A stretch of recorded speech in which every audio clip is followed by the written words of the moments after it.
The slugfest from C9 and FlyQuest, but Cloud9 will stand tall and hold the #1 spot in the North American LCS. So last time we played Cloud9, it was a close best of 3 once again. Over the wall, High puts himself melee range into even more of a fight. There he is. Moon just, oh my God! Agony has embraced Sneaky. Oh, they get ult-tech. A lot of damage. Oh my God, ult-tech! And Moon get absolutely wiped out. FlyQuest is a team that has really good macro, so they can definitely surprise us, and they have very odd picks, so they can maybe like cheese a victory. I would hope Johnson picks an assassin next time instead of, 3 backline mages. I'm not really too worried about FlyQuest.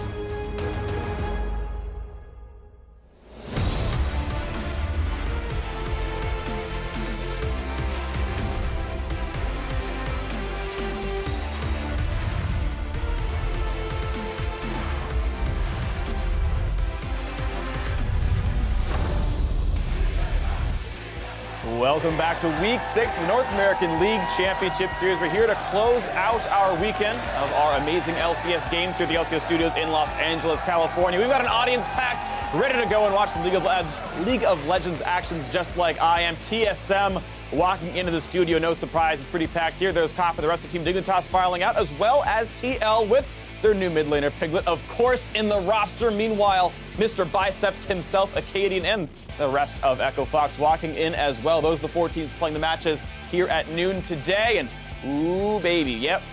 Leaders in stats, Acadian, Aframu, Jensen, all deserving top spots in their respective roles and respective categories. Now, these are excellent players here in North America. Speaking of excellent people in North America, I'm David Freak Turley, and we've got Mark Zimmerman. Hey, at least someone here was doing good today. I mean, they took our desk away. It's only a Friday thing. Why is it outside? What are we doing? Because, I mean, Dash isn't here, so we don't have to, like, show the box on screen, so, it's fine. We can all actually just show our shoes. Like, hey, guys, I'm really wearing shoes. Yeah. And I'm okay with you being taller than me, so it's fine. Here we go. Right? And your hair's better, and, everything. Probably your skin tone as well. I'm sure you're just more attractive to me as a person. But got the facial let's talk about League of Legends. I do have facial hair. Let's start off with a look at the standings here with these teams. Cloud9 in first place, so their head-to-head with TSM is 1-1. They've got a better game record, so Cloud9 owns the tiebreaker right now and are #1. You can see down the line FlyQuest in third, not far behind, only 2 matches back. Look down a little bit farther. Immortal sitting in 6th can change things up as well. And Liquid right now in 9th can keep going. They did win with Piglet. Maybe they can keep that one going as well. And we'll see how these rankings all change with our matches today. And we start out with Team Dignitas versus TSM to start the day on NALCS1. That'll be followed by what I think is the match of the week, which is Cloud9 versus FlyQuest. It was very close a couple weeks ago. It's going to be probably very close here again as well. Meanwhile, on NALCS2, Echo Fox is taking on Team Liquid again. It's the new look for them with a new bot laner and Piglet in mid. And after that's going to be Immortals taking on Team Envy. Envy really hoping they can start to shape things up in the battle theater. They're looking a little bit better, but they're still alone at the bottom of the table, so it's a lot of work to do. Yeah, I mean, a couple of these teams at the bottom, it's the second half of the season. They need to start collecting some wins now to avoid potentially having to face relegations. Yep. So what I want to cover, though, at the beginning of the day is, I think, the most important storyline of the NALCS all year long. Mordekaiser 2-0 to start out the week. I'm sure this made a lot of people happy, and I think if you kind of look at just outside this series itself, the Mordekaiser going 2-0, the current meta is kind of one where you can do with it what you want. A lot of the OP champions have been hit in recent patches, getting nerfed. This patch was the Corki Maokai. Previously, we saw a lot of the junglers and other top-tier picks getting hit. And other than maybe Varus and LeBlanc, nothing is necessarily must-pick ban status. And so we've seen recently a lot of kind of like unique champions and things starting to see a lot of play. There was the Blitzcrank, we saw an Alistar, we've seen Zac, and it's more about playing what you're comfortable with than just necessarily following the meta right now. Right, and seeing the addition of like Talon, Ahri, Mordekaiser, and Blitzcrank, like these are all champions with really high solo queue win rates, and I personally put a high prize on that, where I think it's actually very indicative of what can be good in pro play. And in my mind, it's no surprise that we saw those come out. So cool to see more innovation. I always love that as a player and a spectator. So cool to see FlyQuest especially bringing out some new stuff. But let's move on and talk about some other of the fun things going on with FlyQuest rematching their former teammates in Cloud9. Yeah, and as much as I like seeing the Mordekaiser yesterday, I would not want to see it again. It didn't look too impressive, and a lot of FlyQuest's recent losses have come off of these like really kind of surprise picks that they're trying to make work. I mean, the Jarvan didn't really work, the Shaco didn't really work, the Mordekaiser did, but it didn't seem like the big reason they were winning that game. And Lemon Nation himself in the post-game interview said that it's important to be able to play the meta and the standard picks, and I think going up against Cloud9 today, I wouldn't mind seeing them start there before maybe needing to go to their more pocket pick style play. And of course, speaking of pocket picks and new champions coming in, during the day, make sure you tweet us your answer to our question of the day, which is, what's the next non-meta pick you want to see in pro play and why? We'll keep a lookout during the day, and Azael, Kobe, and myself will review any interesting predictions on NALCS tonight after the broadcast, so stick tuned for that as well.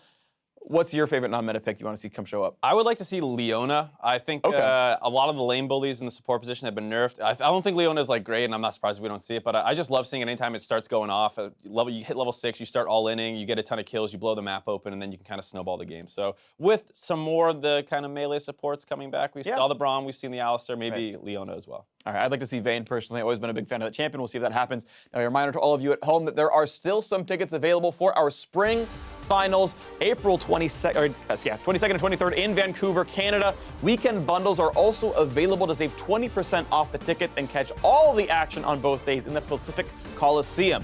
More info and all of that on loesports.com. Don't miss it. It's going to be wonderful. Hopefully, we'll all be there and see some very exciting matches. But now, let's send it over to our cast to kick off the games. Thank you very much, Freak, and hello, everyone, here in the Battle Arena. I'm Rivington Biz III, and welcome me back to the desk is Isaac Azael Cummings Bentley. My stint on the host desk is over. It was good. We should get some but chairs it's over good there. to have you back. This is great. We should get chairs on the analyst desk. I'm really sorry, guys. Analyst zone today, but let's get into our match. The first match of the day pits Team Dignitas versus TSM. Yesterday in their match against Counter Logic Gaming, TSM had a standout performance, both individually and as a unit. Yeah, they definitely did. And it's hard to separate one of the players' success from the rest of the team on TSM because their top, their jungle, and their mid have developed this trio synergy that is enabling each other to snowball. They're taking their success, they're bringing it to other lanes, and that's helping Wild Turtle out too, enabling him to have games like the one he had on Varus yesterday where he was crushing. He was doing very well. Then you look over at Team Dignitas, who instead of trying to ensure they have a carry potential on all parts of the map, they're trying to hedge their bets on one lane and seem to be coming up short. And that lane has pretty much been someday all year long. They are going through a bit of a rebuilding phase with COP coming in. They're talking about it as the process, but it's week 6, and it feels a little bit late to be doing that. We could see them come up big today if someday can go off, as he always has the ability to do, but there's no point in sugarcoating it. It's going to be a very uphill battle against TSM. Absolutely. So with our teams ready to go, it's time for the roster rundown. On the blue side, it is going to be Team Dignitas. That means it's Someday coming out of the top lane. Chaser roaming around in the jungle. Keen in mid. The bot lane Lod with Xpecial at support. And Coach Cop. And their opponents today facing off on the red side, it's TSM.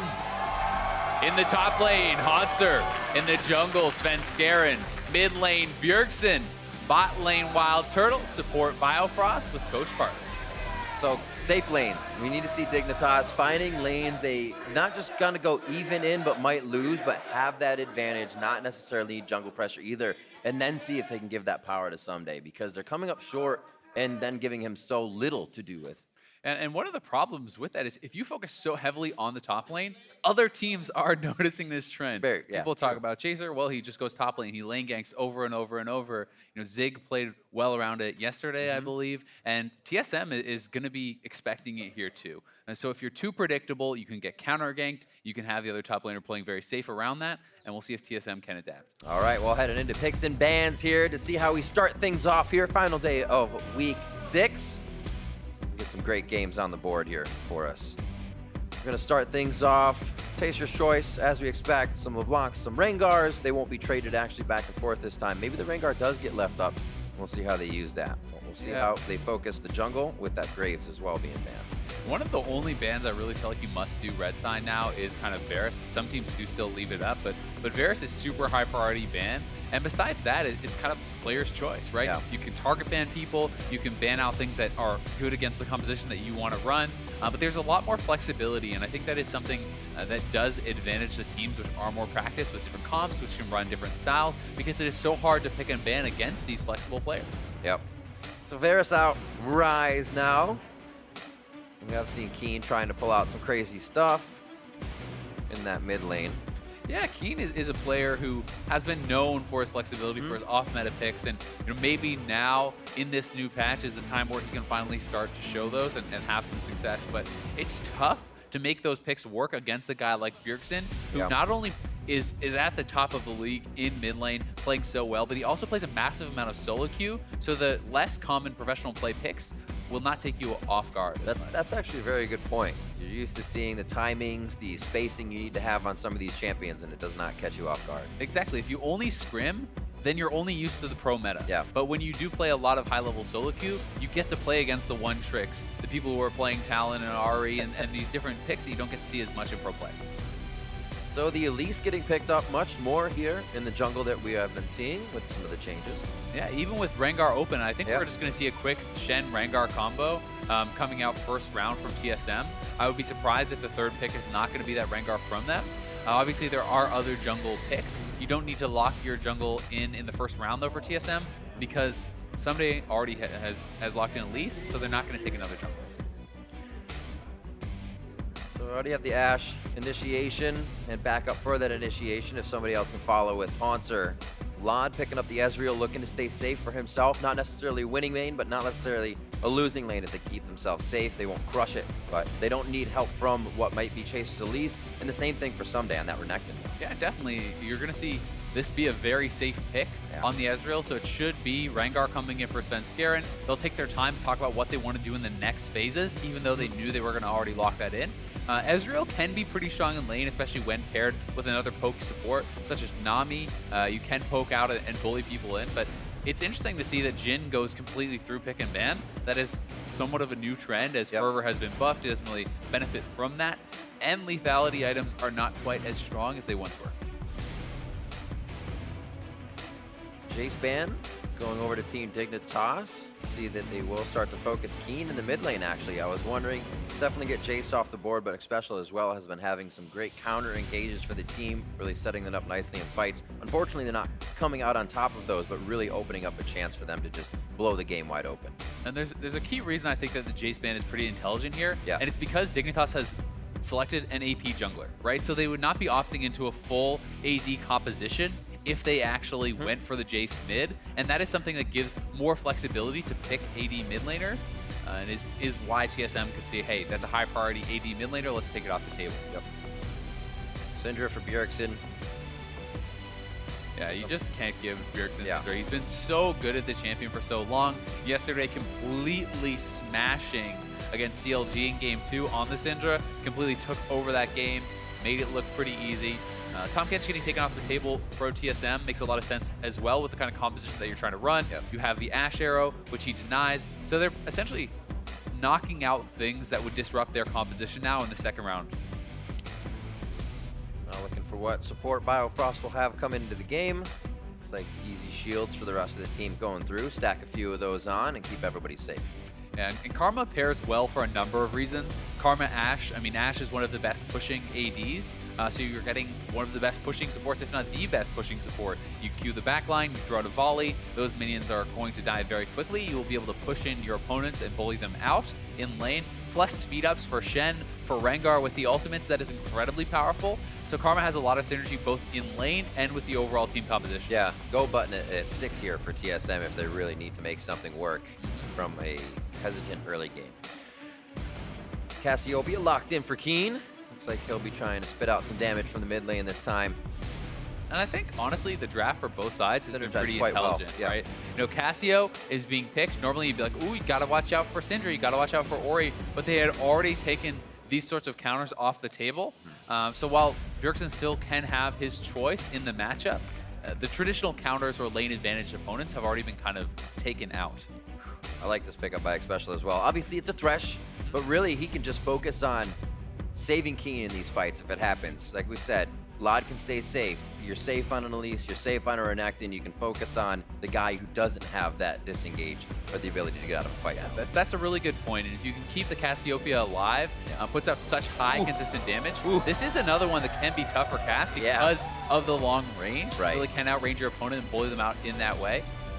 That said, there are certainly ways to deal with it. And if Bjergsen gets caught, there's a lot of CC he may want to run Cleanse here against Elise, Thresh, and Cassio. If you get hit by those stuns, you can very quickly go down as an Azir. So what are we looking at from Dignitas here? What will Chaser need to do to kind of disrupt Svenskeren? We say he may not need to go to someday. He may not need to go to the bot lane. What can his focus be here in the early game? I mean, I think you can get very aggressive, and they have actually drafted for a good top lane diving type composition. They may be going right back to that. That said, Thresh has some of the best gank assists in the game. True. So you can go bot lane, you can go top lane. The Renekton Elise dive is incredibly powerful at level 3. It's incredibly powerful at level 6. It's very, very strong, so Hanser's going to have to play around this. I would say that it's Someday's job to shove in his opponent. It's Xpecial's job to kind of posture and be aggressive so that the bot lane can't be pushing in there, and give Chaser the ability to roam around the map and choose what's best for him, whether it's counter jungling or ganking. His lanes need to do well early. All right, well, we'll see if the lanes can free up Chaser to do things around the map. Hashtag Digwin, hashtag TSM win. A 9-2 TSM feeling very great in the standings. Dig at 4-7 right now. Very close to Echo Fox with that record, and towards the bottom with Envy and Liquid. So they really need to make a move here in the second half of the split. Things need to start happening. A tough week here as they have to go against TSM now. And we'll see how they fare as we are about to be on the Rift. The standings really are tight in the middle of the pack in the NALCS this year. When you look at the teams that are even up towards near the top of the table, there's teams with like 6 wins. Dignitas is at 4, but they're not out of striking distance of teams like Echo Fox and P1 and even CLG. They just need to start picking up some of those wins. Start things off. A line of scrimmage seems to be the bee's knees for everybody. It certainly does. Keep it safe. One thing I always enjoy about watching in bot lane in matchups like this is when you look at the actual champion abilities, the Karma and the Ashe should very easily outpush their opponents. Where it kind of gets a little bit mixed up is that Thresh provides so much threat if you can maintain bush control that sometimes they can't actually utilize their abilities to have that push, even though their kits are better for it, right? You know, Thresh controls the bush. Karma and Ashe sometimes have trouble even stepping forward to go for that because of the threat of an all-in. So they always have to show respect to that. And when Thresh can really play well around the bush control, they can take over a lane. We'll keep an eye on the bot side for especially level 2s. See if there's any kind of push engage there once they get Hook and Flag. Yeah. And lane ganks are exceptionally powerful with the Thresh and the Elise. That makes warding for the ganks much more difficult. You have to look for deep wards, because if you throw one in the river, Elise walks up the lane, you have a flash, flay, plus lantern from that Thresh, and in comes the Elise. It can be really tough to escape. So we've seen recently a little help on the Raptors, and Xpecial will give a little bit of assistance while Lodge plays Sentry at the Tri-Brush. Things are off and running here. It is a good start as you get the extra XP. but look at how much damage he took, even with a leash. So that is kind of a bit of a trade-off there. Obviously, still does have his smite available and will be able to heal back up, but unless you have an AoE leash, this is not a start I would recommend you doing in solo queue. I think it's something where, you know, if you have an Ahri mid and she throws a Q over and you have Maokai stacking saplings and stuff like that, it's fantastic. Right. But if you don't have that AoE to help you, even as an AoE champion like Rengar, you take a ton of damage and can be vulnerable. Bjergsen already pushing Keen up under the turret as you would expect in the Azir matchup. See if he can keep him pressured there and draw Chaser's attention. That's one thing TSM is also very good at doing, is you see in the bot lane, volleys have pushed up Lodnik special. Not necessarily a call for help, but each of those lanes is slowly pushed. They will reset, but this is where the TSM loves to stay, because then you give the other jungler a lot of trouble. Yeah, exactly. Makes their decisions much more difficult, because when your lanes are pushed in, you can't really go for counter jungling, since the other team will always get there first. Ooh. Keen with a bit of aggression there. Bjergsen not able to fire back in the auto attacks as he's mainly clicking away from the fight. Look at how Bjergsen is cheating to the bottom side, though, knowing he has support there. And if Keen does not show respect that this is the weak side of the jungle, as his jungler is top, he could get ganked. That's very smart to know. It's got to feel good when you see you could be getting first blood. Oh, I'm going to be up on him, but he knows, probably thinking he has exhaust as well. There's a flash there. Not to commit too hard. Now, this is something that they could look to do. A level 3 gank is that dive we talked about, but it is very risky. We'll see if they go for it. I think they're going to. They're pushing in the minion wave, and they're going to reset and then go for the dive again. This is so smart. We'll see if they can pull it off. What a great bit of damage to start this off. Volatile Spider still attacking from outside range. Chaser waiting for that burn of red buff to wear off. And they're just choosing now. They have all the time in the world to work with. It's going to be Someday taking it first. Slice out. He'll be fine. It's going to be a repel. And Haunter has actually held his breath, and he will stay alive. So Dignitas did so well being patient there for so long until the taunt was missed, but they actually went into the parry zone. If they had waited for the parry zone to go down as well, I think they get that kill, but that mitigated almost all of Renekton's damage. So well done, I think, by both sides, not giving up too much, applying some pressure. Still incredibly hard to dive, even giving up Chaser to try and get that execute on him, and they could not get enough damage. Teleport back in quick from Haunter so he can make sure he doesn't lose anything here on the cannon wave. It's going to be Ruby Crystal to 2 Dorans for Someday. And so Someday did get a better buy off that, and they were able to deny some of the wave. So even though it didn't work out, there are still some advantages there. Trading after a TP is actually extremely important. Someday is moving kind of far up. He's trying to clear out the minions so they will fight with him. Very smart by Someday. There's Spirit's Refuge, gets it back. That's what saved his life the first time, but Haunter was pulling down to stay out of that minion wave, and then Someday found the fight he wanted. Sven has been spotted. Chaser's just walking past him, though. Good bit of action here in the early game. The repel's in. Is that the pull for Svenskeren? They might have got him on the bait, and it is going to be Keen sinking Fangs in. Remember, this was an exhaust blow now by Bjergsen. There's the flash, and Keen has had control of the mid lane now, just about the entire time. There is that early advantage from the Elise. Someday is pushing, as we said he needed to do. That gives them control of the top side, and they pull off the play, get first blood, and Bjergsen summoners. Now that we have maybe an action in the break, hang on, going for Haunter. The fight's there, Spirit's Refuge to save him. He's going back for the fight. The second repel to save Chaser's life within the last minute. And Haunter stays alive once again. Even just that play, though, Someday's going in. Flash forward, slice the dice. He doesn't get the W on, and there's no stun to call for Someday. What an intense early game. Dig looks excited. I think we have a second. Let's break back to Kobe. He was able to connect with Cop after picks and bans for Dig. Someday needs to be careful. Thanks, Riv. I did just catch up with Cop. Sounds like you guys are having some action, though. All right, Cop said he was very disappointed with his own drafting yesterday, and he chalked it up a lot to their misleading scrim success that they had, and so they kind of viewed the game in a little bit of a warped way.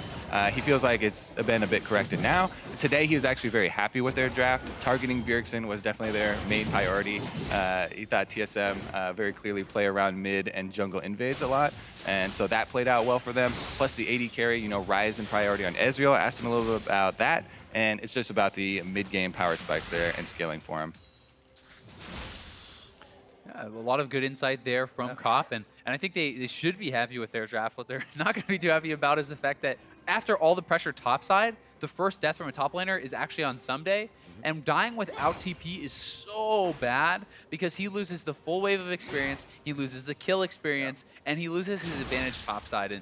And that is something that they put so much priority on, both in draft and in play.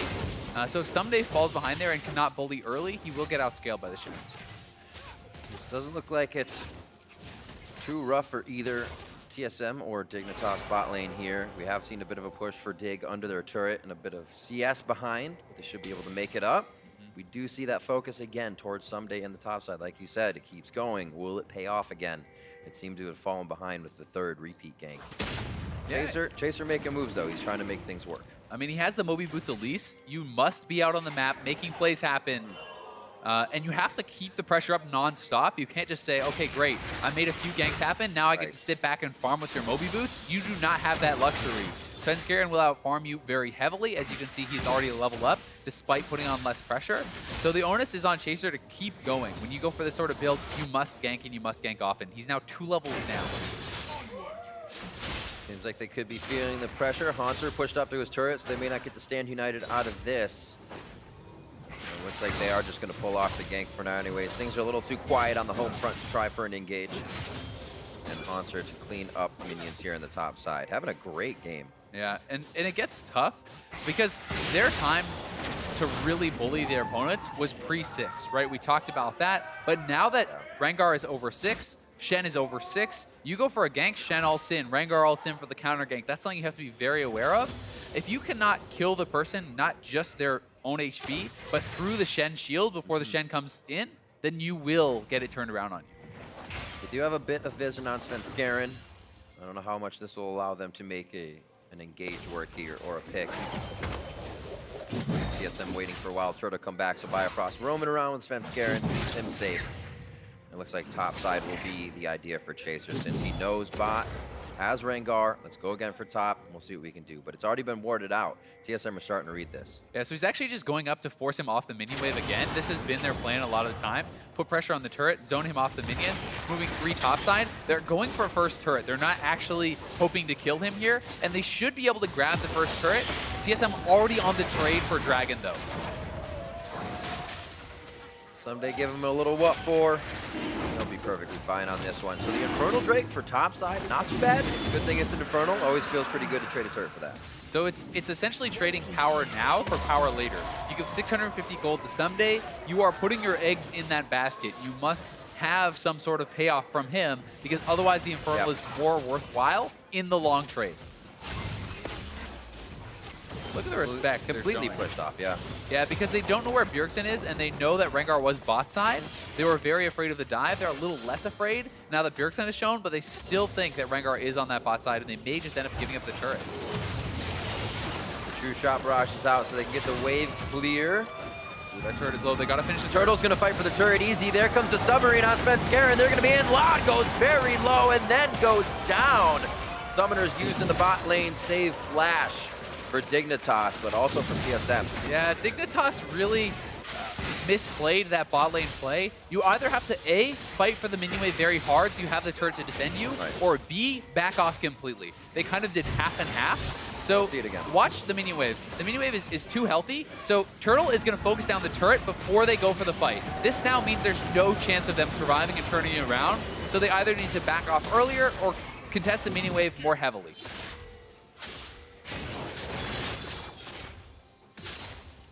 Someday hanging out on the bot side now, his TP down. And Hanser is still able with a little bit of global pressure from his being up for the stand united use.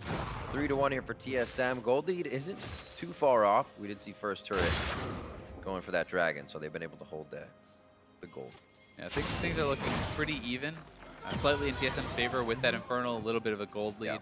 Yeah. It's also key for TSM that their first Rengar ultimate, first Stand United, did pay off. That's something you want to get rolling, but Monster could be in trouble here. There it is.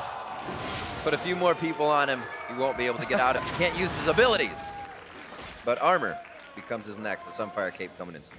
Yeah, but first you don't succeed, try again. Hanser has been getting camped pretty hard this game. honestly, it's impressive that he's not down that much. He has a couple assists to his name, only 1 death. He has been doing well with all the focus that Dignitas has put on him. And Shen is a champion that it's not like this is a Fiora that you put behind. You'll put a Shen behind who still will have his uses. Building that armor. A little more lower in cost, so he'll be able to find the items that he needs. Haunter will always find that opening for the fight. 12 minutes in. Looks like now mid lane might be a bit of a focus here as some days waiting for that teleport to come back up to really activate any fight. Mountain Drake also on the board next, so we'll have teams focusing down there with Dig. A little bit more pressure with the turret focus. Yeah, they're just trying to shove in these lanes and get that rolling. You know, one thing I don't love about the strategy from Dignitas is I struggle to see a world in which Someday gets so far ahead that he's actually just, you know, killing Haunter under his turret or pushing down the turrets very easily. So it's going to have to be kind of a team fight advantage that they do get, because they're putting so much emphasis on Someday, but he has not gotten any kills. He has not really turned it into much. So now there's so much on the mid-game team fights. Cop talked about the fact that they like Ezreal for mid-game power spike. It's going to be on Black Cleaver on Someday, Triforce on Laud, hit these 2-item power spikes of Black Cleaver Titanic and Triforce plus Muramana, and then team fight. And if you don't smash then, it starts to look a little bit rough. Laud falling behind as well. We have to keep track that that spike's going to hit with the rest of the team. Only has about 100 or so gold on him right now. So building back up, right to the face of Chaser. Has the ability to repel out. There's the TP coming in from Someday. This is what they wanted, the return fight. Exactly where Cassiopeia shines. Rengar's looking for Chaser. We'll see if he actually wants to commit. Ooh, Special stays out, plays it, boxes him in, locks him up. Can they give him the death sentence now? He goes on to Laud for the help, but he can't get the range, he can't get the kill, and the rest of Dignitas Somebody's on Turtle! now looking for another fight. A beautiful W on the Turtle. Cole and connection here. The slice and dice forward from Someday to keep him in range, to keep the team and the cavalry fighting. Great job by Dignitas. 3 down for TSM. With how that fight started, TSM really had no business going back in, and Svenskeren is ulting onto Thresh, a tanky support. He is expending his ultimate for that, and Dignitas turns it around on them so hard. Keen comes in, and Dig comes up big. That's exactly what they wanted. Very, very nice, especially since we said kind of Laud was out of that spike zone. For them to win this fight was very, very big. Yeah, this is a very big one fight. Someday comes up huge. Keen with a great ultimate. Powerfrost is already down, and this is where TSM needs to say, hey, you know what? We lost the fight. Instead, you commit your ultimate onto the support. You cannot even take him out. All of the targets are free-firing. Someday is in the mix, doing a lot of damage, who has gotten that focus for the team, able to just chase in, take out Wild Turtle very quickly here, and the chase is on. Once the threats are down for TSM, they will always run you down with such a mobile comp, like the Ezreal, like the Renekton, and then that is exactly what they wanted. Whew. Dignitas out of the gates with 2 control wards in just about every inventory. They're going to start moving this vision up, and hopefully they can protect it. We've seen a lot of teams try to do that, move their vision up, think they have it, but the vision gets cleared, then they're left with a dark map and fall behind once again. Very important to keep that up. Yeah, vision is not a one-time thing. Your whole team has to be participating in the vision game the entire game long. Even if you're not the one placing the wards, it's creating pressure so your support can place the wards. It's assisting your support so they can place the wards. Things like this are massive in League of Legends. Yep. We see it happen here at TSM. They've set theirs up. Dignitas feels obviously more powerful after that fight. Slowly encroaching more to the other side of the map. And here is the Mountain Drake that they'll be able to take away from TSM. Yeah, they really want to continue to keep up the pressure, force around objectives, get advantages now, because they are at one of their strongest points. One thing also for Dignitas that is very good, although Renekton is more of an early mid-game champion, Cassio is not. Most of their kills have gone to the Cassiopeia, who is a very big late-game threat. The Ezreal also super powerful in the late game, but TSM has the edge in split push pressure with the Shen later in the game. They have Azir, which is incredibly powerful, and I think has the matchup edge against a Cassio. So if Bjergsen plays it well, it's tough for Cassio to get in. It always seems like Bjergsen is on one of those champions. He'll be playing the Orianna, he'll be playing the Azir. You get him at 40 minutes, he hits that ult, the shockwave, The Emperor's Divide, and the team just gets all sorts of chaos, and TSM comes out with a big fight. And I think that that's one of the scary things about a team like this, the star power of a player like Bjergsen, knowing that he always has the chance to carry a game, even in which he's behind, sometimes puts additional pressure on teams to feel like, we have to do something now. We have to close it out before he gets to that point. Sometimes that choice is to go for Baron. It's not a good idea. Teams do that. We've seen a Baron throw a time or two in the North American LCS. It's been 6 years. I've seen a few. 17 minutes into this one, 28 to 26K here. And Dignitas with that lead. Looks like they are just trying to formulate something else around the map. Obviously going to have to give up top. The outer ring of turrets is basically just a tit for tat now. Bot might stay up a little bit longer. Someday and Hanser are defending that one, but we'll see this mid focus on Bjergsen start pretty soon. You can see it's a little hurt already. Yeah, it's really tough if Hanser is willing to sit back and take a CS deficit to actually bully him out and go on that turret. If you step up on a turret, he will taunt you under it. You cannot win that kind of a fight. So they're looking for the neutral objectives to get edges. I actually think this would not be a bad game for Dignitas to look at something like a Rift Herald in, because that is a neutral objective that you could perhaps force a fight around, or at least emphasize the strengths of your team by getting the Renekton more powerful now. I bet you someday would love that. Be able to stay out on the side lane for just ever. Continue to fight Hanser, a little more advantage. Tiamat finished for him, Tavi there. And like we said, that Black Cleaver is finished up. Very close for Lod on his Triforce now, as he's recipeing together the pieces. Once again, Dignitas moves in, feels comfortable with the pressure on the map to deny wards. We'll see how much damage they can get on this turret. And they're going to get some good damage down. Not sure if they'll be able to kill it on this wave if TSM wants to aggressively fight for it. And they are going to go. Oh, the hook coming in from Xpecial, throws it off to his left shoulder. He's the focus now. Taunt into Xpecial here, but this gives Dignitas the entire time to say, look at him focus Xpecial. We'll take this, we'll take this. No, we disengage. Great choice. Yeah, and Someday has the wave shoved in the bot lane, so they are losing those minions right now. It is a disengage. Not a big advantage for either team. That was an incredible hook from Xpecial, though. Get that sixth sense. Able to hook it out. Don't see any controls towards that top side, so. See that replay once again when it comes up. Dignitas actually formulating well in the fight. It seems like everybody knew that, yeah, Xpecial may go down here, and that's just going to have to happen. We do have pressure on mid-turret. We'll be fine if he goes down kind of thing. Yeah, and the thing is, even if your support goes down, if they have committed too many abilities, too many summoners to taking him out, then you will be able to win the fight afterwards. That is the beautiful hook from Xpecial. Multiple ultimates committed to him, and now TSM knows Svenskaren's out of the fight. Keen has a lot of pressure. Someday did go for the flank and was actually ejected there by Bjergsen, so that is kind of what forces the fight to trail off. TSM can no longer commit. Dignitas can't either. At least TSM gets the summoners from Xpecial, though, so that is something that they can look towards later. You see TSM trying to throw down a ton of wards in mid, but Dignitas is going to have a few seconds to themselves to be able to take down that turret. They'll hover back, help Keen out getting blue. Once he gets back, everything's looking great for Dignitas right now. The gold lead hasn't separated all that much. TSM has still been able to do well in the laning phase and get themselves those turrets when they need it. They really have, and some of the advantages that in farm that they have are pretty evened out by strengths elsewhere. So Turtle is quite a bit ahead of the CS, so is Someday, but they're on Bjergsen. Locked up under the turret, flashes out, didn't really have enough follow-up damage there with just Keen. Chaser was trying to fire through. Yeah, the exhaust was critical from Bjergsen there, reducing the main damage threat, and they're not able to finish him off, which is so big. If you take out Bjergsen there, you can look to threaten some major objectives, especially with Cassiopeia, even though it is very early in the game. If you get a big fight, the threat of Baron is very real. Might have to think twice about giving respect here to Dignitas, though. A few of the hooks from Xpecial hitting with, seems like, oh, this won't be enough range, or this won't be a consideration we have to take. But TSM's gonna think twice now.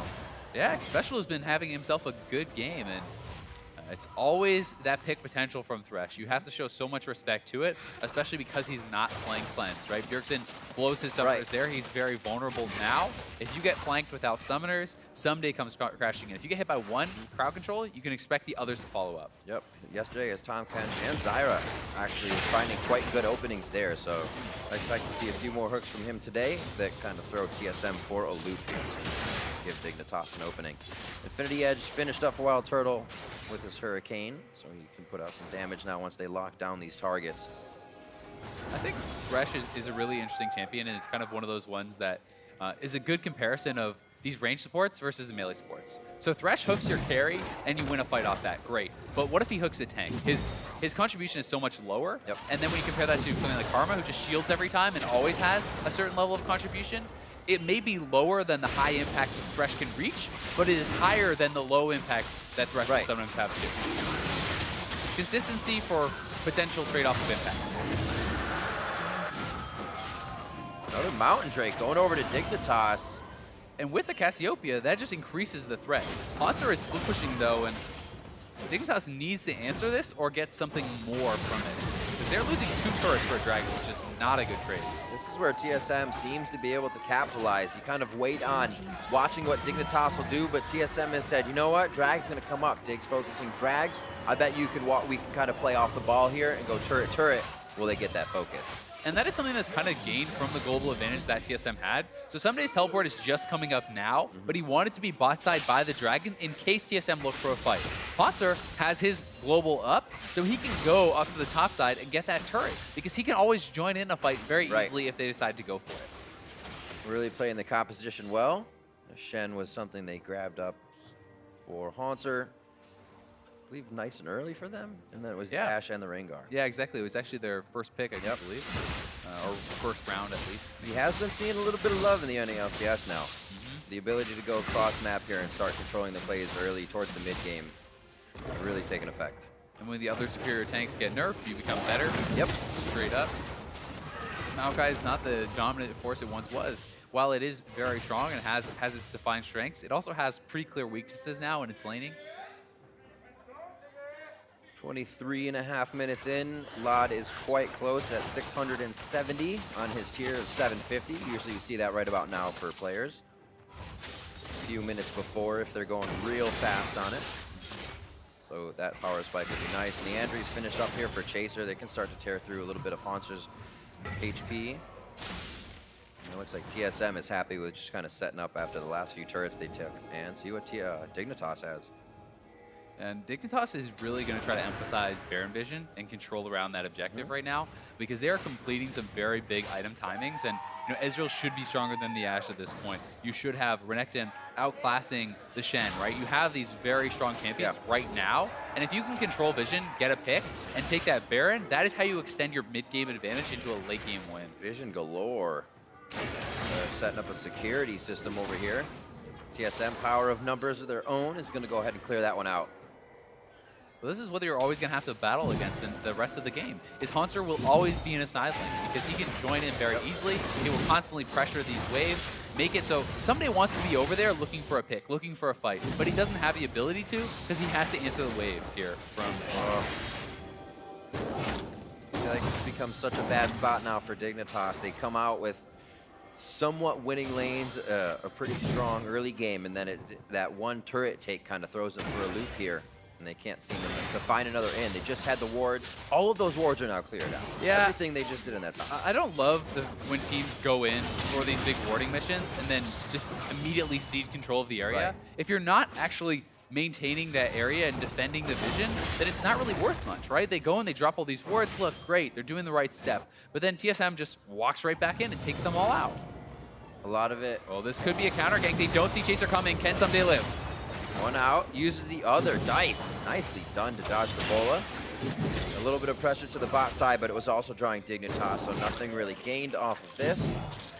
Top side is pretty much clashing, but will push a bit in favor of Dignitas here as they meet once more.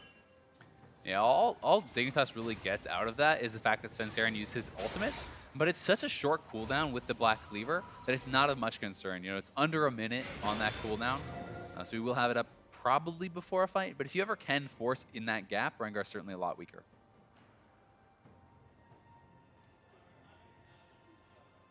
See Lod chatting it up on the screen. Saying probably Bjergsen's top. They're going to get that lane pushed in now, so TSM may look to actually work something across the map here.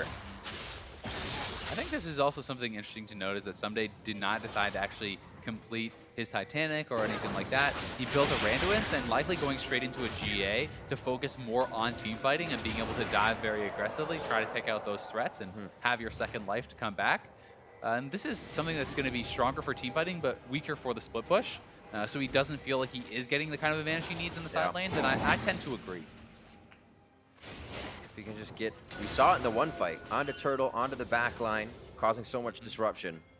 He did it yesterday as well, playing, kind of taking teams off of the Baron when they went for Baron. But look at this, once again, someone must answer Haunter. So now Dignitas is being forced. They either force the Baron and make Haunter come in, or they just give up a bottom tier 2 for free. And at this point in the game, you really cannot do that. So they're straight onto the Baron. TSM must react, but Rengar ultimate is up. Shen ultimate is there. They're going to go for the 50-50, it looks like. There's the teleport in. It does go over to Chaser. That's going to be the teleport in. Someday Chaser goes down immediately. Someday in a 2v1. Svenskeren gets hit up. He's getting the fangs and he goes down. Bjergsen gets into the fight and he can't even take down Someday right now, which means the fight can continue in favor of Dignitas. Special no flash hook coming forward. They still have Emperor's Divide and a bit of disengage here on TSM, so Dignitas once again take the advantage they have and start pushing that. That was very risky from Dignitas. If they miss the smite, it's a disaster. They hit it though, and it can pay off big time. Big risks sometimes pay off in big rewards. Becomes so scary when you have that good of an early game and then almost are kind of forced to 50-50 the situation here, 28 minutes in. Yeah, they just couldn't find a better opening from TSM. And the fact that they had been kind of outplayed macro-wise, Haunter was bot, they were put between a rock and a hard place. They essentially had to force there or accept a loss. They forced. It pays off in this situation as Chaser nails the smite. It's like finding the best scenario in a bad situation. Yeah. They were just far enough away, only a few got in. You gotta cut your losses and then get the wins. We'll see if they can force again around this objective. All summoners are pretty much available across the board, so it would be an explosive team fight. Oh, TSM is going for the dragon. They're going to run up the middle and try to get an inhibitor here. We'll see if TSM can base in time. They have really been out-rotated. Wasn't much of a minion wave in mid lane, so they said they're not going with the 3 minions. No, they are. They're going to use that to take down an inhibitor turret as well. It could be a flank from Svenskeren. Everything is up for him. He'd have to activate, and they would know to head high side on this. Not up, though. It's not up for a little bit, and that is kind of what's stopping him from pulling the trigger. Yep. Without the Shen ult, Rengar going in solo will not pay off because summoners are available. They know the exhaust is there. Dignitas is doing great with this Baron, rotating up the top now, looking for their third turret in just under a minute or two. Very nice moves from Dignitas. This lane, the last time we saw it was being pushed by Bjergsen. Now they want beating on top of the arrow. There's the teleport. They're just behind. Right to the backside. Keen with a great flash! Gets himself out. Saracen Brace on as well. And they're going to start trying to back this one out. They know they don't have an engage on that front line or enough damage to tear through Haunter and Svenskeren. And Dignitas make it out. That top turret almost falling as well. They get out with those summoners, but Keen will be extremely vulnerable in the next fight. His Seraphs is down. He has no summoners. They will look to attack him again because the Shen and Rengar ultimates are much lower cooldown than the ones that were blown by Keen. I think everybody's fingers hovering flash when you hear that Rengar ult. You're like, all right, I'm ready to flash. Yeah, is it me? Is it me? I think it's me. Keen was quite quick on that with the assistance of his team. And the communication in these tight spots from Dignitas is much cleaner than we've seen before this season. Yeah, they're looking pretty strong so far, and I think that they should head bot side, look to clean up some more of these outers with the remaining time on their Baron. They should at least be able to get that tier 1 bot side. That is kind of some low-hanging fruit. Grab the gold up from that. Because still they have opened up the mid lane, but it's very difficult to siege upwards into the Azir. Yeah. So even without that turret, it's still a tough attack on that inhibitor. So you're just giving an idea for Svenskeren to get in the side of the monster. Yeah. Got to get down that mid lane. Exactly. The flank opportunities are very high. Bjergsen can simply set up soldiers along that kind of act as their own turret. You have the Sun Disc that he can bring up there too temporarily. So Azir is one of the toughest champions to siege directly into. That is why you need to play around objectives and look for flanks. Oh, Someday has that GA. He can be a little more risky in his play. Over the wall. Already got an attack on that ward. They did see him coming around as they placed it. But even the threat of that means TSM was not willing to fight over that tier 1 turret. That is the right choice, but it gives Dignitas some of that gold they were looking for. And these are smart positioning plays that are also responded to well, but still result in an advantage for Dig. Solid power play out of that. 302 from Keen in the mid lane. He's been having solid games for himself. Along with Someday, Chaser's been able to provide good things for top and that mid lane, but they don't seem to come up with the victory. They don't seem to come up with the result. They've actually had really great, or they've done a great job at getting over the humps in this game. They had that lead, TSM came back, and then they got back over that hump with TSM in the lead. It did, albeit with the Baron, it was quite risky, but the calls after that as well showed that Dignitas knew they had a lead and were able to force it, something they're very hesitant about. They always sit back, and they actually give the other team a chance to find an error in their play. This is a team that was super hyped up at the start of the season with Someday coming in. Yeah. And then kind of felt like they fall off a cliff a little bit. Haunter maybe getting caught out here. We'll see if they have the damage to actually take him down. Both teams are collapsing. This could be good for TSM. Dignitas is split very heavily. Taunted. Haunter gets it special. They take him down. And they did seem to bite off more than they could chew on that. Yeah, Dignitas cannot take that fight without Keen in position. He is their strongest team fight member right now. So sacrificing your support, not something you want to do, but something you must do to avoid a worse loss.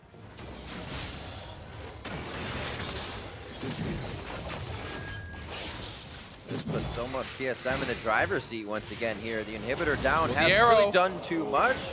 Lod, looks like he took a deep breath before he dodged that one. He's like, I gotta consider where this one's falling first. And that is smart by Lod. Way too many people just see, oh god, arrow, and they shift backwards and still get hit. So you go to the side, that's how you dodge out. I'm gonna have the side movement. 6 out of 7, doing well. I mean, it becomes one of those skills. If you're not finding pressure from not having that skill, right? You fire an ult, sometimes you get engaged on. If you have the ability to just fire that arrow whenever you want, keep doing it. Certainly. Those engages are so great. I think it's always worth trying, especially if you are going Essence Reaver build. Yeah. Turtle this game is going for more of an auto attack focused build, so there's a little bit more cost to the arrow because of the longer cooldown. But that said, what he loses there, he makes up for with auto attack damage in the team fights.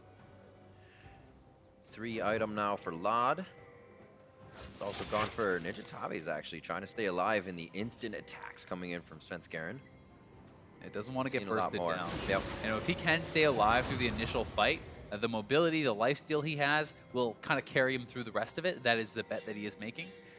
It's still a bit of a trade-off that I'm not completely sold on, because Lucidity Boots not only give you the CDR to use extra abilities, but they give you Summoner Spell cooldown reduction. Right. And how much is the extra flash and heal worth, you know, having that up when you otherwise wouldn't? Right back to Baron. TSM bot side, they will need to rush this, but Dignitas kills it so fast it might just be dead before they arrive. Svenskeren's in. Can he save it? Svenskeren! Solo mission into the pit. Biofrost is there, Special and him shielding each other in the support wars. Keen on Bjergsen. and Bjergsen, 1v1 almost. As Special and the rest of the team were getting bopped up, Haunter's gonna try to do what he can to hold Dig back from finding any more TSM members. Dignitas may be able to actually try to end. They're gonna try to push up. Bjergsen got away. That is probably what just saved the game for them. Dignitas may not go for the end, but look at this play from Svenskeren. Fantastic stuff. He has to flash the hook, gets in range, smite, steal, nail, but still, Dignitas has such powerful team fighting. Even just the fact that they forced them there was massive, and now Dignitas is pinging back towards the base. They really do want to get a lot out of this, but with Bjergsen alive, he should be able to wave clear and limit the loss to just the inhibitor. Those intense moments can really tell a lot. The majority of the members in the pit on the replay you saw turn to Svenskeren, which cuts their burst damage for Chaser's smite and his Q kill, and then it just becomes the Rengar. Svenskeren comes away huge for TSM. Yeah, it's those quick reactions, quick decisions, and they're trying to rush the Infernal, but the Rengar ultimate is already back up. TSM on the way. In a bad spot. He's the caboose. Great job by Someday. Do not leave your mid laner out by himself. Waiting for that shift to come back up. Almost needed the Dark Passage. And TSM bite back so hard with that Baron. Put themselves in the lead once again.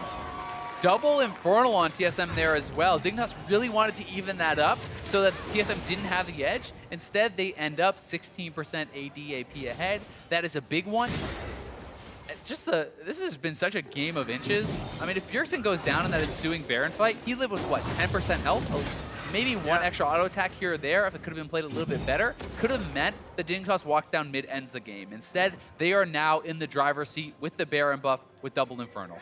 So crazy that TSM can just continue to do this.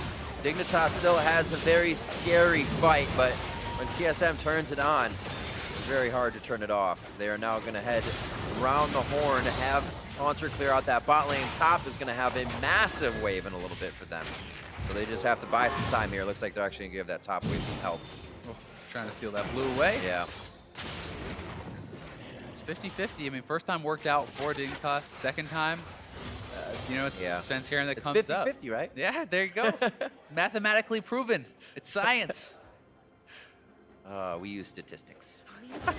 3 dragons now to 2 here. TSM actually been able to get those in their favor, as well as they surge back onto the map after a few went down on the Baron side. And now this minion wave crashing into the top. Looks like it is going to be someday pulled over a little early here. And Hanser may just go ahead, make sure he's gone, and keep pushing this bot side. He may even follow, though. Follow the leader. And it's actually pretty amazing to note that despite Keen being 4-0-4 and Bjergsen only having the 1 kill participation whatsoever, they're actually just tied in gold because Bjergsen has been farming out sideways a lot. He's been picking up more and more of that farm, and that is making up for the difference. So TSM very strong at this point, and Dignitas may have a lot of trouble defending. That was close on Bjergsen. This top lane, maybe the first inhibitor to go down. We have to remember what happened here in the early part of the game. A lot of focus onto Hanser, which he was actually able to deny more of the kills than going down. He only's gone down 3 times, and that was mainly out of lane. And remember, the second time, third time they went up, Someday actually went down for the troubles, and that really started to hurt Dig early. Yeah, I mean, Hanser has maintained, you know, he is at a CS deficit, but he's the same level. Yeah. He's just about even in gold, and not really a big difference there. 800 gold, 38 minutes into the game is not massive. So Hanser is super relevant, and when you attack someone who has baseline effectiveness that is very high, it sometimes doesn't pay off. We also said he'd be down a bit because of that pressure, but Shen, you're Shen. Yep. He has all the items he needs. He knew he would find the resources, and the team has also helped him get some too with wards and clearing the lane out. Shen also gets a lot of time to catch up because he's a split push type champion. You're solo in the side waves, you get a lot of XP. Even when you're down on farm, you can often catch up on levels that way. All right, what options do we have here on the side of Dignitas? 6 turrets down for them. Like the same on the other side, so we got to get wards. Where's the flank going to happen? Or the wait. I think for Dig, a lot of it is about controlling vision and either forcing a fight in an advantageous location, like around an objective, or looking for a pick. When you've drafted so heavily into pick with things like Elise and Thresh, you need to be able to execute on that to actually win a fight. Otherwise, the baseline effectiveness of things like the Karma and the Rengar are just too high. Let's remember the Thresh, the Elise, very, very common plays for TSM as well in the past. And you remember them sitting in a brush waiting for the cocoon into a hook, then that pick. We haven't really seen Dignitas actually hang out in any brush yet. Try to get those picks. They're all roaming around in the open to make TSM more privy of where they are. And I think another thing that is very important in these team fights is actually watching which tank controls space better. If Someday can zone Bjergsen out of a fight while Keen is free firing, Dignitas can win that fight. But if Bjergsen is able to stay safe and control the space with his soldiers, it's very tough for Keen to ever enter, right? So you have to control the Azir for your Cassiopeia to have success. Bjergsen is getting to that success point for himself. It could be that one fight where the Azir explodes with an Emperor's Divide and the soldiers start wreaking havoc. Yeah. Looks like it might be a Abyssal Scepter for him next. Void Staff, Rylai's. Rabadon's already finished up. Rabadon's coming in for Keen. Things are going to get quite messy here. Keen on the Cassio still has some room to grow because you don't have to buy the boots. You get an extra item slot. True. So you can have that extra time to keep scaling up, which will be useful for him. And there's obviously some different opinions on which your last item should be. He certainly will get a death cap as one of those two, but do you go Zhonya's a little bit more defensive to survive Rengar and things like that? Or picking up something like a Luden's Echo, the more aggressive option to say, you know what, I catch Bjergsen for 1 second, I'll take him out. Trying a little bit. Trying too hard, couldn't clear the distance. But they do have TSM backed out.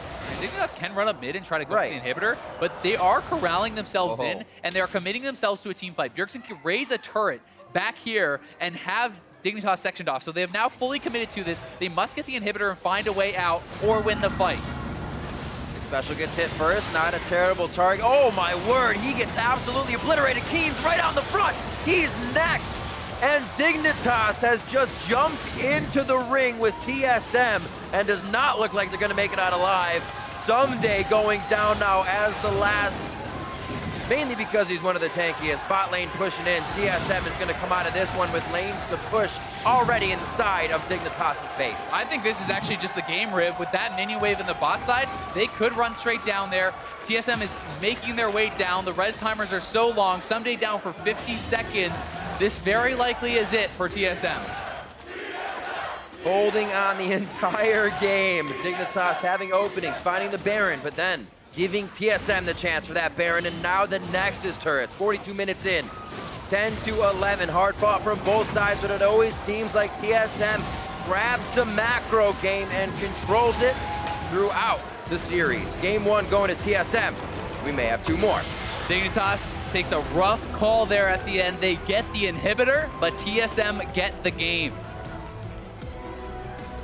That is just so risky what Dignitas tried to pull off there. It felt like they didn't think they could make a pick. They tried to make a risky play. And I mean, they walk straight up, they get the inhibitor, but TSM is able to so easily win that fight off of a nice pick onto a special. He goes down. With him already out of the fight, there's no exhaust, there's no peel to actually protect Keen. So Keen gets taken out by the Shen Rengar combo, and that's lights out. First death. That was his first death. First death all game is the one that counts.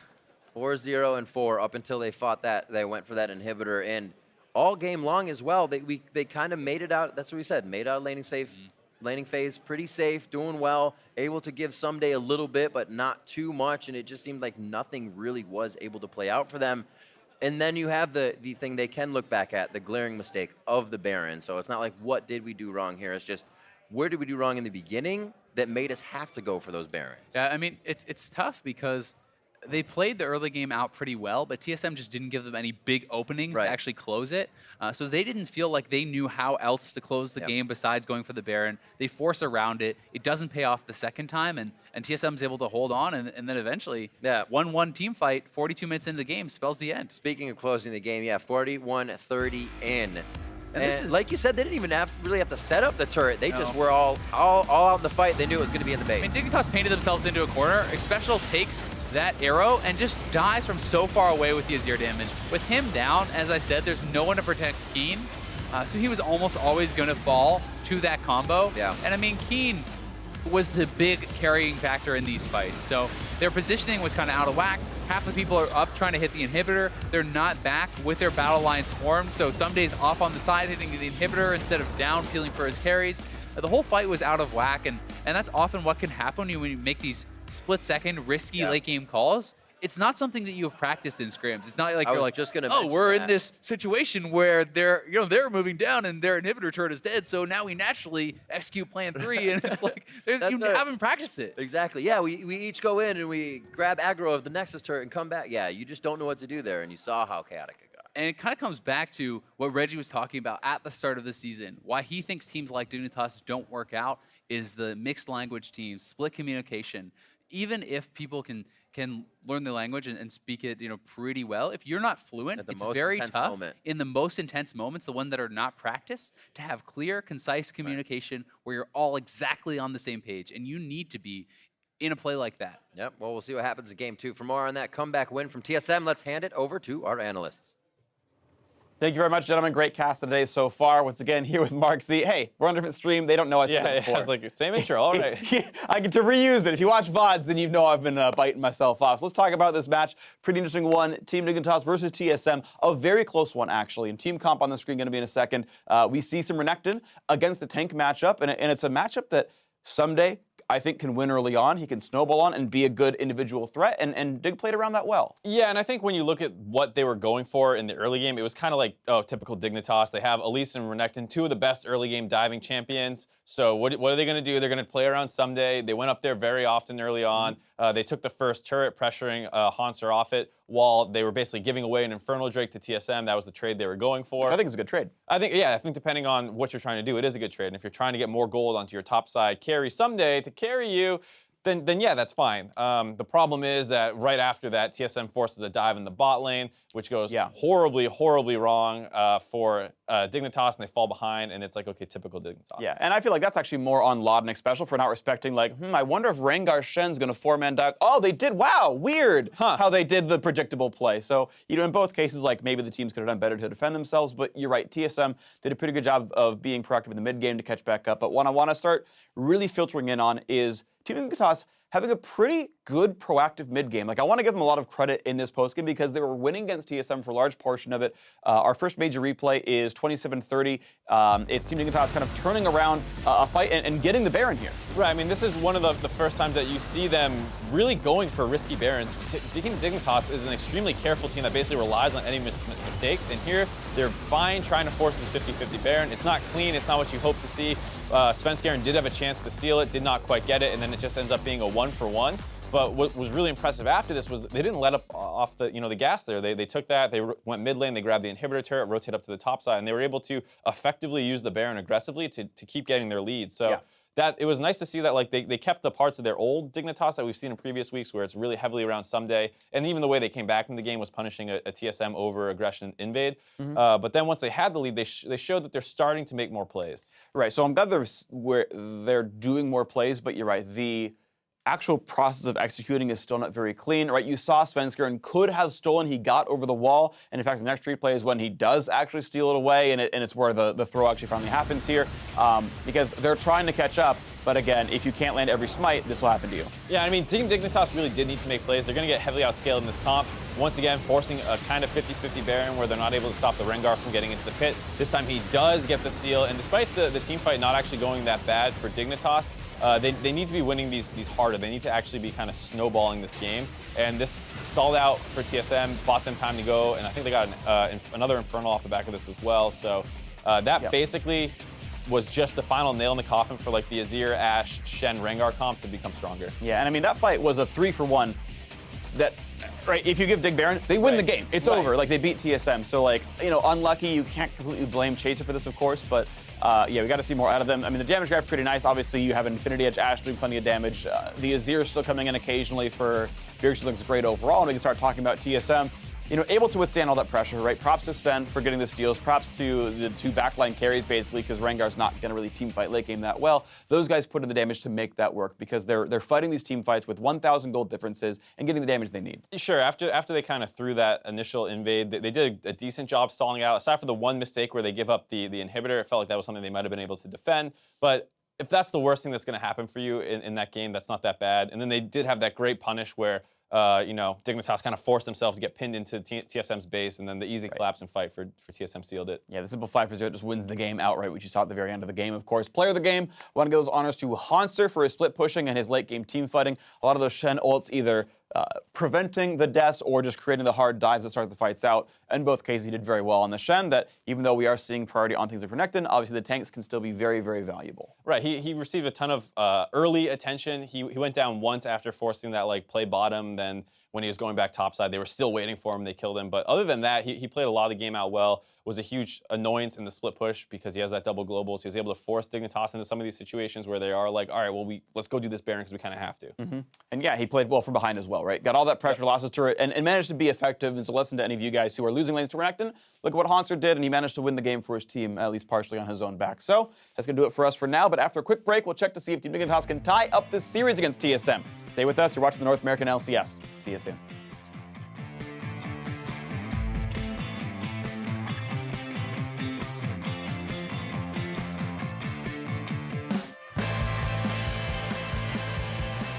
Jackson, can you hear me?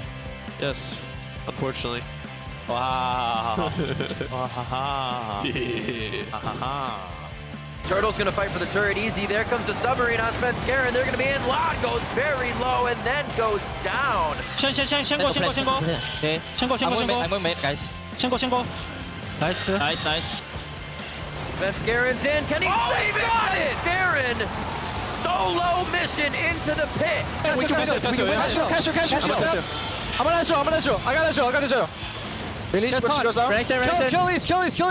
I flash Renekton. Release no flash. End the game bot. Kill these. End the game bot. End the game bot already. I'll be with Renekton still. I'm going bot already. Okay. I'm TPing bot. We got this.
I think somebody's a good top laner, but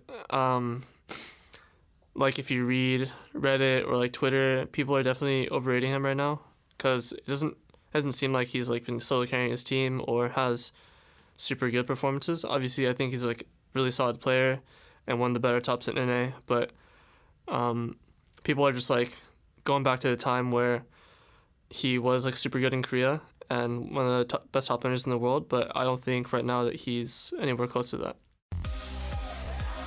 Welcome back to the second game between TSM and Team Dignitas. We hear from Hanser there saying that, you know, some days doing well in the top lane, and we did see a pretty good performance from him, but the strong start from Dignitas early still cannot be transitioned for them.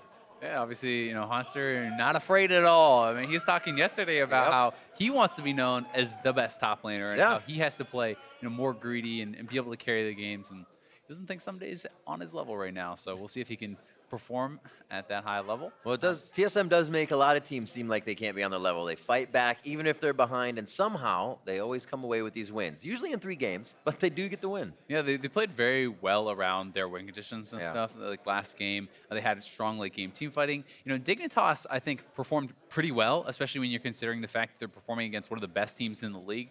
TSM up there near the top of the table. And the fact of the matter is, Dignitas looked good early, but it was mostly down to a couple execution errors in the late game, and things like their vision control wasn't quite good enough to actually secure a Baron, so they had to go for 50-50s.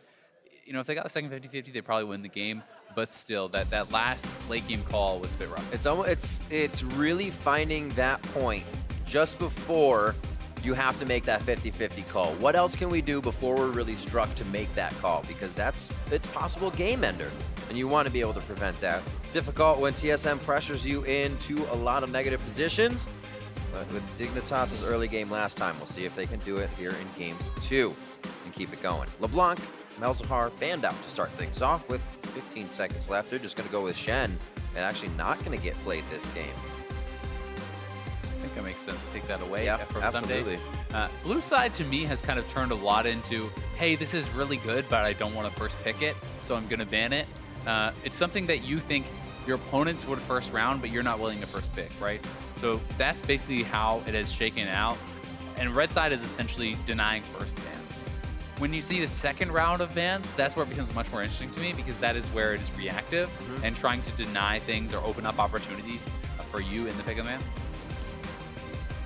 Possibly the Rengar. The Varus is still up currently, so we may just see the Rengar getting into play once again.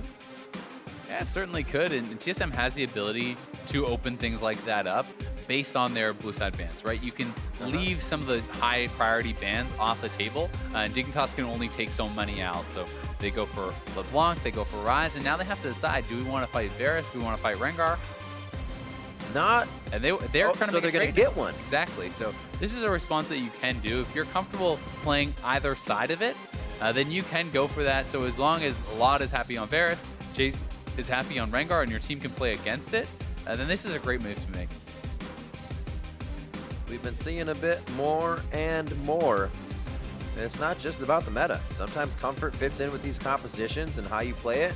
It's the way it feels. I like the way that everybody's been playing it. Yeah, I like the Varus pick a lot more here, though. And the reason is Graves is on the table, right? So if Graves is up, then the Graves for Rengar trade is very strong anyway.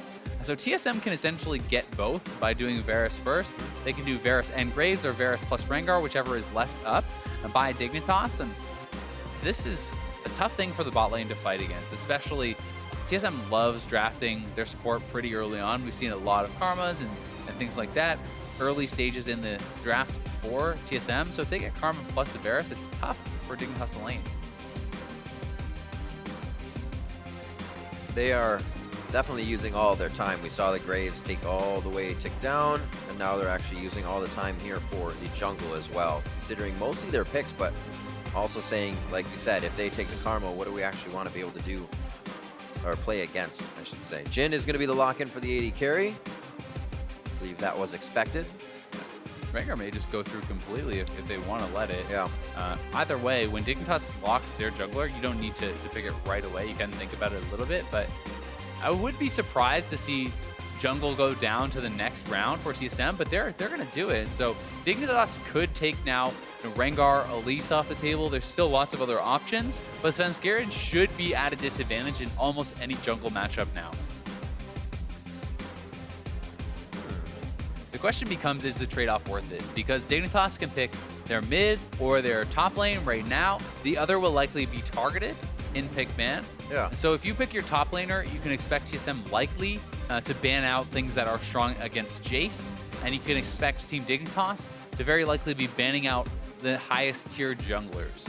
They can deviate from that if they don't think, hey, if you're saying, well, Keen has too many champions, it actually doesn't matter if we attack the champion pool, or Svenskeren has too many, it doesn't actually matter, then you can see deviation, but otherwise I expect that. He's going to drop the Lee Sin if it all comes to it. Yeah, I mean, I've seen there's a little Lee bit Sin, more of that there's too. Olaf, Yeah. there's Rek'Sai, there's lots of junglers that are available. We saw success with Zac even, and they are a little bit more worried about some other picks. So this may be something where they're trying to pick up the Karma or a support that they feel is weak into Thresh, and they're prioritizing bot lane so that they're not at too much of a disadvantage against the Varus. Yeah, Karma taken off the table as a response. So this is them saying, okay, they're banning Thresh, so they want Karma. Now we take away Karma. Next ban, Cop discussing with the team. Be looking at Svenskeren. They may not choose to do so though. 6 seconds left. Dignitas using all the time they have here for second and last ban in phase 2. Lulu. Huh. That All almost is saying you want to play Malzahar to me. And Malzahar is already banned off. So yeah, I'm not actually sure about the Lulu at all, really. Huh. That's interesting. I'd be interested to hear why Cop is actually going for that ban. Traditionally, Lulu has really been played into things like Malzahar because of the passive against the Voidlings, so you take it out. It's also strong against Assassins. Things like, I guess, maybe they're worried that Jace jumping in could get locked down. Yeah. But otherwise, I'm pretty confused by that ban. If they're trying to go for basically a squishy comp here, you are still looking for Hunter's top lane. He basically pick of the litter with just Shen being banned out, so it's not much to... He's still going to have a tank. Not going to have to be saved by a Lulu. The Tom Kench was banned out on red side by TSM last game. That was their final ban. X Special played that to quite good effect yesterday, so we'll get it again. And we'll see what TSM answers with here. Interesting pick ban phase. We do see that TSM had banned Ori for their final ban. Yeah, TSM could look to bully lane if they want to lock in something that is a bit more aggressive, but they are lacking a tank in their lineup right now. Yeah. So drafting Braum can help to make up for that. It's obviously a trade-off. If you go like something like Nami, you can probably absolutely smash the bot lane, but you won't have that flexibility of having a bit of a frontliner in the Braum. So that's the trade-off that they have to decide about. If they go range support, they're looking to win lane pretty hard. If they go melee, they're sacrificing the lane a little bit for hopefully more teamfight strength. Kha'Zix and the possible Bio Bard. And Biofrost on this Bard is very strong. It works quite well for the engage. You can use the Bard ult to respond to things like Jhin. Yes. But Bard is not the only one who can shut down the Jhin. Braum is very strong at that as well. Also give them a little bit of tank to put in this composition as they, not the healthiest squad. Having some sort of tanky member to absorb the Jhin ultimate is actually really important because he's going to be building lethality. If none of your members are stacking armor at all and you have no sort of shielding support who can absorb the shots, it's super disruptive. So even just picking up the Braum, you throw up the shield, you absorb the Jhin ult, that can make a pretty big difference. And they do fire a little bit of AP into that composition. We get Keen on Echo this time. I was worried about the full AD, but Jace is already in the hands of Bjergsen. Don't have to worry about that too much. No talent coming in for Keen, although the possibility.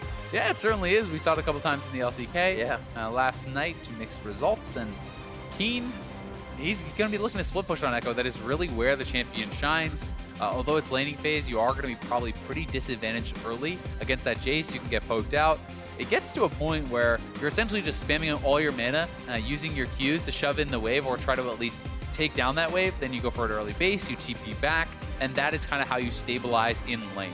All right, we had a lot of focus towards the top lane last time as Zale. Renekton, Graves, kill pressure. Not a whole lot of lockdown kill pressure, but a Rumble Kha'Zix. Always kind of scary to gank a Rumble. How do we see that action happening here in the early game this time? Yeah, if you had an Elise on Dignitas' side, that's more something that you can look for the dive, look for the lockdown. Rumble is a champion that naturally pushes, so he exposes himself to those ganks, and we'll have to be very careful about that because Renekton has the stun, he has the dash to follow up. So Rumble is going to have to either A, be protected by Svenskeren through warding, so we know when Graves is around, or Svenskeren will have to be top lane looking for those counter ganks. So there certainly can be a lot of action on the top side. And unlike Shen, if Rumble falls very far behind, Renekton can dive him, he can smash in the split push. So expect a lot of tension up there. All right, well, hashtag TSM win, hashtag dig win. We are getting onto the Rift for our second game of this series. TSM coming out with a nice comeback win in game 1. We'll see if Dignitas can shake that off and hit the ground running. have to. Even a lot of respect being shown to Someday's to his Renekton by Haunter here. Starting Cloth plus Potions is actually a very defensive start. And the fact of the matter is, since Chaser is dealing physical damage as well, both of the threats for you topside are really going to be physical damage. So building into a super early Secret's Arm Guard would make a lot of sense because that helps you against Someday, and it helps you in any potential 2v1 or 2v2 situations too, since Graves is also AD. 30 seconds until minions spawn. Let's see if Svenskeren tries to do any trickery here. Doesn't look like Someday's going to go down and help Chaser. And they may just get a Time Winder over the wall from Keen to help clear out that Raptor Pit, start things off here. Yeah, I mean, Someday can walk down. He's definitely going to want to watch and make sure that they're not invading and getting that deep vision. But Renekton plus Echo, some of the best leashes that you can have on those Raptors. Plus Graves already clears it well himself. You throw down the Renekton Q, the Time Winder for Echo, and then Graves has his own AoE. You can essentially instantly clear out that Raptor Pit, and it's going to be a much nicer start. But that said, Bjergsen can also throw a Shock Blast over the wall, which is going to help out Svenskeren. All the tricky starts. Yep. Someday even kind of walking around the long way, so he's not spotted out by the ward, but no one is going to be blown away by the Raptors start. It's pretty expected at this point. It's funny how it takes like a while for these things to happen though. Like, oh, I can get a little XP, share to help you out, you get a faster jungle. It only takes one person doing it. And it's worth noting, Keen actually didn't leash, so he got the early push instead to try to mitigate any disadvantage he may have. Bjergsen must leash because his top side is too far away to help out.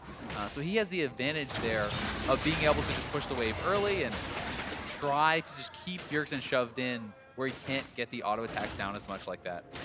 Feels pretty nice to get a few autos in. Oh, he's going to go for a level 2 gank. I think he's already pinging topside. Chaser is looking for some cheese. Rumble thinks he has time to push this in, but he does not. This is perfect too. The wave is meeting, so they don't have anything to Here they get caught up on.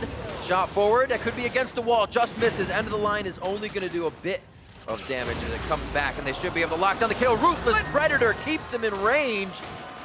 And the kill comes in for Haunter turned around. I mean, he was actually out. He thought he was safe. He turns back around, it looked like, to try to get some Flame Spitter damage and ends up dying because of it. Someday did not have Slice and Dice. He did not have his E yet, so he had to get in melee range for the stun. Haunter lets him.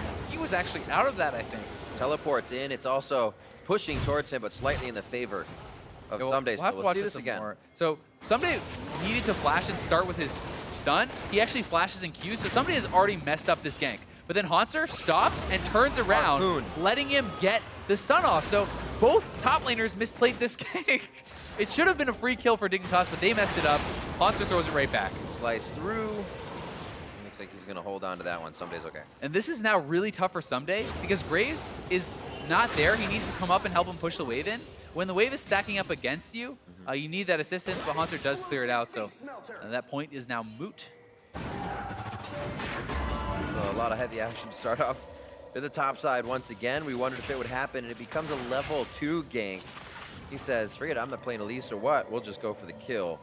Looks like Skirmisher Saber buy for him with a longsword. It looks like he's going to start going for a bit more pressure. Down to the bottom side for Chaser.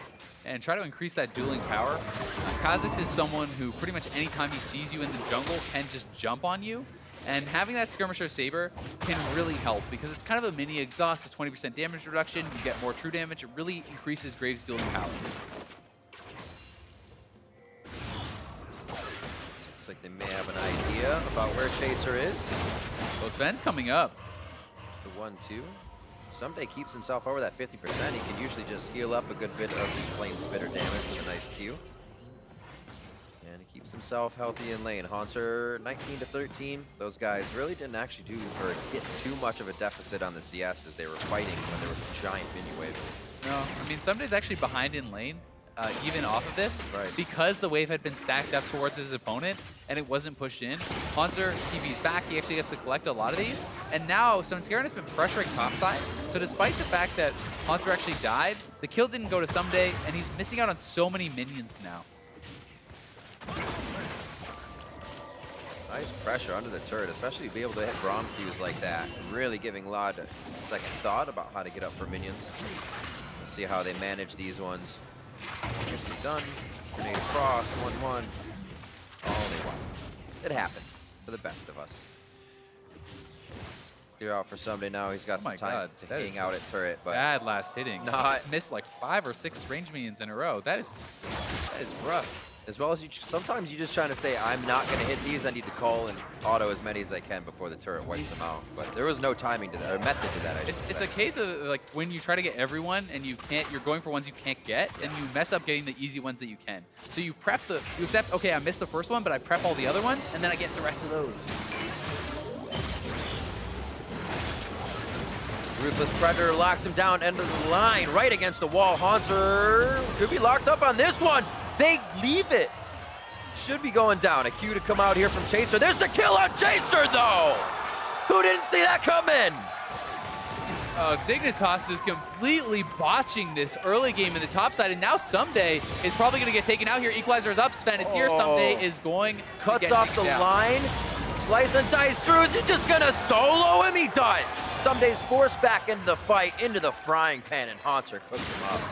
Oh, man. I mean, Haunter playing this very well, but Chaser taking a step back when he needed to go forward for one more auto. Let's see this again. The initial play is fine. So is it a reload and not an auto? Because it feels like they almost tried to give each other the kill, too. So, I mean, they go in, they start the initial play. Chaser is kind of getting blocked by minions a little bit here, but he does, look, he steps away. He still has another bullet there. He's like, okay, you got it. I take a step back. He still had the final shot that would have killed off Haunter, then chases through the turret with the suicide. Level up here, hits 6 for Haunter. It's an easy clear out, and then just Svenskeren being there corrals them into the rumble. And I mean, this is such a disaster from Dignitas. Even on the play that worked, they misplayed. They lost minion control. This is now a 2-kill Haunter, up 17 CS. That is, everything has gone wrong for Dignitas. And the pressure once again to Someday on the top side, trying to get that carry going. We'll see how it fares now. We'll see if Chaser decides to affect any of the other lanes. Bot lane has been pressured in 61 to 59, so CSing not too bad from Lod, but they have been spending most of their time under the turret, not an advantage. Mid lane Bjergsen and Keen 70 to 56. So we kind of came into today saying Dignitas really needs to come out of lanes at least even, or find themselves that lead in the early game. But I mean, we talked about the fact that Dignitas is very obvious with what their game plans are for the most of the time. They always attack topside. They did it in game 1. Haunter was able to absorb the pressure, not fall too far behind, even though he was getting camped extremely hard. And in game 2, he does one better. I mean, he not only absorbs the pressure, but he ends up with a massive lead because of it. And a lot of credit has to be given him, despite the misplays from Dignitas. It was on Haunter to capitalize on them. Absolutely. And he did big time. We wondered, you always say, you gank the rumble in the top lane, things can go real bad. That's a very scary gank. Especially post 6, where he is now. Yeah, things are only going to get more scary. Look at him, he's fine. Stunned and Ruthless Predator, just firing forward with his Flame Spritter. He cannot really contest here with Haunter. And look where Sven is now, right? Sven is sneaking up here. If Haunter can poke him down a little bit more, he's going to wait for the minion wave to pass. May look to try to sneak up behind him, or could wait for the grave. So Svenskeren has some options here. There's also a lot of pings coming down from Bjergsen on mid lane. It looks like Bjergsen wants some help here to try to dive. Over Raptors, possibly. No, he's going to take the easy route. Chrono Break is still up. Bjergsen holds to the skies, so he does not push off Keen, but they hang out for a second. Without Bjergsen getting more poke down there, it wasn't really worth trying to go for a dive. That would have been super risky. And wow, Someday actually is popping the ult. I think he was expecting more of a commitment to that. Maybe he just wants to base and actually come back with the TP, but either way, commits the ult, does clear out the wave. Saw that turret shot hit Haunter from his Deathfire touch. I was like, oh, well, I actually don't want that, but thanks for Dominus. I'll take it. 70 to 51 as well. Someday trying to keep himself up, and it kind of works out. You build a bit of armor to try to be a tank, but you also want to be able to do damage, and those items cost a bit more money, so Someday is really going to be struck for creating pressure on the map for the team. They want him in those lanes. And Someday has to be careful now because he's out of potions. He has no ultimate. He now has to base, contest at the blue buff. Blue buff does go to Chaser, but that means it's not going to Keen. Teleport just behind from Haunter. Can he throw the equalizer straight through the jungle?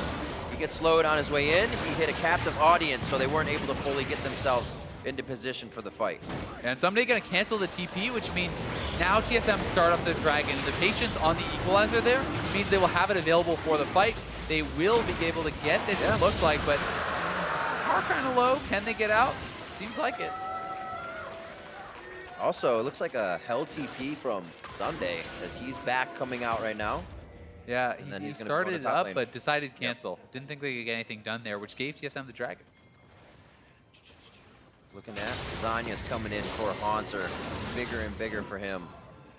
Not sitting on too much gold right now as he just came back with his buy, so we'll wait on that. Easy clears here for TSM in the bot side. I think it's very even on the bot side pretty much. You know, a couple CS is all that is really separating these guys. Both teams playing it pretty well. But the advantages are stacking up in the solo lanes for TSM, and that is what they can really be happy about. Still have to see what can happen for Dignitas once they get out of this laning phase. We've seen a lot of the Jins be able to open up with a curtain call. A few kills to come off of that. Pretty squishy members on the side of TSM, so they really may be able to take advantage of that damage if Lod can get himself going. Just finishing up Biomu's now. It's a great point, because TSM has no true tank. Yes, they have Braum, but you're building support items. This is not like you're building Sunfire Cape and Spirit Visage and fully tanky. So for Dignitas, a lot of success is going to come from creating flanks and creating chaotic fights. Jhin ultimate comes up. The ultimate comes in from Xpecial, bringing Someday in for a flank. Yeah. You know, Keen comes in. If you can get these very disruptive fights where Keen and Someday and Xpecial are all diving, it can break the battle lines of TSM, and they could potentially fall apart in a fight like that. It is a fight where if they scatter, it's not as good. You want to fight around that equalizer. Hanser can only place it once. Yeah, you want to fight around the equalizer, and with both the Varus and the Jace hitting the same person, you know, proccing Braum passive, kiting back together. They want to be that kind of unit. That's true. Little horizontal play from Keen and Bjergsen here as they taunt each other with junglers on either side. Ooh, Keen takes it just out of his parallel convergence, but hops back in. That was Here pretty comes Xpecial. slick. I'm not sure it's going to keep him alive too long. He has to chrono break back. They do pull in Xpecial through the Abyssal Voyage. Nobody's with him, though. Just on their tail is Biofrost to lock this one down. Bjergsen turns to Chaser for help from Biofrost. Sends Scaring up to Hanser. Hanser's here with the equalizer. Pinch once again. Chaser! Deathfire Touch takes him down, and they are going to be able to get Xpecial as well. 2 for TSM, and they get out with red buff as they got chased into their jungle. Dignitas actually playing that initial fight very well with Xpecial and Keen, but Hanser having lane priority in the top side means he makes the roam, he nails the equalizer. Great job from him working with his mid lane and jungle to turn a losing play into a win, and now they want more on Someday. Braum will start the dive. He just wants that minion wave. Concussive blows, locks him up, allows the team to put the damage down, and Hanser 4-1-1 with the majority of Dignitas' pressure in the early game. Here's the Jhin ultimate. We were looking for the follow-up. Can Keen make it? Getting taken down. A nice shot by Lod. No follow-up to come from this, but they do get a little bit off the back of that. Still a great snipe out there by Lod. At least getting a kill back. Very well played from him.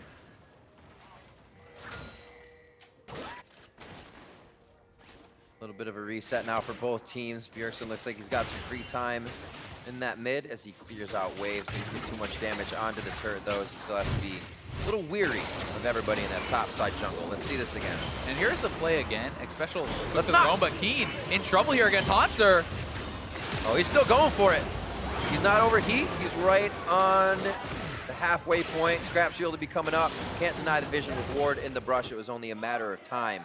But you can see Keen not too happy with results, trying to make something happen right away. Yeah, going for that trade kill, but TSM hovering around the bot side. They know they will have numbers advantage down here if they want to try to make a play. So they're going to push for a turret because Chaser is up pushing for the top lane. Bjerg pulls off mid.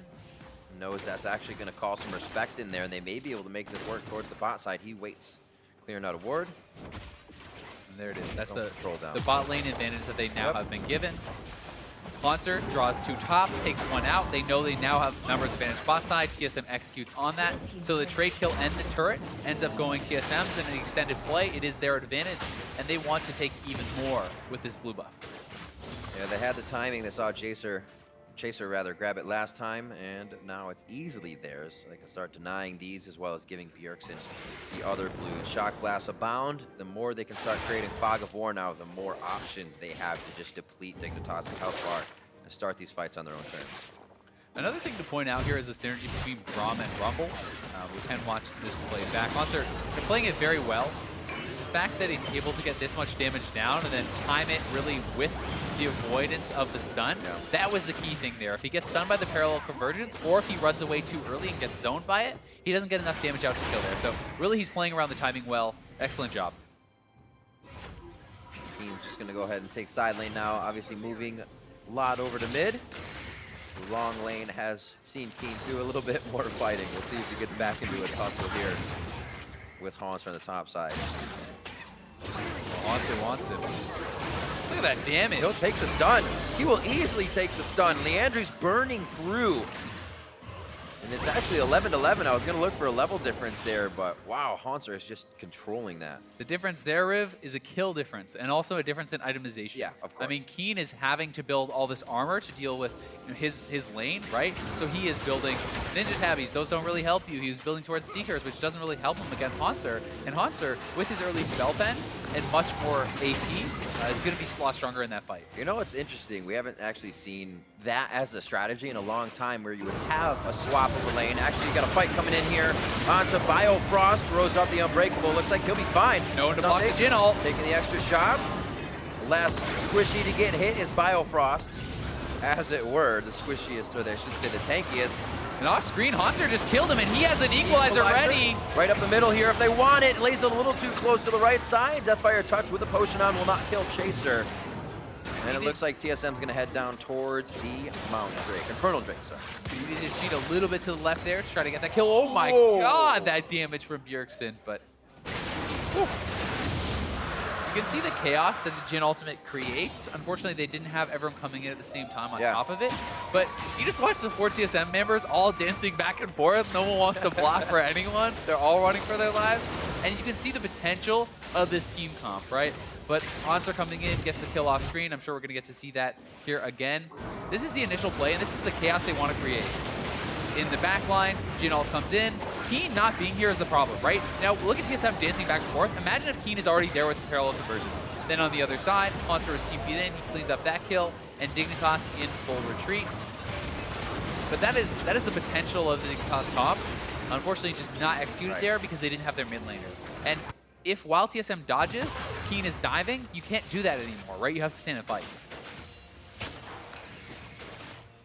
Looks like it's going to be harder for Dignitas to stand and fight here as TSM keeps coming away with these fights and the dragons. Yeah, the double Infernal, so good with these pure damage compositions. When your top lane is not a tank, he gets so much more from the Infernal. And Haunter, already really fed, is going to be loving it. Nice little dodge out as they put a little more harassment to the top side. Keen wants to keep this turret up. But it doesn't look like it's going to be much long for this, or very long for this world. Yeah, especially can rotate up with that Abyssal Voyage and may look to do so. So that is, I think, what TSM is kind of showing respect to right now.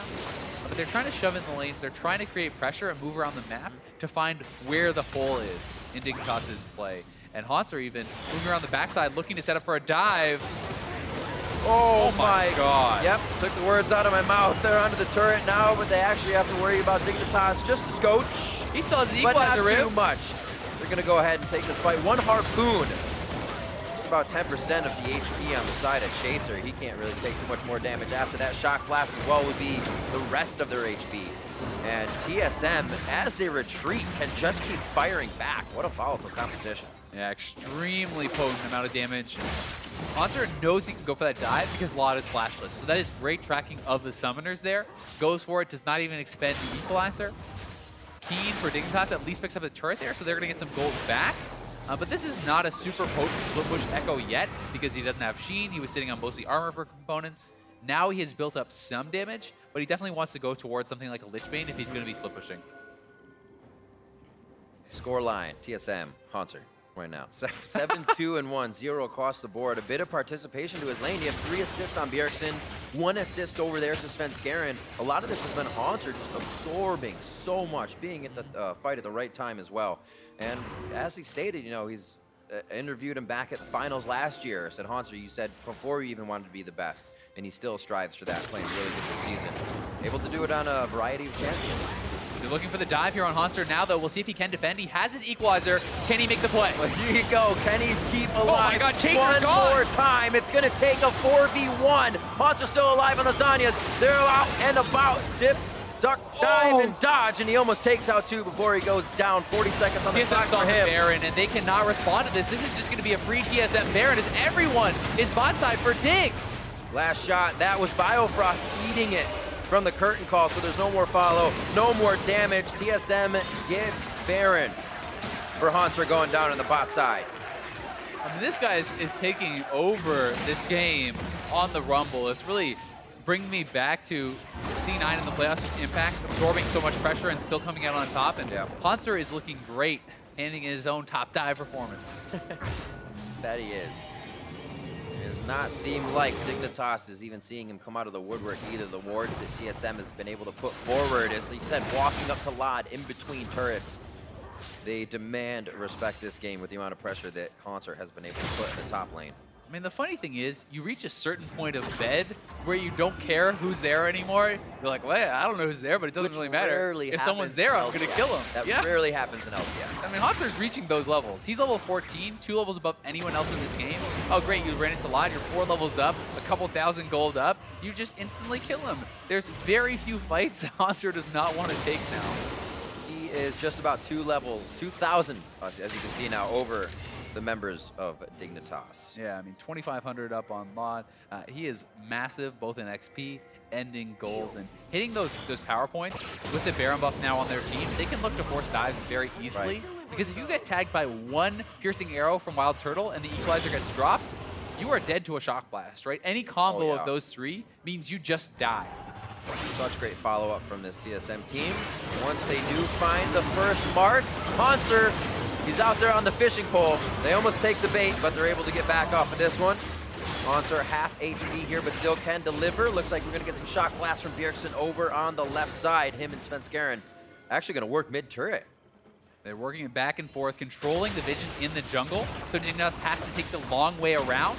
Bjergsen will be able to knock down this turret at the same time. Hanser still shoving up bot. TSM runs now right back to bot. Jin has to take the long way around. They will have the numbers advantage and get an easy outer.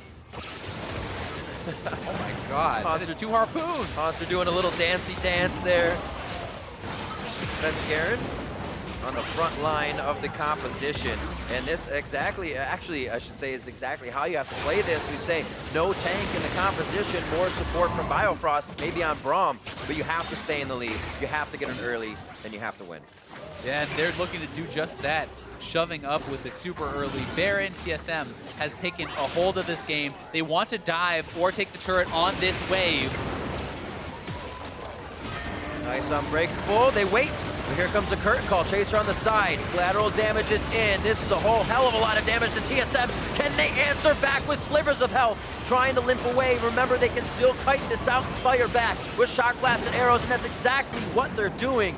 Yo-yoing in and out with slivers of health here. Dignitas is going to do the same thing, but it's Chaser that gets cooked up. Sunday's next. Deathfire touch, and Leandry's burning him down as he's forced to head to the side and now back in his own base to the fountain. Even with that massive gold lead, very close fight there for Dignitas. Hanser critically did not have a good equalizer. Otherwise, that could have been a huge fight for them. Still, they get the inhibitor, they get the turret, a very well executed Baron power play for TSM. I mean, that's the big ticket item you're always hoping to get. We are 24 minutes in here. Still going to have a few elementals to go, and they right now are always going to be in the hands of TSM, just making them stronger. This one allows them to do more of the poking that they've been having fun with as they pick up an Ocean Drake and 3rd of the game. They are looking very fearsome, keeping the pace of the game up as they have to do with this sort of composition. And Hanser is just going straight for a death cap now. He is going for the most aggressive 3rd item purchase you can go for, really. Almost close. I say why not, right? This is Yeah, no MR on Keen or Lod or Chaser. So if you get a hold of any of those 3 guys, they're just going to get so destroyed by the amount of damage that Rumble can put out. Dignitas has to keep this vision up. They already know it. The focus on the top side is hopefully enough to hold off for the minion wave pushing in the bottom right now in an open inhib. Looks like Someday going to do a little janitorial duty on the bot side and trim that up. Yeah, you nailed it. It's about maintaining pressure in mid and top to let the minions do their work in bot. So TSM did this from bot to mid. Now they extend their vision in the top side jungle. They control these paths so they can move back and forth between mid and top and cut Dignitas off with this pressure point in the bot lane.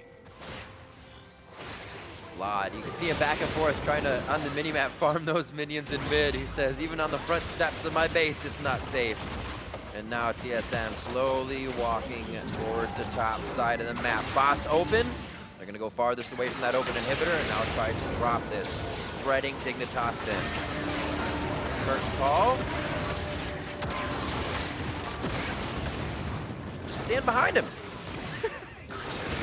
Everybody's moving. Yeah, Dig just did not see the window in there. And with the curtain call down, that is a lot of the potency of their dive gone, because you need to use that in conjunction with the dive to create chaos. And now they're going to have to answer these minions that are on the Nexus. They're going for a desperation play. TP very far away from Someday, but the Nexus is under attack. The inhibitor may go down before he even gets there. Some will say he'll get there someday. And he is in. He's right on the Biofrost. Goes for Svenskeren, who was on the back, but is not able to finalize or get Ruthless Predator on a target they can kill. Keen goes in, parallel into a Devour, but he also used his Chrono Break. Ultimates were being used mostly in defense here for Dignitas as they get pushed into their base. Lod gets hit by the piercing arrow, trying to stay alive. And it looks like he'll get out limping to the fountain. Bjergsen shocking through and able to get another kill there on a Chaser. They're looking to clear this last minion wave and get onto the Nexus turret. Yeah, that one Nexus turret already fell to the minions. Dignitas needs the desperation play here. They have to hold on. Whoa, instant explosion onto Lod. Summoners were already used, so he was doing everything he could. The dance out from Haunter. 10, 3, and 1 as he goes out nice and shiny in gold. 2-0. TSM take down Dignitas. Haunter styling on him game 2 as TSM with a clean closeout to the series. Really looking on form this weekend. Back-to-back swoops. It's got to feel good walking away week 6, 10-2. You know, TSM had one of the more shaky starts compared to what they're used to, you know, compared to their finish last year, and they seem to be coming to form. Towards the end of the split, they're getting better and better and better, and they really do look like they're performing as a cohesive unit. With Haunter rising as a carry and rising as one of the best top laners in the league, there's so many threats. The rest of the team performing much better. Questions, obviously, with the change all the way back of Doublelift to Wild Turtle in their bot lane. Not too many questions there as well. Playing either average or better to take the teams down that they have been put up against. Dignitas now 4-8 in the standings. Definitely a tough week going against TSM here to take out a win there. TSM has been surging lately with the rest of the teams at the top of the table, taking down CLG yesterday as well. So looking for Dignitas, the first game was pretty good in their favor. But again, we see the same focus for Someday in the top lane, and then a 0 result from that. Yeah, I don't know if it was nerves or tilt or what it was, but there was a lot of mental errors in the play from Someday and Chaser. They botched so many of those plays. And even the first blood was only really given back because of a mistake from Haunter. The flash Q instead of the flash stun from Someday. That almost gives away the kill. Then Chaser stutters on the auto. That would have gotten the second kill, ends up being a 2-for-0 in a 2-for-1 dive. There's just, you cannot have those kind of errors. When you're putting this much focus top lane, you need to get something from it. And they not only got nothing, they actually gave Haunter an advantage. Absolutely, and I think there was definitely something there where we see the tight kind of plays really going awry. Once Dignitas actually has to put themselves in that situation where communication becomes the forefront of how the play has to be successful, they start to crumble a little bit with the calls not all being there. Yeah, it's just tough when it feels like their strategy, they're so one-dimensional. They're always going top lane, right? These teams are being able to play around it, and they're being a little creative, at least with level 2 gank path, trying to do something before their opponents suspect it. But still, if that's the only way that you can win, it's pretty easy for a team to counter pressure and to get advantages back. You know, even when they got a kill, Svenskeren was able to pressure enough that the waves went in Haunter's favor, and Someday was behind, even though his opponent had died. It was very interesting coming into picks and bans, too. We saw the Lulu ban from Dignitas. They were kind of focusing that would be the savior of this composition that actually just poked you out. Yeah, that is one, the Lulu, I would love to. Maybe I'll ask one of the Dignitas guys about that. Yeah, for sure. Because I want to know, what that was about. I haven't really seen that be something that is played into just general matchups yet. Absolutely. But maybe it's something that's been coming out in scrims.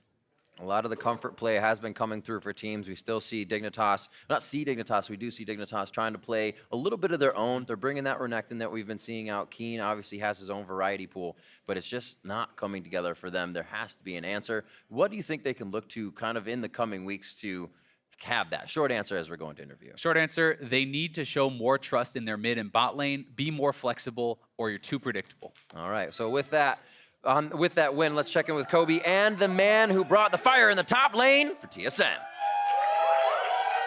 That's right. We're here with Kevin after their victory. Congratulations, first of all.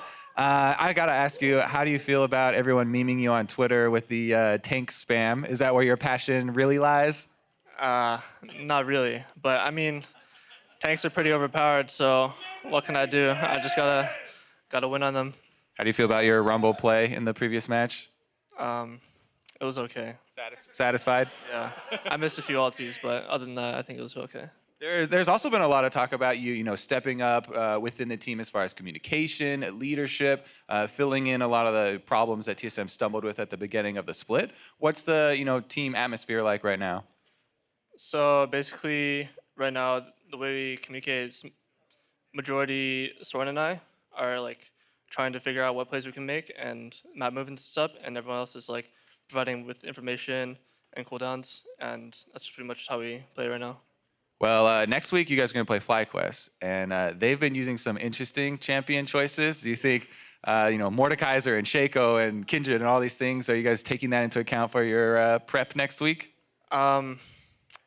Yeah, we are, but I feel like no matter how hard they cheese, we're just like better in general, so we're going to beat them anyways. All right, we will see about that. We're going to send it back to the casters right now, though. Thanks, Kobe. Great interviews on the day. Oh, they are ready. Yeah. TSM are ready to keep doing this. Obviously, they seem very confident in their play. Super confident this year. I don't You could remember say that. I don't remember this kind of personality and this kind of confidence coming out of him at all last year. Even when they were dominating, maybe because there was more focus on Doublelift. Now it's his time to shine. That's kind of one of the things, right? That was the personality, was it? Doublelift was the personality. He was the guy who kind of the hot mouth who would say things. But now Haunter, not throwing shade, but he is confident. It's like the casual flame, he just kind of slips it in there, right? It's not really aggressive, but he's just stating it as if it's a fact. Well, I kind of love it. We talk about the man of the hour, or last hour and a half. It's going to be player of the game, Haunter, coming out of that one. Absolutely amazing play, able to find openings on the Shen and openings on the Rumble. He's getting focused both games. He's able to absorb the pressure. He's able to turn around the plays. Yes, Dignitas made mistakes, but yes, Haunter also was the one to capitalize on it, playing around these dives very, very well, anticipating his opponent's moves, outplaying them completely, and then taking over the entire game. He was just on point, Rube. The equalizers were coming out, playing it very well. Even in situations when he was down, he played it out to the longest effect. We also see it'll be coming up the time when he was in the bot lane, getting ganked, getting the Baron for the team. He was such a disruption this game, as well as a force when they needed him to be. Yeah, he really was. I mean, that one dive in the bot lane, it was a 4v1, and he not only kills one person, he almost kills the second, forces them all to base, which gets them that Baron. Let's actually bring that one up on your screen. That was 20 minutes in, and you're like, Haunter, he's doing great. That'd be a great shutdown kill. Oh, Dignitas thinks the same thing, but they forgot about the other side of the map. Yeah, I mean, he focuses Chaser, great target selection, because the turret was not on Chaser, but Chaser dashes into the equalizer, and he says, you are the prime target, I can take you down. And even though somebody has TP, there's nothing he can do about this. Are you going to TP in with 10% health? He can't even join the play. So this is an easy Baron going their way. And TSM used that to crack the inhibitor, used that to press their lead, and never gave it up. Just look at the damage. Compare a Haunter to pretty much all of Dignitas. That is rough. Absolutely amazing stuff from TSM. Like you said, 10-2. Next week, Immortals and FlyQuest. So FlyQuest, definitely we'll see how they play today. against C9, trying to come up. C9 as well is doing well. FlyQuest, we did see have that O2 week with a C9 O2 week. So things in the top of the standings could get pretty crazy here. I think teams are starting to figure each other out, but also we're breaking away from the meta in some of these games. So it's feeling more and more like TSM is rising to the top, and they're going to have their eyes certainly on Cloud9 and FlyQuest, some of their biggest competition. Who's going to be playing next? All right, we'll have to see. When we come back, we have our rematch between former sister teams Cloud9 and TSM. Hype. Don't go anywhere. More LCS when we return. Or fly.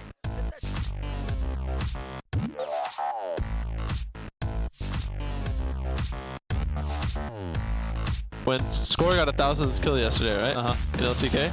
Yeah. And then Papa Smithy was like, congratulations to the most successful role swap in the world. And then I was like, only second to mid-lit. Should be going down. A Q to come out here from Chaser. There's the kill on Chaser, though! Who didn't see that coming? Hunter's here with the equalizer. Pitch once again. Chaser! Deathfire touch takes him down. Looking to set up for a dive. Oh my God. Yep, took the words out of my mouth. 2-0. TSM take down Dignitas.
League fans, welcome back. Rivington Bism III back again with another match. But this time I've got a shiny new co-caster. Ta-da! My time to Kobe shine. Hartman Kensler. Ooh, new memes. I like it. Our next series is a rematch. Are you ready? Between Cloud9 and FlyQuest. First time these teams met up, it was a 3-game series. I hope we get that again. Cloud9 had coming out in the victory, but FlyQuest are looking to even up the score tonight. We heard a little bit of back and forth in the beginning of the show.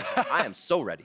Yeah, me as well. And clearly, FlyQuest, they have done some work over the break. You know, they brought out Mordekaiser and Blitzcrank bottom lane yesterday. They've done things like Kindred, Shaco, Jarvan mid, you know, a lot of these unique picks. And it does feel like the unique picks are something that they are really pushing heavily, because almost every week they're coming out with some extra angle to try and surprise their opponents. With the Mordekaiser and Blitzcrank being used on the 10th place team yesterday, I'm super curious what they have in store for Cloud9, or if that's just something, you know, to kind of get inside Cloud9's head for their pick and draft and see if they actually go standard. Because that is one thing that Cloud9 also talked about, or Lemon Nation talked about, FlyQuest, was that you also have to play the meta picks in addition to, you know, any other sort of surprise ones that you have. Yeah, he's just giving that false info. No, I'm just So it looks as though Cloud9 put in the practice last week as well. After showing some hesitancy in Game 1 against Echo Fox, Cloud9 immediately shored up those weaknesses and closed out Game 2 commandingly. Didn't seem like they were too happy with themselves with that Game 1 performance. That's right. Sneaky, he mentioned that the team needed a loss, actually, after that match. And, you know, sometimes if a team is winning a lot and the players start to slack off, or coaching staff, you know, you just get a little bit more relaxed if you're winning without a little wake-up call of a loss. We'll have to see, though. With an additional week to practice due to IAM, they've also been able to look at their losses even more closely. So maybe that will be what they really need to jump back on the horse. Because FlyQuest, this is a very big test for them. See if they can actually defeat them again. Absolutely. Just say that was an outsider match, so we didn't mean to lose that one, and Cloud9 has kind of proven that true. This could also be a statement game for FlyQuest, as well as High shared how he plans to take the rematch a little more seriously. So last time we played Cloud9, it was a close best of 3 once again, 1-2 in their favor, unfortunately. This time around, I don't know what's gonna change. Hopefully, you know, we can do our assassin versus assassin thing. But if not, I'm perfectly fine, you know, like picking like a backline mage and seeing who can play that better, because there's more than one way to play the game, and you should play to win, and we'll keep that in mind next time. I like that High, you know, a little bit down to earth here. You know, they don't always have to go reaching for these surprise strategies, and he can just play standard, you know, backline mages and have frontline tanks. But we like to see him do the surprise strategies. But before we load into the game, let's review the starting rosters. On the blue side, it is going to be Cloud9. That means it's Impact in the top lane, Contracts in the jungle, Jensen in mid, Sneaky at bot, and Smoothie at support with Coach Reaper. And on the red side, it is FlyQuest. Up top, they've got Balls in the jungle, Moon, mid, high, bottom Altec, support Lemon Nation, and Coach ThinkCard up on stage. Now, in FlyQuest matches, almost the most exciting part is the pick and ban phase, Riv. Because as we've said, you know, they're most diverse champion pools for almost all lanes in the North American LCS. They've just had so many of these oddball picks. A lot of them have actually not had success and not seen returns here. Now, yesterday they went with the double melee bottom lane, and right after they beat Apollo went into solo queue and he started playing Mordekaiser. Like, oh yeah, this is so broken. But I feel like a lot of the bonus to that pick is the surprise factor, and the fact that it looked like, you know, their opponents were not used to playing against a kill lane, a double melee lane at all. Absolutely. As Zale was kind of touching on it earlier, is that you have somebody like Bjergsen who plays in this high level of solo queue. So you see some of these champions. Kobe, you play high level solo queue. What's the chance you've seen a Mordekaiser lately? Play against even. NA solo queue? I actually saw one last week. There you go. All right, never mind. That kills my point. But anyway, you don't play it against it much. So like you said, these things are something that'll catch you off guard. You have that kill lane, and once you get even getting it banned out FlyQuest went back to it knowing that it would still take their opponents off guard. So they are tried and true to their strategy. Yeah. They know they'll work. I'm curious to see what they'll start out in game number 1 here.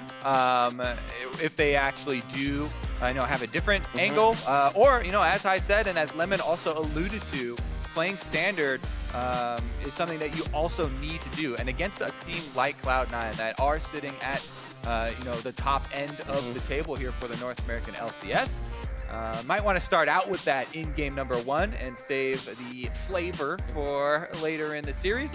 As of right now, they're targeting Jensen pretty heavily. That's not a big surprise. Jensen is a very high-performing, and actually, Cloud9 concentrates a lot of resources on Jensen as well. Not only is he a high-performing mid laner, but they actually funnel a lot of gold into him, a lot of minions post 15-minute farm, and jungle pressure as well.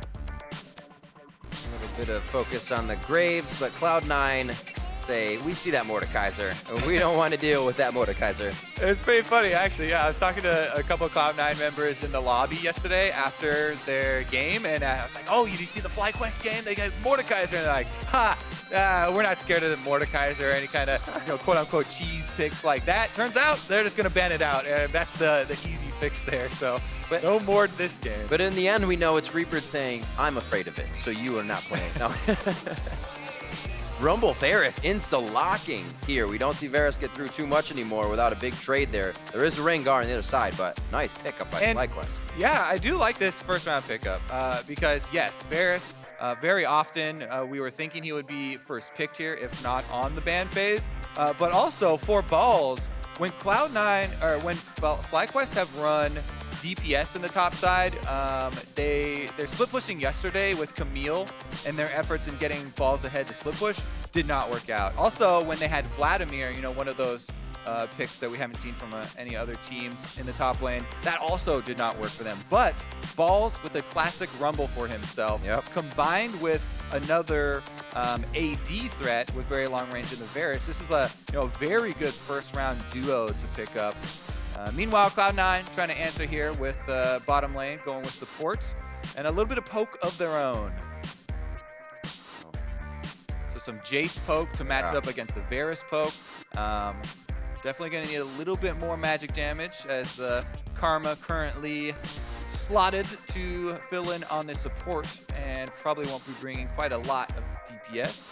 FlyQuest do feel the need to answer that jungle position in the first round here and don't want to get pushed any further, below, considering Graves is already pushed out there, and they're going to take up that Kha'Zix. So it does look like FlyQuest going with a more meta draft phase this time around, and if you're going to go more meta, it looks pretty good at the moment. For sure. We'll see if they get any more crowd control on their side to try and hold people in place. It might be Sans tank, but it looks like both teams might be Sans tank at this point.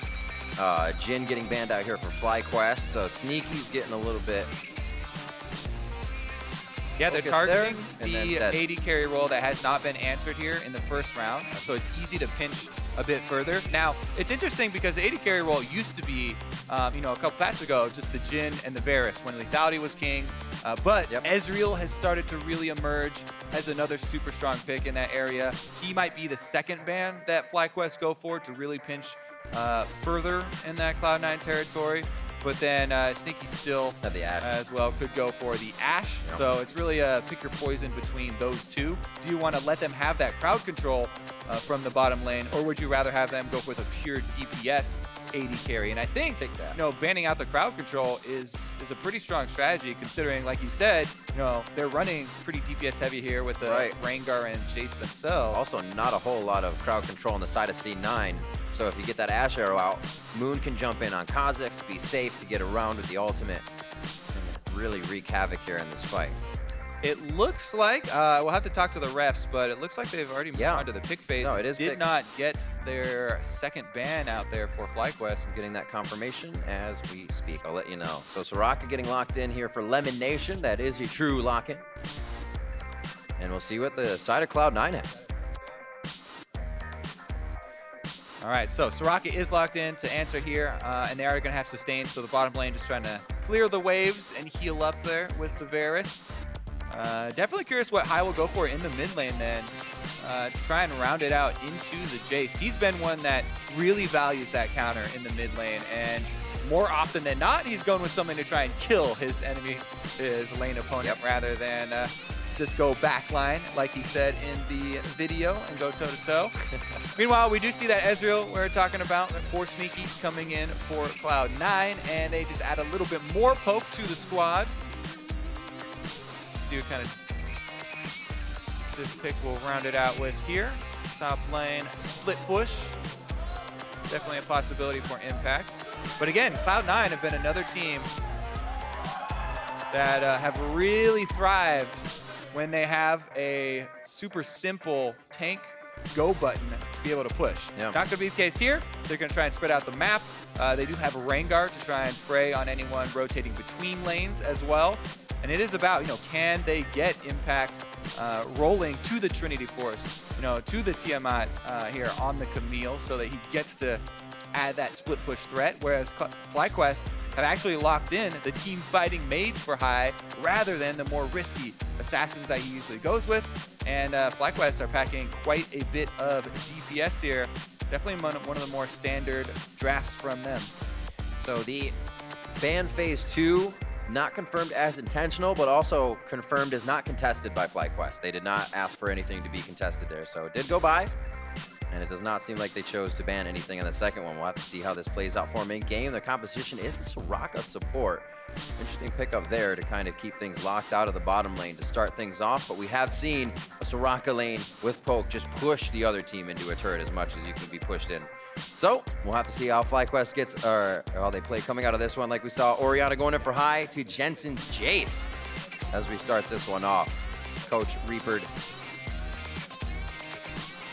meeting up and heading off. Leaving the players to their own divides now.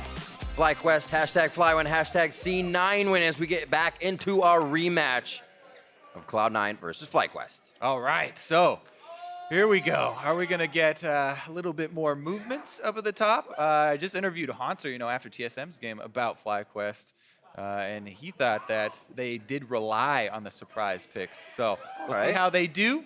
Just coming down the tier list this time around versus C9. There's a thing about the surprise picks, though, is they put you in kind of the advantageous position to have to keep doing them. We see FlyQuest able to make those initiations as well, so it really plays into their favor with these, I wouldn't say wonky compositions, but compositions of their own that they can really bring into great effect.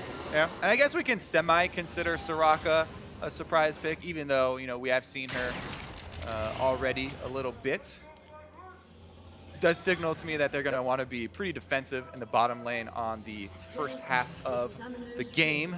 And we'll see if Moon actually concentrates his efforts up here in the impact versus balls lane, which I would definitely think as a jungler is going to attract a lot of attention. I would expect both these junglers actually spend a lot of time in the top triangle, basically, what we like to call top lane, mid-river, little triangle here, and leave the healing and poke bottom lanes to their own devices down there.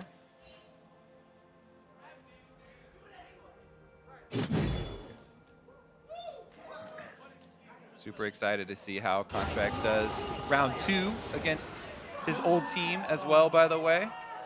If people remember at the beginning of the season, him being moved up from the C9 Challenger squad, which is now FlyQuest, joining the main squad here. Not quite sure what these calls are from the crowd. I wonder. I have to see. Sounds like some animal mating calls. Of a moose. Ooh! Ball's got one of the small ones, so Moon doesn't get level 2 right off the bat there. Flame Spitter. It's a little bit hard to control that wildfire, and he got one of them.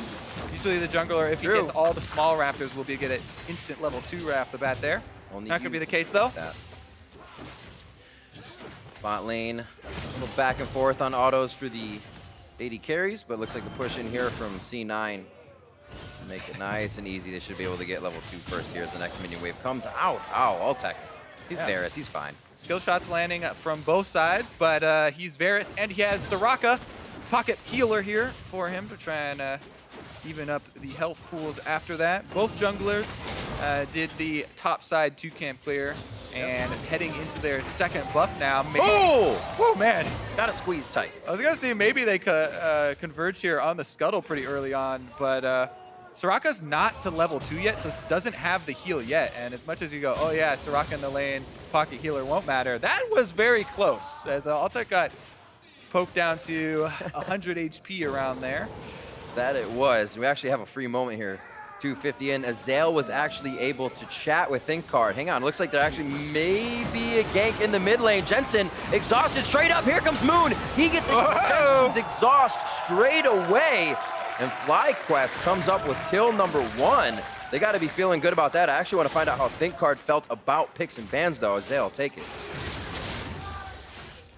Yeah, I had a moment to chat with ThinkCard about the Mordekaiser pick. He was saying it was actually something they had practiced a lot, and they decided to bring it out against Envy because they said LCS games are LCS games, no point in saving it, they just want to play to win. He's also feeling very confident about the draft. C9 running full AD, he wants his teams to build early tabbies, and as long as the other team can't snowball early, he thinks they can win team fights and take it late. Back to you guys.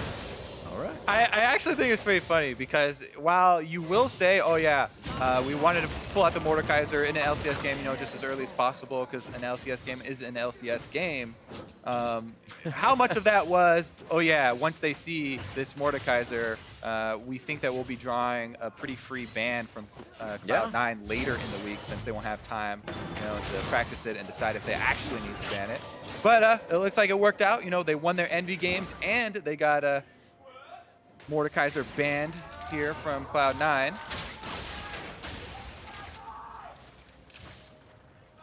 Cannon waves on each side. Can be a bit of trading here as we get into the farming. Moon coming out of his base. Double longsword for the junglers here. As they continue to keep it quiet. That first kill to mid lane is the only thing we've seen so far. And it was, you know, the important kill, right? We're talking about the top triangle of the map, which is this part of the jungle right now. You know, top lane, this part of the jungle, and mid lane. And FlyQuest did focus very heavily on that. Right now, though, prepping the dive on balls. He's gonna go ward and get stunned. Oh.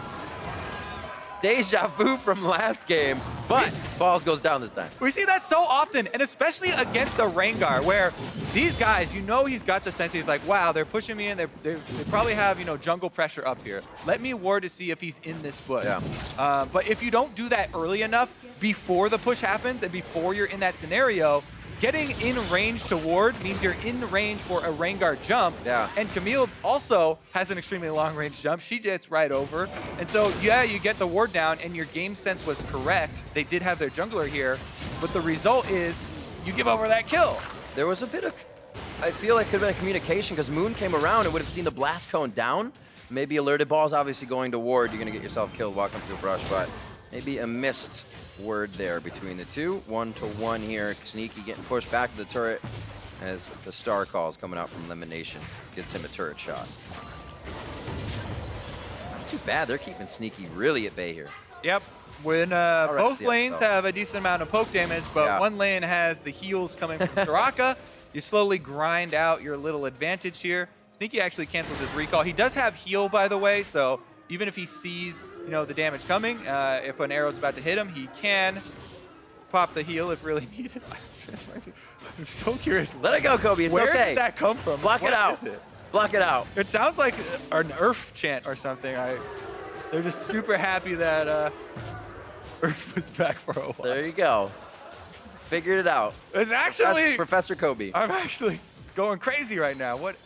All right, regardless, let's check back in on junglers. We love junglers. All right, all the camps are down as Moon's ending on the bottom side, and the bottom side is recalling. And we talked about the bottom side being. You have found the Kobe trigger. Focus resolved. There's the shield. Lemonation still has full HP, so I don't know why I'm getting excited. And they're going to slow that one down. 10.2 on the clock here.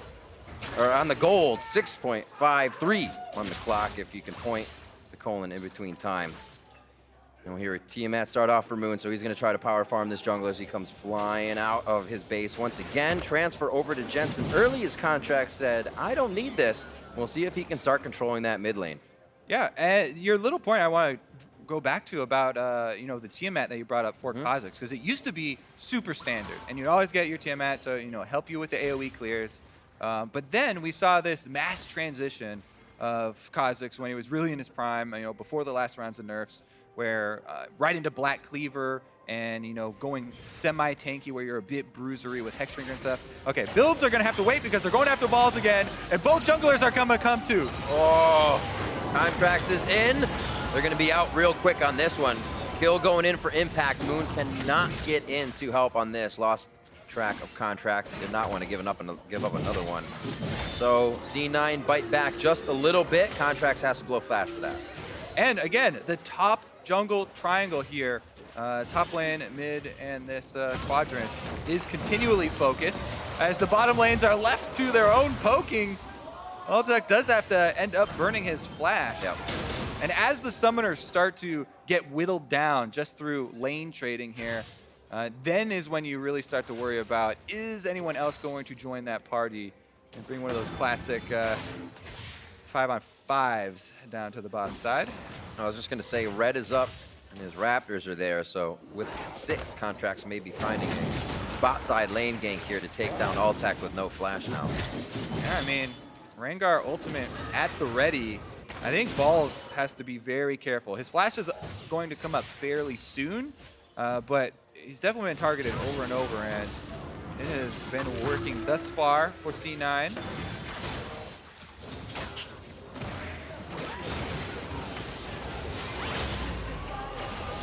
A little bit of back and forth.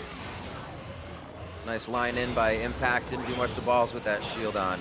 And a few too many minions in the way, so he takes more damage than he really wanted to deliver. Gets some breathing room under the turret, not too bad there. 69-52 as he already has the lead on Balls with a bit of pressure. And now High will get his blue buff to keep up with Jensen in the mid lane. 82-75, so pretty close there as well. This lane, though, really volatile. Like you said, Lemonation helping to keep Altec healthy. And we saw him blow his flash recently just as Lemonation kind of walked out of lane. Whoop. Nice Qs coming in from Smoothie. Yeah. Altec's flash still down, but Ball's flash comes off cooldown at the time that the Rengar ultimate comes off cooldown, but Contract's actually sitting in. He wants to get the free jump out of the bush.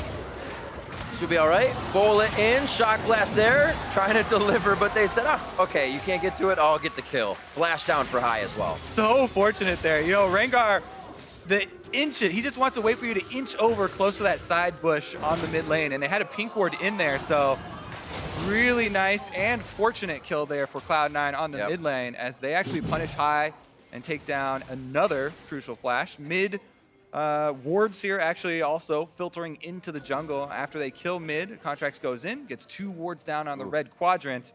And again, this top half of the map continually under focus and under fire. It's starting to really take its toll as the gold lead is mostly top centric in C9's favor, whereas on the bottom side, FlyQuest in their Soraka lane actually getting a decent little lead here as far as CS is concerned. On the top side though, Moon actually has to be careful about checking into his own jungle. You see Contracts is waiting there in the brush on Rengar, and if Moon had actually gone up to his red quadrant, would have been the victim of another bush attack. Not going to be the case, though, as they go for the invade and actually filter towards the bottom. High with the assistance of Moon gets a ward in the jungle. Ultimatum onto Balls. Oh, he gets kicked around left and right. Not much he can do but take it. And then he finally gets himself out. More pressure for Impact in the top lane to just keep controlling.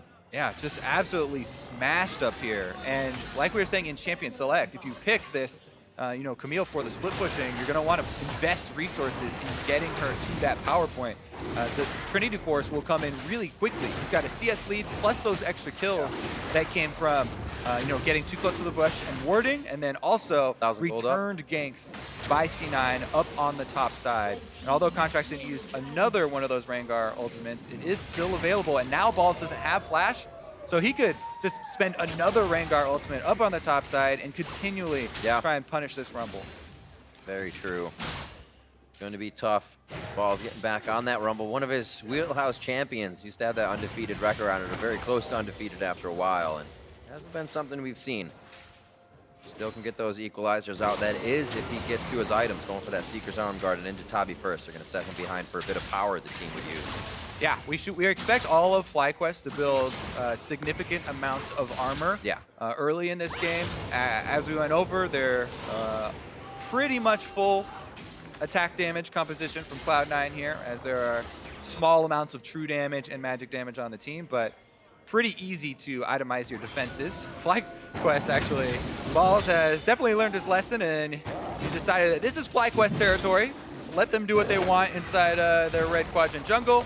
And he backs off there. Does avoid the death for now, as he uses the ultimate just to clear the wave. And he's playing it as safe as he possibly can, while the rest of the team tries to make up for it on the other side, which is correct decision.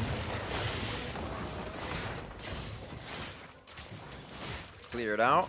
Seems like when a team can never really get under the skin on that top side lane of FlyQuest, Balls was kind of just relegated to grabbing up a few farm here and there, sharing in lanes. You can already see 118 to 77. Things are going to become very hard for him if he just wants to share that camps. So with FlyQuest moving everybody down there as the rotation came in, well, Contracts actually jumps for it. Whoa. Minions are there, doesn't want to take too much. It's going to be the jump in from Impact. Contracts just gets out with his life. Is there a finalizing kill? Oh, it's over the shoulder, pie to the face of Balls. And Jensen comes in. Impact provides the barrel and calls Jensen over for his free shot, and they hand the kill over to the Jace there to really get him snowballing. They almost did the same thing in mid if Contracts didn't have to ult in for that last high kill too. They set him up, bullet him, and said shock blast him. And Balls was playing so safe before. You know, he's retreating super far into the jungle. He's been doing it just best. went up to use his ultimate to wave clear, but gets snagged there by Contracts, and he got baited in a little bit, thinking he could finish off Contracts because he was taking tower shots, but Impact and Jensen remind Balls that this is C9 territory up on that top half. It's kind of crazy to think about. That was probably 12:30 in, we're a few minutes past now, but you should be okay between tier 2 turrets at this time in the game, walking back and forth. Nah, my friend. If you commit all of your team members to the bottom side, true. You don't get to CS anymore. And it is sad times for Balls. He's now 2 levels down. And the Trinity Force that we've been hyping up for Impact has come in. So he is ready to take off. And Cloud9, we'll see if they can snowball this lead. They know Balls is in that brush. They just ping down to the bottom right side. Impact is just kind of waiting for him to peek if he does. Hiding just to farm right now is what he is left to do. 15 minutes in, 4-1 here. A little bit of action coming in from high in the beginning when they went on to Jensen, but we've seen Jensen take a lot of pressure as a mid laner before and still come out on top. And the team's trying to put these kills on a silver platter for him now. Yeah, looks like we have a convergence of Cloud9 around mid lane, but FlyQuest have a lot of vision in the area, so they do have some defenses. They can back off, and here we go.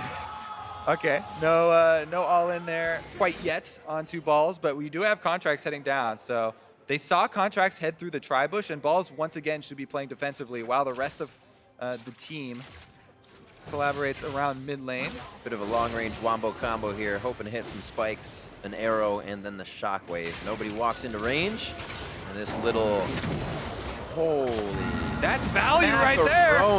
Wish comes out on that one, thinking there was also a follow-up from Sneaky.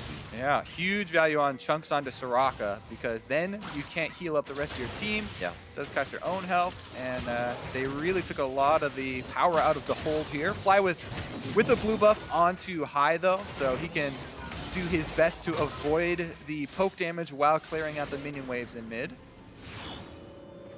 Wow. This is Cloud9 owning both sides of the jungle right now. I don't really know how much time they've spent on their own, more so on the side of FlyQuest.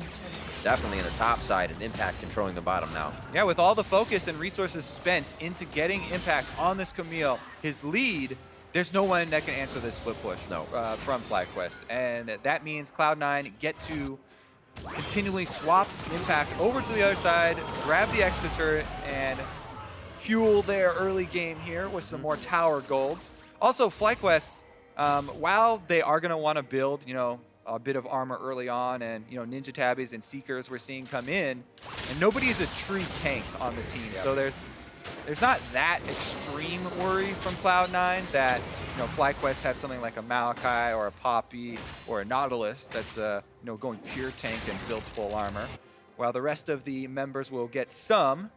It won't be the tremendous amounts. Here we go, though. Ping's already onto Altec as he decides to back off in time to get away from Impact, who, with all tools available, should be able to easily pick off any member of FlyQuest if they show themselves 1v1. Smoothie getting himself in a scary spot right now. Seeing and making sure FlyQuest can't get an initiation. If they did, what almost would that look like if FlyQuest were to initiate, or do they just wait? Yeah, they definitely don't want to at this point. FlyQuest are trying to wave clear. They do have Varus. They can rotate over to mid lane, spam out the arrows, and try and keep the minions off. Right now, FlyQuest are really looking for one of those counter initiation plays where once C9 jump in with Contracts or Impact, who also are fairly squishy at this stage of the game, then you lay down the Rumble ultimate. And it's a lot easier to hit really good Rumble ultimates and Varus ultimates as counter initiation tools. Rather than trying to start it out. Although it still is an option, the Flash Varus ultimate has been showcased in the LCS already. As of right now, though, yeah, they're still waiting for the counter initiation, so that means the rest of the map is Cloud9 territory. Take up another Cloud Drake for themselves. Gotta go fast. So Cloud for Cloud as they trade back and forth. Only have one more Cloud if it does spawn. Whose will it be? And the next one's a Mountain anyways. 1 minute for Baron coming up onto the map. A lot of pressure from Fly here towards the mid lane right now as they're trying to just pull members in. Give balls a little bit of safety towards the top side and cause pressure in mid. Yep, and there's tons of vision for Cloud9 right now. Because they've had control of the map for so long, because they have the strong split push, they've got both sides of the jungle warded up. But FlyQuest have kept everyone around mid lane for the last 2 minutes. Yeah. Defending the siege, a lot of prep. siege. And they finally are actually able to go offensive because Cloud9 spread out there. And C9 actually didn't get, much for their troubles in spreading out. Just got some recalls for some base timings into purchase. If they can actually force a fight on these purchases, then it might be worth it. Oh, they want him. Oh, it flashes out of the shockwave. That could easily be a 2v1 for him for the moment. Jensen actually taking a lot of damage from the shockwave dissonance on the backside. He did not miss it. Oh, they forced it all right, but it was into a waiting FlyQuest. As we said, they're looking for this counter initiation, and the flashes expended there. FlyQuest come out ahead. Contracts and Jensen not able to burst the target first. Impact will be able to answer at least one. His eyes. I just gotta farm this canyon. Give me the cannon.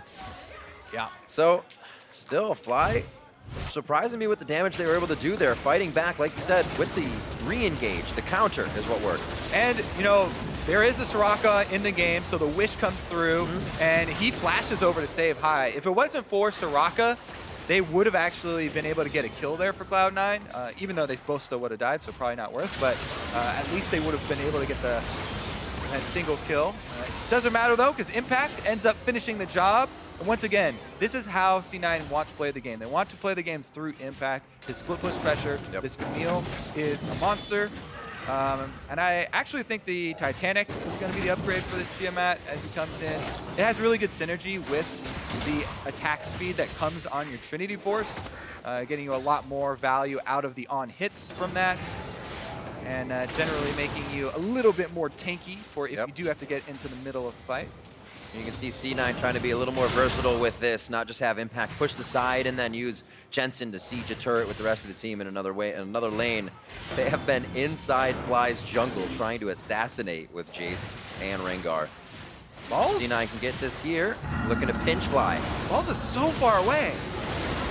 C9, go for it. Teleporting in, he's just going to be above the team. The Equalizer could lay down mid, but he's being chased by Jensen. Everything's in defense here for FlyQuest. Forward goes Jensen, exhaust goes down, it looks like Fly pulls off. That's a super weird call from FlyQuest for as far as macro calls go to me, because yeah, they made the call for balls to go back and catch that top lane wave that you see now crashing. And yeah, he does have TP, but you know that C9 have a Rengar, which is almost instant initiation, and you want to have time for a teleport to continue the channel time. Like, channel time is long enough for someone to die when everybody's packing this much damage in these team comps. So, relying on a reactive teleport and making the call for the rest of your 4-man squad to push up that deep is very, very risky and a bit odd, and they do pay for it in 1 kill. So it's not the end of the world, but probably an unnecessary move, as they, you know, not only died but also lost their teleport. And so many things on the plate now for FlyQuest to handle. Both lanes 23 minutes in, top and bottom being pushed up to the turret by Jensen and Impact. And the squad of Contract, Sneaky, and Smoothie running around in mid. Pretty free here to see if they can actually find a kill. Alltech has to stay back very far. Such control by C9 coming into this game.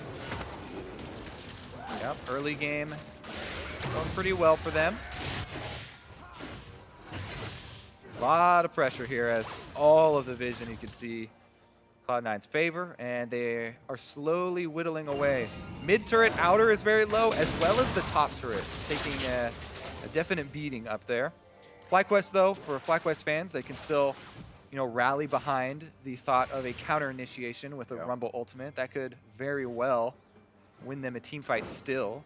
The only problem is FlyQuest have a lot less territory to work with, a lot less fog of war, you know, to try and get these positioning advantages for themselves. Nice wards in mid. You can see Jensen trying to set up for Fog of War Blast. That would be enough of an opening right now for C9 to get in. There's one. Alltech gets hit up, gets the heal from Lemon Nation. So it's not going to stick too long. It's very much in their favor. C9 just trying to set up on the side here, allow Impact to create pressure top, and then figure out where Balls is and initiate. Yep. Game plan remains the same for Cloud9. But FlyQuest are going in with a whiff! Ball delivery, sombrero on the moon. It's a nice hat, but I don't know if it's going to get him any kills. He almost goes down himself, and Impact now has top side.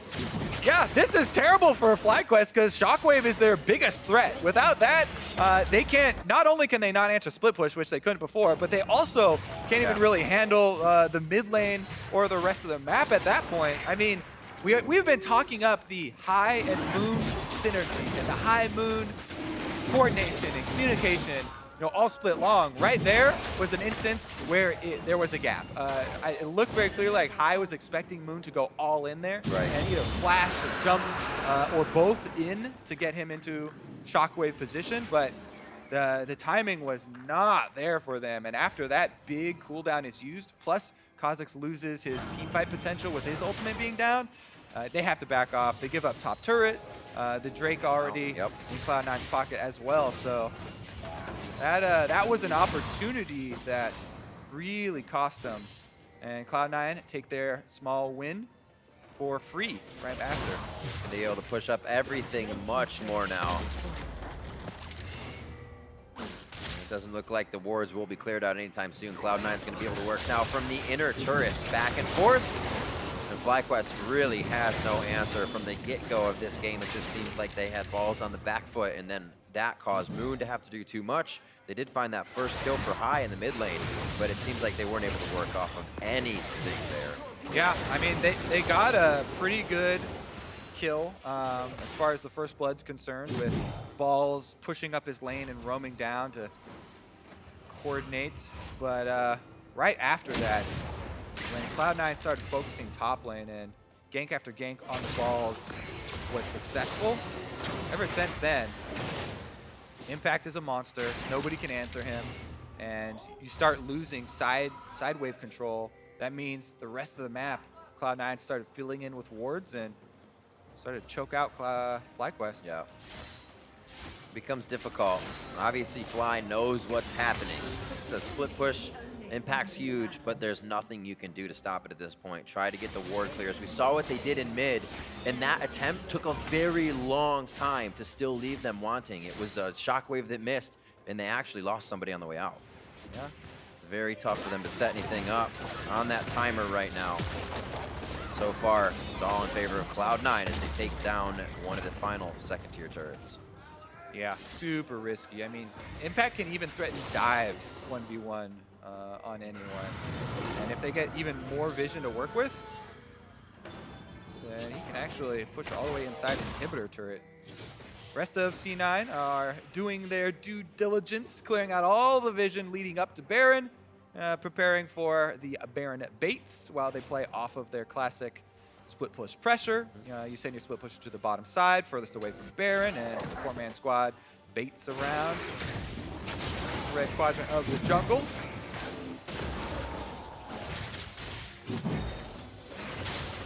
Ooh. Difficult with Cloud9 here on the side. There are a few wards for Fly, which are keeping them safe from the Shock Blast right now, but a very interesting position to be in against the Jace. They also could get that minion wave to run top side. Yeah. I mean, it's just such a difficult situation to be in. Yeah. If you're a team that has super unreliable initiation and you're behind against a split pushing team, because C9 are just going to get small advantage after small advantage over and over, by just applying their pressure, with the Fed Camille. And what you would want to do to stop that is try and force something, but the tools that FlyQuest have to force something are pretty limited. And as we've seen, if you miss your Shockwave, if you miss it with the Kha'Zix ultimate, then you got nothing left. Here they go for a flash Shockwave instead. They hit Sneaky, they got him. It's about pulling the trigger. It only becomes harder when you show them that initiation the first time, so you got to do Snap Judgment the second time. High says, I'll do it myself, but even with that kill, Cloud9 can't get anything. All the waves are in Cloud9, or FlyQuest can't get anything. All the waves are in Cloud9's favor due to the split push, so this is the big thing about playing against a team with full map control with the split push advantage. Even if you go for that super risky play, and you're able to hit the Shockwave and they take down the AD carry, wow, that's great. You got a little bit of gold, but you have no map control, so you can't get any meaningful objective afterwards. And that's why it's such a difficult situation for FlyQuest, and kind of lamenting the situation they're in right now. Buying a little bit of breathing room, but you can see how much that is. That's just to clear those waves you were talking about. C9 already living in their jungle again, and FlyQuest is forced to give up a lot of this vision. Shock Blasts not hurting as much, but he's still building up damage. Jensen has a few more slots in that inventory to start doing damage. The armor is starting to take effect for Fly here. Let's see if it continues to help. They can build enough before C9 closes down on him. Yep, and C9, they return to the 1-3-1. Get both side waves pushing, return everyone to the Baron area, and they can have the exact same scenario. They just get to try it again. Even if somebody gets caught, like Sneaky got flash Shockwave, doesn't matter. They can just reset, then prep the waves, and try again. That's why you gotta call it. They have like a few catches worth of being caught, if you will. Yeah. It won't affect them too much. There's a big timer on FlyQuest to set everything back up. And a sneaky 2-man here coming in from Cloud9. Yeah, the rest of the squad is heading over. The Baron takes a while still to burn through for the team, even with the Mountain Drake. 6,000 health. And FlyQuest would love if Cloud9 continued and gave them a chance at a 50-50 steal. They don't actually do that, and Impact, since he doesn't have teleport, walked off, and they let up on some of the pressure. I wonder, C9 as well, like you said, kind of pulling away from that split. FlyQuest recognizing that High can get very, very intricate in these calls around the Baron, and we just saw a Sneaky go down the moment C9 stopped their split push, so FlyQuest may be finding another in. It looks like they go back to the split, though, on the side of C9 to avoid those fights. Yeah, C9 can clean up this Drake really easily, as it's not threatening at all, so you can just send one person even if they wanted to with the split push pressure. Right now, Jensen's not showing, though, and there goes Impact! Locks in Moon. Impact in a 5v1 right now. Yeah. He'll be coming back up. Contracts is there. They got to be careful of the equalizer. It's still burning down. 2 in the Shockwave. Moon goes in. He's able to clear one out. 2 of these gets just far enough away. The reset in, the reset out. And Moon gets himself some great kills. The team's going to follow ball here. Cooking down Jensen. They were waiting. It was the split push plays, but can Cloud9 collapse from the lanes to get the kills? Jensen, Eagle Eye onto Lemonation on the back line. Sneaky with very low mana, still firing in the Mystic shots. And it looks like they're going to take a breather on this one. 2 for 2. Yeah, definitely. You guys need to calm down a little bit there. There were some weird choices in that little skirmish. Cloud9, they could have just returned to the pressure they have, but Impact decides it is time to fight. I'm getting bored. Let's force this one inside the jungle. He jumps in 1v5. They get a Rumble ultimate in the jungle corridor, which is perfect. Nice dodge. And forces them into the Shockwave as well. So FlyQuest, they're super happy about the way that one went. and then they're able to pick up this extra kill. But now, even after they have the man advantage, Altec, he flashes past Sneaky to try and get through the team. I think he wanted to get a shield from high there or something. And, you know, after Sneaky had jumped on him with the Arcane Shift, he felt like flashing backwards would leave the rest of his team without enough pressure to win the team fight. But he ended up flashing forward, and then Impact comes over, so he goes down, and it's a bit messy there. But in the end, there is a reset for Cloud9, and they grab the trade. 8-6 coming out of that. Still a 5,000 gold lead here for C9, but FlyQuest finding fight openings. Whether that result is a win for them, they are able to actually get themselves into range. And if they can, of this poke team, they may be able to get the damage they need. Still forced to back off for now. Looks like things are going to be around Baron as Impact focuses bot side. Yeah, and he's got at least an auto attack here, so this is going to be some big chunks out of the turret. Gets about 55% of the health there. And that's all it takes. A couple seconds, 50% of the turret health gone. Baron is still controlled with a bunch of pink wards for C9, so this is what I was expecting. You know, before that fight in the blue quadrant of the jungle broke out, it's more controlled Cloud9, where they keep applying that pressure and, you know, keep forcing FlyQuest into something. Shockwave ball. All right. I was waiting for it. I heard the sound. There was no distance, though. Contracts as well. Just throwing off his ultimate, and then he will back out. No engage on any of his targets. Impact seeing if he can get something cheeky on the walls over here, but he forces his way out, and Impact has him going back to the turret, and he's probably going to get it this time, even with a fight. Yeah, Impact is definitely the point of power, because the four-man squad here of FlyQuest is doing a good job. They're continually poking at C9 to keep vision. Ooh, might cost them a little bit more than vision. No. Ulti. Wow. Double shockwave back, Sneaky low. He almost went down. Summoner heal into redemption on both sides. Support's trying to do what they can to offer a bit of help, along with the shields and heals. And that four-man squad, they're playing such a dangerous game. FlyQuest, they're trying to clear the minions, but also poke at C9 so that C9 don't go bait over in the pocket ward by Baron and force them into these face checking situations. But with that poke damage, FlyQuest get run off, and we're back to Baron. Varus is going to be there in time. Altec will be able to hit some shots. Very low for Sneaky. And they, again, these Baron calls are to say, oh, we may have messed that up. Let's do Baron a little bit. They'll have to come up here. We'll have time to reset. Impact's doing whatever he wants. Yeah, and Impact is still going to be able to apply his pressure. Yep. However, the rest of C9, they either need Contracts to get a bit more tanky so he can actually tank the Baron and then pull off of it and go with the Rengar ultimate to try and catch the Soraka or Varus to actually punish FlyQuest for continually checking this Baron.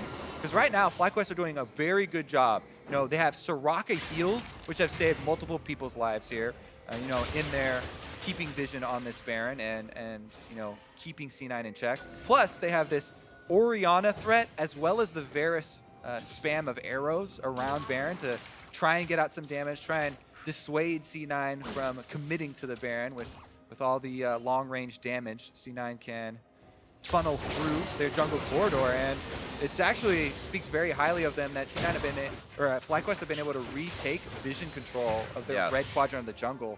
That will help them quite a lot in extending this game and keeping up their farm. Basically been full court press by Cloud9 the whole time, up to the base already. You can see damage on the top side turret from the mini-map. It's been hit up a little bit, so Cloud9 is finally forced back, as you say. And this has been Pi, the rest of the team, getting some shockwaves to work and starting fights in their favor like this. This is so tense, though. Because FlyQuest, you can tell they're playing with fire. Cloud9 have the advantages, they just haven't been able to bring them to bear. You know, the Soraka heals have been sustaining them, but for how long? When will C9 actually be able to pull off one of these picks? As of right now, you can tell that FlyQuest are feeling the pressure. Moon goes in! Oh, Moon gets hit, Redemption comes down. That's going to be a very nice heal. Elimination put it just on the outside. Equinox to lock somebody down. They lock out Impact, actually, as he comes in.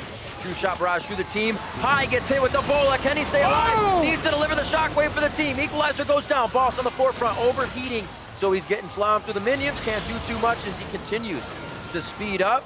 Contracts is obliterated in that fight. It is a low elimination, but Fly stays for the fight. You could tell, Balls even was anticipating that a couple of seconds from now, they were going to get one of these game-breaking fights. He bought the blue potion for the extra damage here, and FlyQuest, again, they're able to get a kill, but the side waves are still pushing, and Impact is actually going to push mid lane as well. Like, he's so strong, he's still controlling all the minions, even after losing the fight. Moon in. The waves may be at the best they have been for Fly here, just off of the base, able to be pushed if they win this fight. And it does not look like Cloud9 is going to let any of their members go down past Contracts here. Fly now towards the side of Baron, may be able to do some vision work. And they are trying to take this opening to actually change the state of the game. Baron getting burned. Impact mid, he's starting to come back. It's only half HP. Smoothie's there, looking for Contracts. He's over at blue buff, too far away. To the skies, Jensen, if he goes in, it's going to be a hit for the steal. Contracts just on the edge. Baron goes to Jensen and Cloud9, and they start to wipe down Fly. It's one of those situations. FlyQuest felt like they were just running out of options, and they wanted to take a small window here, but it wasn't enough. Cloud9 can collapse. There were no CDs left for FlyQuest inside the Baron. C9 had all respawned, and that is going to be the game. 38 minutes in. What a back and forth after C9 knew they weren't just going to find their way into the base with the split push. FlyQuest holding them off, and one final fight at the Baron. Fly finally broke and took the chance. Cloud9 take the victory. Game 1 to Cloud9 over FlyQuest. Split push wears on you, man. As the players like to say, that can be damaging to your mental. Split push for, you know, a consistent 15, 20 minutes really wears on your nerves. Being in that high state of awareness for so long, and knowing that you have to keep on playing with fire, you have to keep on making these, you know, risky plays. It's just, it looked like they got fed up with it. And they're like, you know what? We're not returning to this. We're going to change this game now, for better or worse. And they forced this Baron where they didn't have cooldowns left, and Cloud9 members had started to revive already, and so they get trapped inside. You know, they would have had to burn that down way quicker. You try to go for best chance scenario. You say, hey, it's not a 50-50 smite fight, but still you have Jace coming in there. It's the team that's going to poke you down as they approach Baron, so it became even harder. FlyQuest did not stop trying there. They came up short on a few of those ultimates and a few of those engages, but they were trying to get in each time. A lot of times we'll see a team get split like that and just kind of relegate themselves to farming everything that's coming in and not trying. Yeah, I mean, they didn't have like a super reliable point and click to start off. So we saw them get creative, right? Kazac's going in invisible, trying to deliver that way. That didn't work. I'll just flash and do it myself. Definitely an exciting game opener, though. We have a best of series, so more to come. I cannot wait. We've got our analyst on standby to break that one down with a Cloud9 win. Thank you very much, Riv. Holding up well so far. Your second series of the day, still crushing it. Thanks very much, buddy. Let's talk about this Cloud9.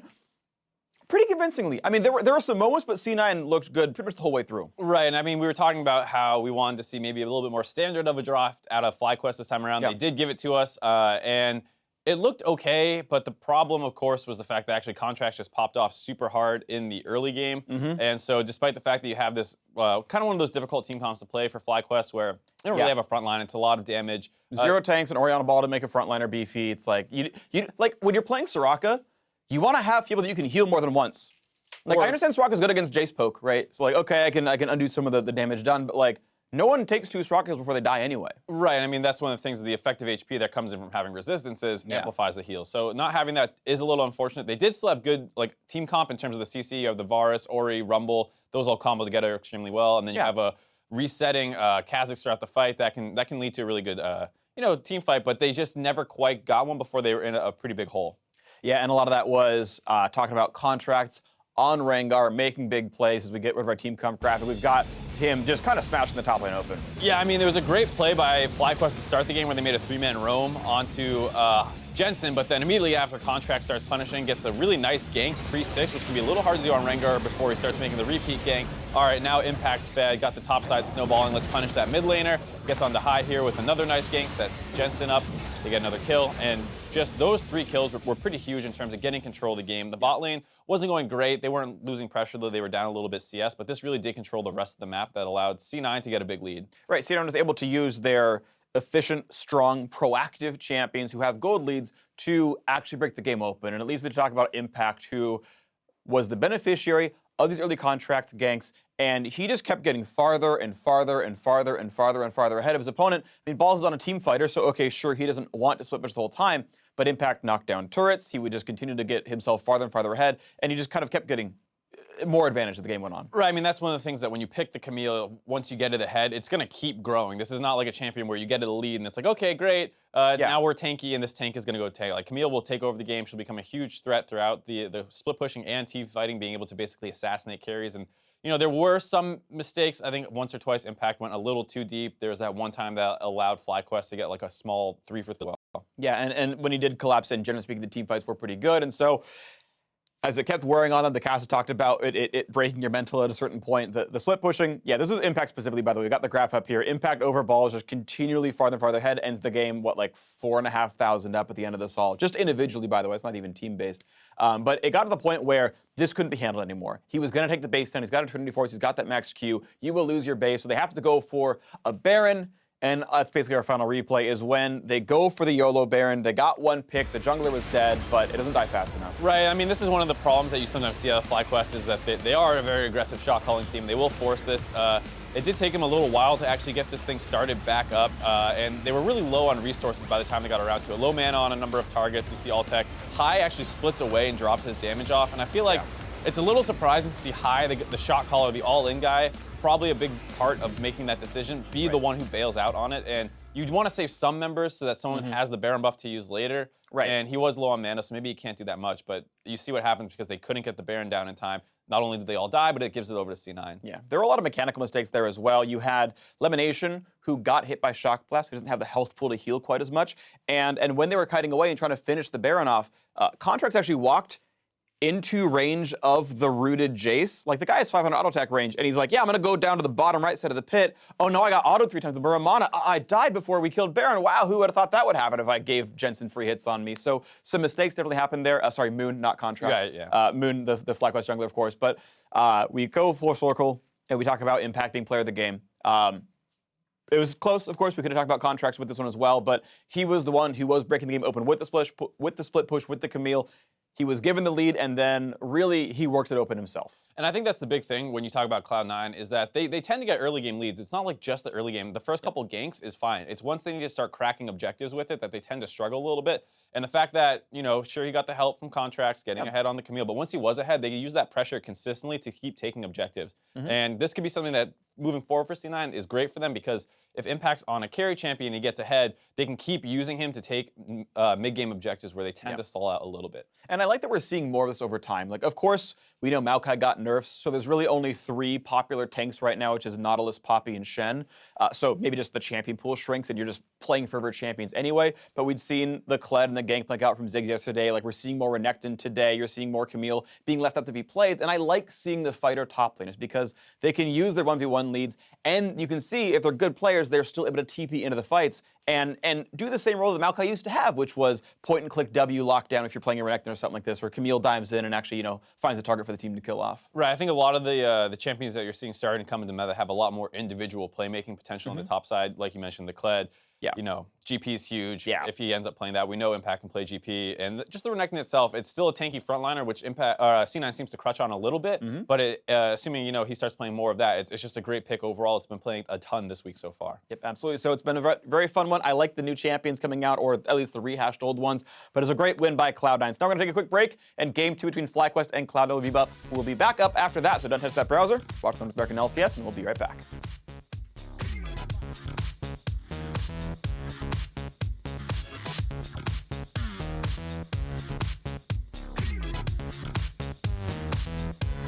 One. Guys, ready? Yeah. 1, 2, 3. Go, go, go, go, go, go. Contest so slow. Punch one. Checks. Whack. Jensen, exhausted straight up. Here comes Moon. He gets exhaust straight away. I'm coming. I'm just ulti for pressure. Okay, I'm still Oriana. Original flash. Ken? I'm flashing. Guys, too far away to the skies. Jensen, if he goes in, it's going to be a hit for the steal. Contract's just on the edge. Baron goes to Jensen and Cloud9, and they start to wipe down 5.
I think FlyQuest is a team with good macro, but they definitely have weaknesses. Like, I think sometimes their lane assignments and stuff aren't the greatest, and I think we are probably the team that plays 1v1 the best out of every team, so I think we can easily exploit that. They're a team where you're gonna get macroed. Did he say it 1-3-1? Welcome back, everyone. The teams are gearing up for round 2 of FlyQuest versus Cloud9. Glad you could still join us. You didn't get lost. Well, first game going over to Cloud9, and with the rematch, I think everybody was expecting a little more oomph from both teams. Cloud9 showed it, and FlyQuest was a little lackluster there. I mean, Jensen was already talking about it, the 1-3-1 strength of Cloud9, and they were able to get a lead onto Impact, and after that, just let him loose. So for FlyQuest, going into game number 2, because they're the team, they have to switch, turn it around here, try and even up the series. I actually would be looking for them to have one of those more reliable, point-and-click go buttons, so they can force something. If Balls, he had a really good showing on the Nautilus yesterday. Yeah. Something like that, around that area. Or let's see another one of those surprise picks from them. Unfortunately, it won't be the Mord. LeBlanc won't be coming out either. That doesn't mean they don't have something else up their sleeve, which we are hoping for. Jace will be taken out. They don't like the poke and blast of Jensen's Jace. So just a few things to make sure the early game is nice and easy. Nothing to be afraid of. No Varus this time around either. Also now going to find himself in the ban phase, as we expected to see from a lot of the red side teams. Not willing to give that first pick up. Does mean your pick of junglers for either team. I've been a pretty big fan of Graves, especially as far as this matchup is concerned. It could provide quite a bit of control. Moon can get that Rengar for himself and be pretty good. FlyQuest always plays well when they can just attack, do whatever they want, when they want, kind of regardless of what's going on, and get one kill and get in and out. Very guerrilla warfare style. Shen's going to be the one, so there is going to be a trade for something here on the top of the list. Yeah, bit of top lane focus. The other tanks still available. Nautilus and Poppy still options. They could go at some point in the first half of the draft. As of right now, though, FlyQuest, let's see what they got. Rise is also left up, actually. And Rise isn't left up too much versus Jensen. He's quite good at, as much as we talk about, the top lane, the mid lane as well. It's a big component of 1-3-1, and they might want to jump on something like that for Jensen. Lemon Nation loving that Malzahar. He's going to lock him in. Rengar should go over to Cloud9 here as they look for possibly Jhin. Not very much in the hands of Sneaky all the time.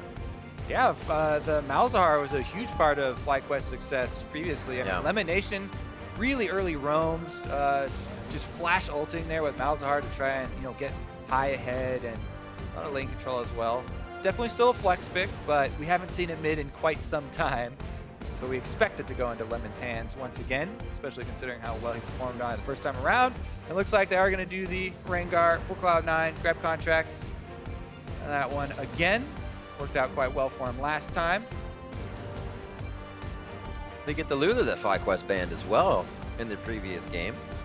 I've been such a huge fan of Lulu after the last round of little mini nerfs that she's been getting. I feel like her power's just been growing and growing and growing. And plus, if you already have a Rengar, like Lulu doesn't just have to protect the AD carry and give 80 carry attack speed with the shields and use all our ults on the AD carry. You can use it super offensively with something like Rengar.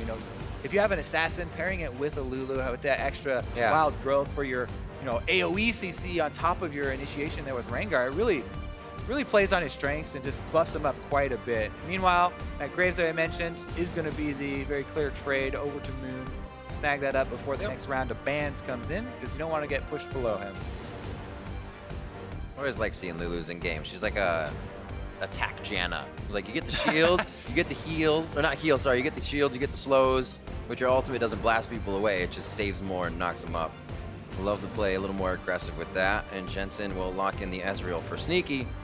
have the power of Jin for Altec this game. Yeah, Attack Janna is also pretty good at killing Malzahar Voidlings. Yeah. The Pix helps out a bit. You get some fairy power killing those Voidlings for lane phase as well. Attack Janna. And he's got a couple of extra forms of CC to try and get through Malzahar's shield, and then either polymorph him or knock him up with your ultimate in order to stop Malzahar's channeling. Meanwhile, though, the next two AD carries on the list are the Jhin and the Ezreal. Swapped over for both those guys. So now we turn our eyes towards that Ryze that we mentioned as a possible early pick for Jensen. FlyQuest aren't going to let that one roll through to round number 2. They may have been expecting Jensen to jump on that early and then have High go for something like Cassiopeia in answer, but Cloud9 did not really take that bait or take that matchup, and be off the table here. See if he still plays those backline mages. What's it about, Jensen? I'm just kidding. High, looking for that first matchup in their meeting of Assassin versus Assassin.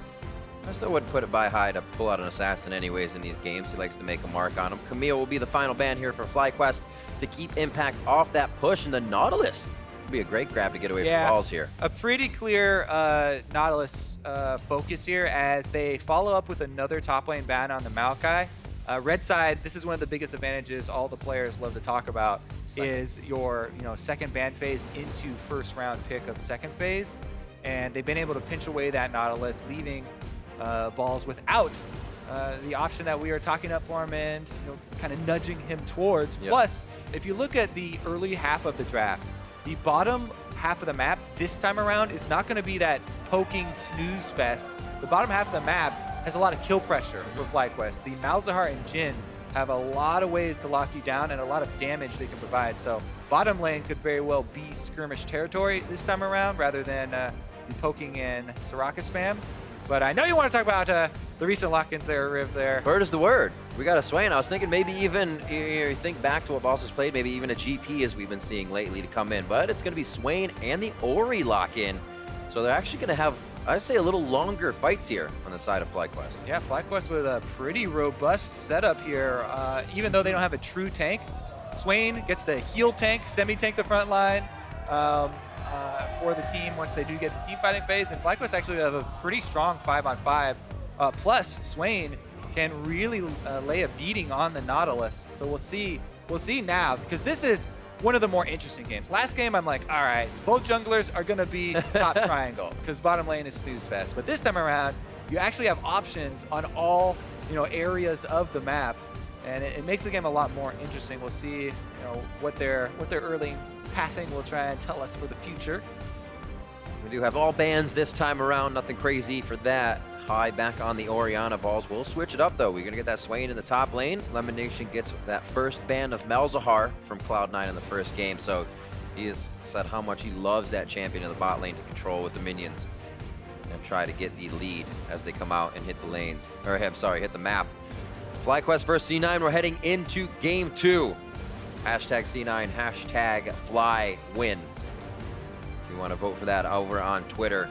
It did not seem like FlyQuest was all that prepared for what happened coming into game 1. Seems like that Mordekaiser threw them for a loop in a composition they would have put together to really hit C9 hard where it counts. Cloud9 with one win here, looking to take it 2-0. Can FlyQuest keep the series alive with a win? Well, this game is definitely going to look different than the last game. It's not going to be the Cloud9 1-3-1. And both teams actually have some viable options as far as fighting over these objectives and getting their 5-on-5 on. Plus, more action in the bottom lane should be expected. So that Ezreal Lulu safety for Sneaky. We know he'll never shift in. Ever since game number 1 in the LCS, E has never been used forward again. All right, we're going to be on the Rift. Game 2, FlyQuest versus Cloud9. And FlyQuest looking to make a statement. Man, what a blast from the past. That is such a long... I remember what you're talking about now. It was just up to your left, about 20 yards in that top lane next to the turret. That was back like season 3 when we first started the LCS. And Cloud9 were just dominating everyone. But one of their only games they dropped was sneaking on Ezreal, arc and shifting forward. Ooh. This should be exciting, though. Let's go. Oh. Nice ball move. Impact. Impact has to blow flash. Oh, he actually didn't flash that far. He's still slowed by the exhaust. That's why he exhausts early here in the level 1 fights. Lemonation, no hesitation there, and they get the kill. C9 set up a counter to the Raptor invade, which is so common now, but they didn't bring all of their players to the counter. It was kind of a half-hearted, sneak attack counter from the Brush here, and Impact pays the price for that one. This could, spell disaster here. Top lane of the map will definitely be focused. Both top laners burned their flashes in that play, and junglers here already we see Moon and Ball is going to start here on the red and steal this one away from Contract. So bottom side, remember, this is coupled with a bottom side Malzahar. So Malzahar can take away any buff he pleases level 1 with the Voidlings. And yeah, Moon is stealing this red away, but on the bottom side, FlyQuest will be taking away their own red as well to sort of counter the counter invade from Contracts that's expected. The mind games. And they did. The red buff's taken away on the bottom side of the map. I believe they should have given it away to Altec with the last hit. It's not bad on Malzahar either, but we'll check. Yep, there it is. So what you do is you just put your Voidlings down, and they tank, plus DPS down any buff, whether it's Brambleback or the blue buff. No problem for themselves. And a pretty substantial 3 buff here in the works for FlyQuest, as red buff on Jhin Malzahar lane is going to be a bit more threatening here. Also remember, a nice start from Moon. That first kill went over to him, and he's going to be very happy on his first buy. Yep, starting out with a first blood plus a red steal on the enemy. Moon as well, by the way. Anytime you do start with an invade like that, he's going to cover his weak side, which is the expected counter from Contracts. He's going to not only take away their own red buff for the counter, but also Moon is moving over to take his own Raptors, and then he should go back and defend his blue quadrant right after this. So they're just making it so Contracts, very few options. This Krug camp is his last remaining camp, and he'll have to go hunt for scuttle crabs or lane farm or set up a gank after this, as a lot of the options have been removed from his side. Well, at least the Krugs multiply now. I feel like he's getting more, right? Yeah, now he can feel good about how long the Krugs take, which is something that most junglers just hate at the moment, but he's like, all right, I'll have something to occupy my time until 3.5 minutes. All right, I thought that was going to be Highs, but he only went up to Ward. It does not look like they will transfer it over. That is obviously Moon's first buff. Let's see what Moon actually does go for after this, because he knows that the next only available objective is going to be Scuttles for Contract. And he is Graves, so he's going to be very confident in going to contest. But he also has the option to try and punish the flashless top lane, as Impact will eventually start pushing here. The Moon wave is moving up. And there is, got a glimpse of Contracts on that Scuttle we talked about. Red buff just ticking off of Altec, so they weren't able to get too much use out of it. Just a lot of trading between the supports and a few of the AD autos. So they've weathered that storm. See if they can do what they can do here. Not exactly going to kill Altec and Lemonation, but doing well in CS. Yeah, and Contracts has just decided to wait for his Krug, or for his Gromp respawn. He's just sitting here because bottom looked like he wouldn't be able to pull off a gank, so he walked up into his own jungle, and then now he's meandering through FlyQuest side to get a little vision. Pops a plant, but that's it. See, this is the experience drought that you run into when you get 3-buffed and so heavily counter-jungled like in the opener. And his Gromp finally has respawned, so he finally gets something to do. Meanwhile, Moon is invading him on the opposite side and getting a bunch of vision down, plus chaining more counter-jungling. And that is the sign of a smart team when you keep up your counter-jungling over multiple iterations and don't just let up after the first instance. Right. Does help if you have pushing lanes, and that was actually a opportunity there, as Jensen had control of mid lane, but he's just going to continue to push high under turret. It doesn't seem like there's much they can do. I was actually just about to ask you, kind of, when you're this far behind, what is the counter to the counter jungle? Do you force everything to that side? Or do you waste too much doing that? So he could, try and time the respawn on his small camps and use a pushing lane to punish an expected invade. Yeah. However, that's pretty risky, and your time investment could be wasted there, as you don't have a lot of vision, defensive vision at this point to work with either, alerting you. Meanwhile, it also does take pressure off of whichever winning lane has to come over and help you with that, so there are risks and rewards. Jensen go, gives him the full combo as High as well, spends his ultimate. Back and forth. I think they both knew they wouldn't kill each other. They just kind of want to use the ults. And that, whenever you see that, you expect junglers to smell the blood. These are low health mid laners. Both of them have already used their ultimates. Especially for High. He's like under the turret almost. Yeah. The reason he is so confident in being at the turret like that, all that vision we talked about, that Moon got to go put in the top side. See, he's on vision right now. So High's like, yeah, I'll trade ultimates with you. And you don't know where my jungler is, but I know that this is at worst a 1v1, and at best, I got Moon at my back. So he can try and go for some aggressive trades, go for some pressure.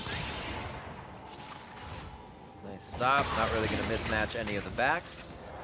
Altec actually running forward, wants to make sure he can get any of the other backs. But not right now. Throwing out some captive audience in the brush, and he's going to try to push this last wave in so they can get, I believe, it back for themselves. May just stay in lane as they're not sitting on that much gold. Top lane, 48 to 54. Haven't seen too much action out of these guys just yet. Still waiting for that Swain to do something, but obviously the jungle action has not provided for us. Yep. So much focus on the counter jungling and keeping down Contract's gold and experience. It really does delay the worry of the first Rengar ultimate, first Rengar in the game.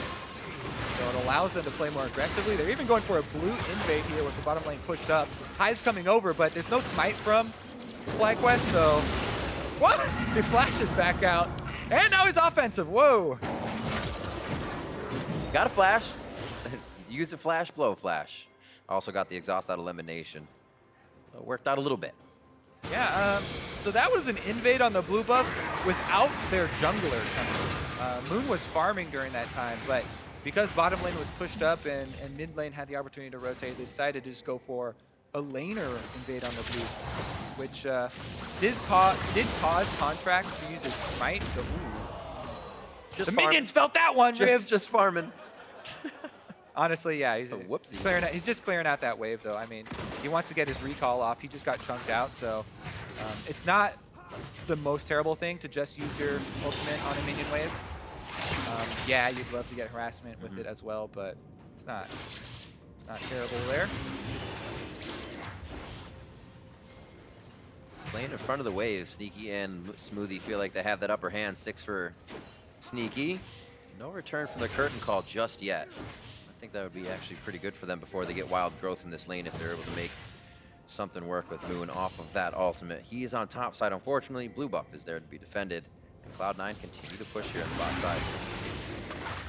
Yeah, nice little silence there from Elimination, keeping them off the turret and allowing Altec to CS, though. Altec actually didn't back right after that previous push on the minion wave, and now it's C9 that are getting aggressive. Both junglers collapsing on mid lane.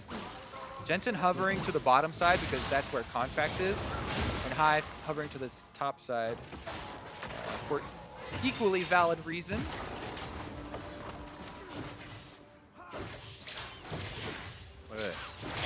Such a difference from the first game and all the pressure they put to that Camille top priority pick for Impact. Just goes to show you how much the games could switch from first to second now that we have tanks in this. Things slow down much, much more, especially Contracts being behind, not able to activate that Rengar as early. Yeah, he does have his ultimate available now, though, and they've got a lot of vision on bottom side. Plus, the C9 bottom lane has been pushing really heavily, and that's starting to wear this turret down into range of first turret gold being a really viable option.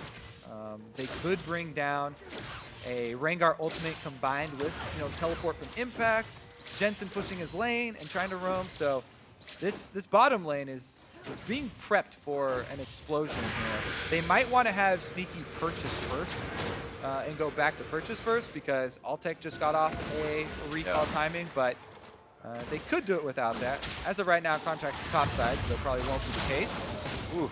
High gets the minions and harassment in this one. See, low cooldown, doesn't matter. Just keep spamming it for the lane pressure. You want to push minions. You also want to take chunks out of your enemy. You don't always need it to result in, setting up a gank or finding a kill. It's all about slow, methodical pressure. Pressure towards the bot side right now. Moon's got enough to actually do quite a dive and have the team get out in safety. I also really like how High is leaning towards bottom side right now. So he's not only running away from Rengar, but he's also leaning towards supporting any sort of bottom side move. And FlyQuest are actually stepping up quite a bit as far as their coordination now. Before we saw a little bit of disconnect. The Cloud Drake on the board here, if they can figure out where Contracts is at the moment. He'll be stepping over a ward that Moon placed just in a second, so they may actually decide to go for this, knowing that C9 is backing in the bot lane. Ooh, converging around mid. Some control wards for Cloud9, as well as FlyQuest. FlyQuest gonna head down, do that Dragonair you're talking about. There's so many pings as they just lost vision in this area. And because of the control wards from FlyQuest, Cloud9 really don't have any idea. Oh. There he goes. Then he drops his on the top side. They split the map. They could try and pincer them on the turret here. Here comes Contracts. It's actually going to be Sneaky as well that can come up the river if they decide to go down. True shot barrage passing through just High. Contracts, you need to back off now. Nice movement there by High to keep the ball over towards Contract. I like Jensen's little cheeky pickup on the Voidling. If the Voidling doesn't get to auto-attack anything, it won't spawn more Voidlings. So he just picks that one up and hold it for a while to limit the Scourge. 110 to 98 between the tanks. No teleports from them either. They've really had an on an island type of game. Not something we see too often now from our guys on the top side. So the factor that they can provide in the fights is still unknown.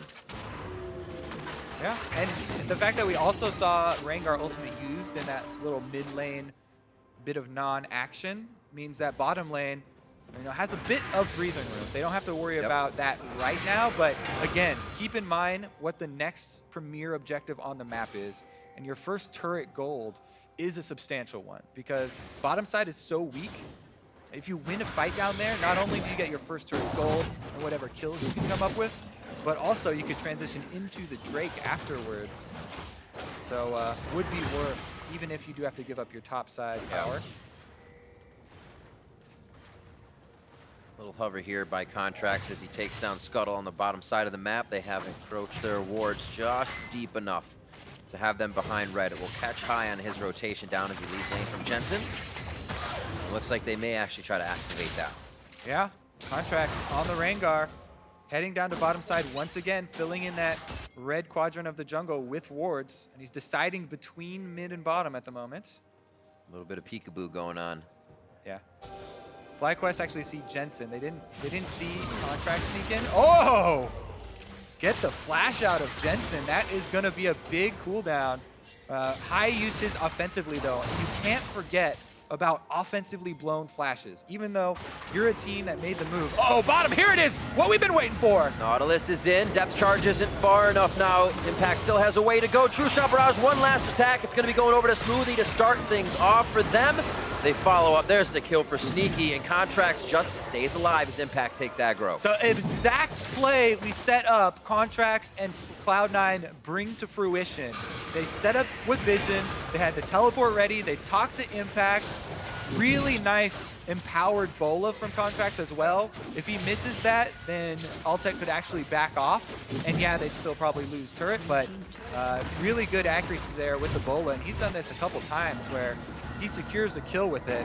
Really backs off, out of tower range, hits the Bola. It is on a snared target, so it's a lot easier than regular mobility Jhin, but still credit where credit is due. Those can be missed as well. Find a little interesting All-Tech elimination. We're up so far, knowing Impact wasn't in lane. That never grasp or never move is going to be what Balls uses to stop Impact. So, hey guys, that teleport can come in. You might not want to get past the forward brush. Yeah, and now Impact right back up the top side. So they didn't even have to give away top side for that play. Instead of chaining into Drake, they wanted to defend the turret and keep turrets rolling. They rotate everybody else up here as the duo lane is coming to now. Pressure here, but FlyQuest do have the answer already in place, calling jungler as well as support over. And Altec actually not deciding to stick around at this turret. They do have a lot of vision on C9. They see most of the C9 members. Yeah, there we go. They make the call to have him actually push the turret once they see all 5 of Cloud9. That does mean they have to play really safe on the weak side up here, though. Pass through a minion wave in mid, so actually won't do too much clearing that minion wave in the bot. Already got cleared out by the turret. Minion clear once again from high. And they cannot get enough to stop these turrets from going down. Number 2 here. In favor of C9. Straight forward goes Impact. Very nice ultimate coming out of him to pop up 3. And there may be an engage. Ball sits on the front line trying to heal, but also deal. And nobody goes down on that. Yeah, Cloud9 though, they do push through and get an extra turret. Altec should be able to clean up bottom though. So at least FlyQuest will get some of the global gold.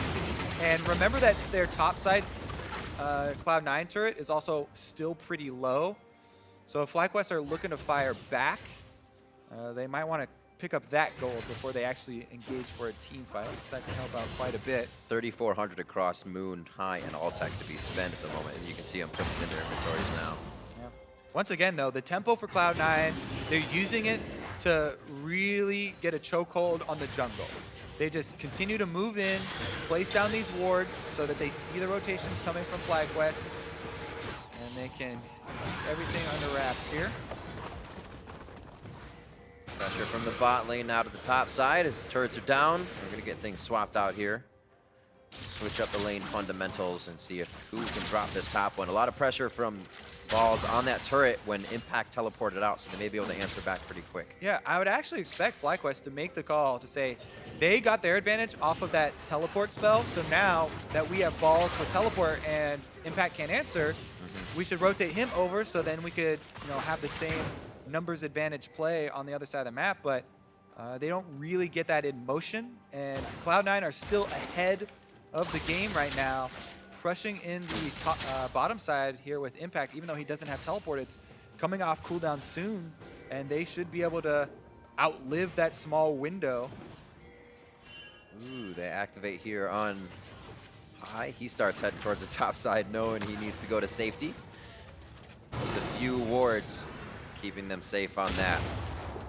Blast going over the wall. They realize that was just used, so they have an idea of where High went but cannot follow in.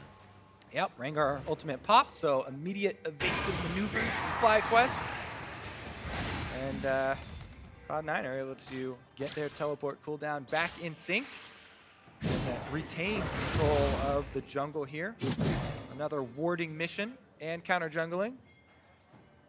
So what are we kind of looking for Fly here? Cloud9 going over for Dragon. What's their initiation? What's kind of their win condition once they get in? Because you have Balls who could be pretty kited by this team unless he teleports into a real good spot. Again, their first goal is the standing goal that's creating the open. They actually just now get it, but Altec takes a good chunk. Oh, open up on the curtain. He actually can't get out of this one. Nicely placed. Ooh, collateral damage. They didn't communicate that one. Could have taken out Sneaky a little faster, but who cares? They get him anyways. 30 seconds on the death timers here. We'll see how long Balls can stay alive. Never moves. Oh, but gets anchored across in. He can slalom the minion, start getting healed from that as well. And he should stay alive. Look, he's not even 50% mono right now. Impact may not have the damage to make this happen before he gets back. It's going to take a while, but Balls doesn't have anywhere to go. Oh, he's still by the brush. Nice dodge on the never move, just getting out. But Balls doing his damnedest to go down valiantly and doing as much damage as possible. And the longer you buy time on the other side of the map, the more time you buy for High to push mid lane, for top lane to shove into turret. There's that FlyQuest, strike back. There's the ultimate. Da-da-da-da-da-da. Oh! Pops the potion. The auto attack was actually balked by Jensen.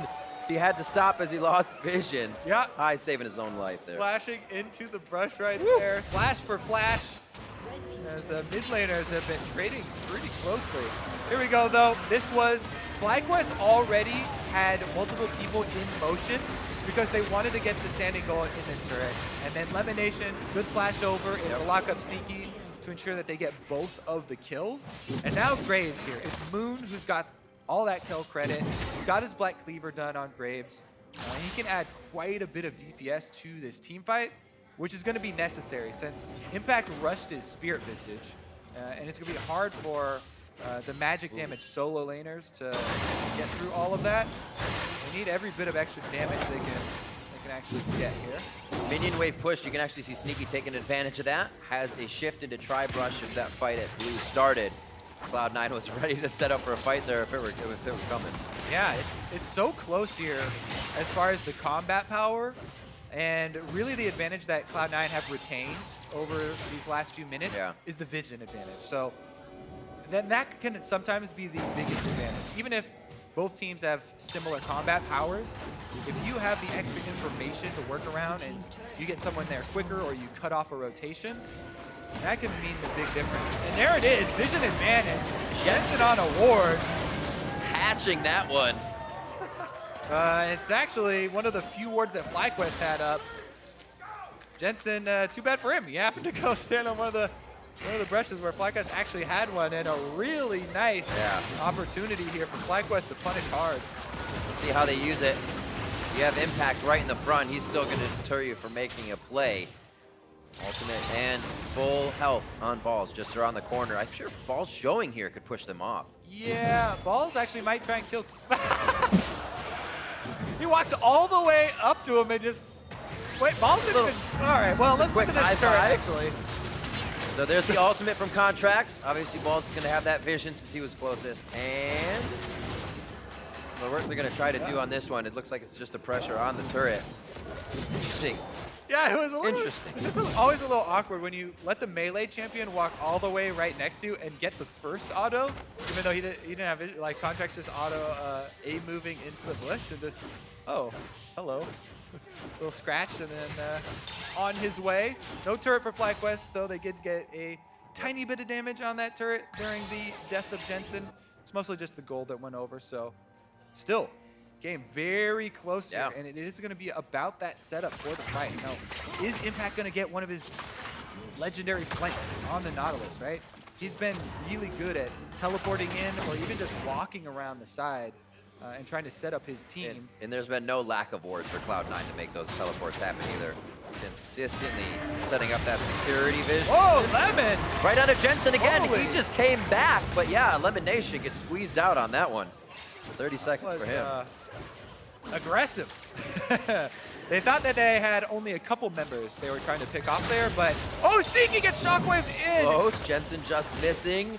It's 1-1. There's nothing they can fully commit on, but they are making Cloud9 think twice before they just go ahead and engage again. So maybe they're not. Luden's finished up on Jensen along with Morello. Looks like everybody's got just a few items under their belt as they recipe to the next. Lemonation got a little hyped up after his last couple ultimates were... I'm back on Malzahar. On some isolated people. See, they only had vision of Jensen. Oh. Right when he went for this. So he thought it was another instance of Jensen just by himself on one of our wards, but no. Jensen's actually... He's trying to get that ward that killed him. Not the case. 25 minutes in, 4-4. Just about even in that gold, and turrets, that standing gold we were talking about, has been picked up until the second tier. There's the next move here. A quick Yomu's, and then he's running up. Looks like they're just going to clear the top side and reset vision. C9 lost most of theirs in the blue side, which is slowing them down, and FlyQuest really hasn't been able to place anything past the river recently, so they're taking the time to do that now. Yeah, it is actually quite good that FlyQuest are filling out their defensive vision here. You can see so many of their control wards are actually used just straight laying them down in the lane to try and regain some control here. I'll focus moving over to our Mountain Drake now, as the Scuttle Crab will be up for pickings here and add a little bit of advantage. Cloud9 can try and use in addition to their early setup of Vision. Because FlyQuest aren't even moving over towards the Vision, I don't think they want to contest it, and they'd rather just push the wave out. So Cloud9 should be able to get this one scot-free. Oh, pings? Pings for pressure mostly. Control ward just actually not seeing anything. Looks like they'll be all right. Not even the pressure. United might actually counter now. Contract's very, very low. He actually has the dot on him as well. He's got to be careful for ward damage coming in.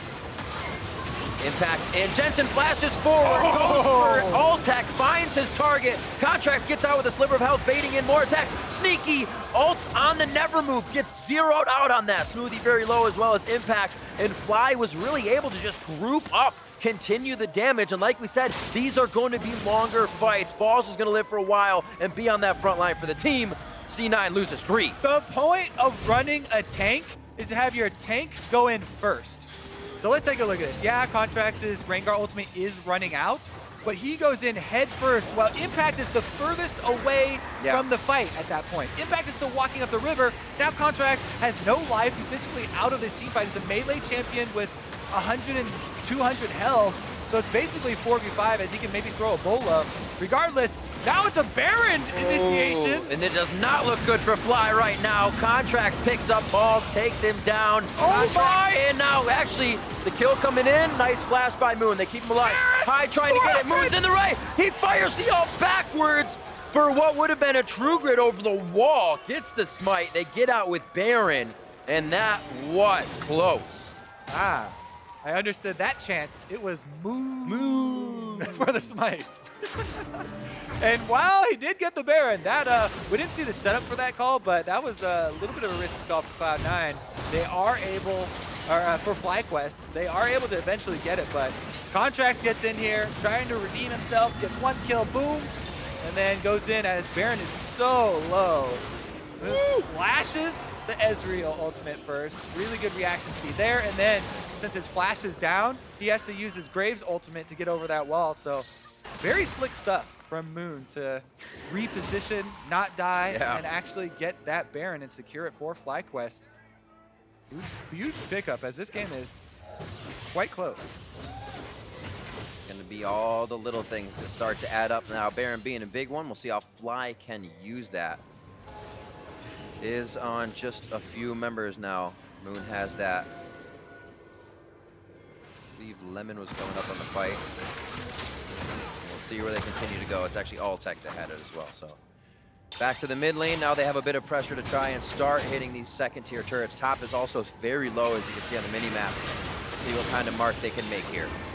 Exactly. We always talk about how high makes a lot of these high risk and high reward moves. A lot of those Barons have resulted in FlyQuest all dying inside that pit, and sometimes them not getting it. But this, we get to see the reward half of it. This is why they go for those plays sometimes, and why they go for, and why they take that risk.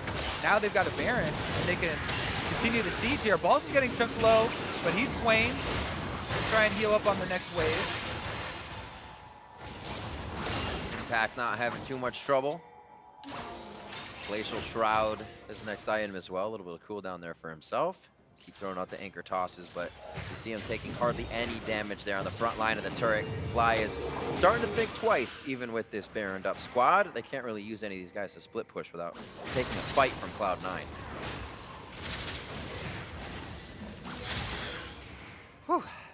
And it's gonna come back to Cloud9 regaining control of the mid lane here. Look at the wards, and the pinks are coming down for a teleport, but I don't even know if you want to teleport flank on a Swain. Oh, he's gonna. He's gonna. Try.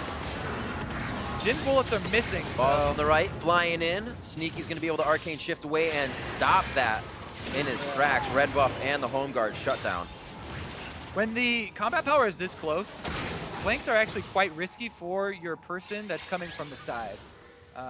And especially as balls, you know, the never move is actually not the easiest CC to land, so FlyQuest, they do get him into the fight, but it's going to be the big minion wave they move over to try and capitalize on.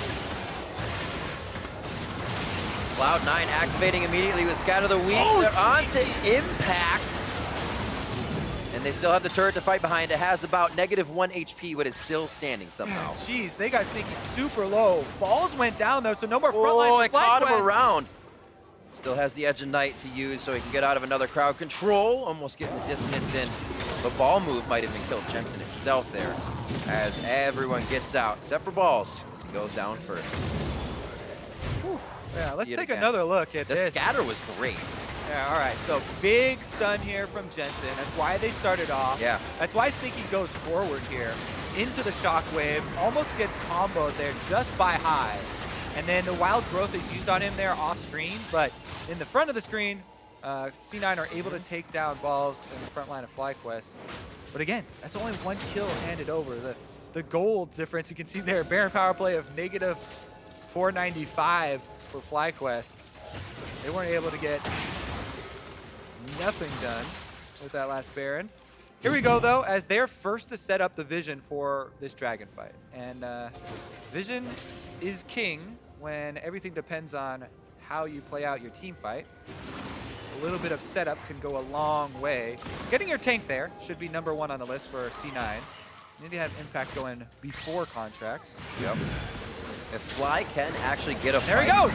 Oh, if C9 can get a fight here, they'll be stopping Fly very nicely. The turret's all behind Cloud9, about 600 or less HP, so this would be a huge fight, now resulting in Cloud9's favor.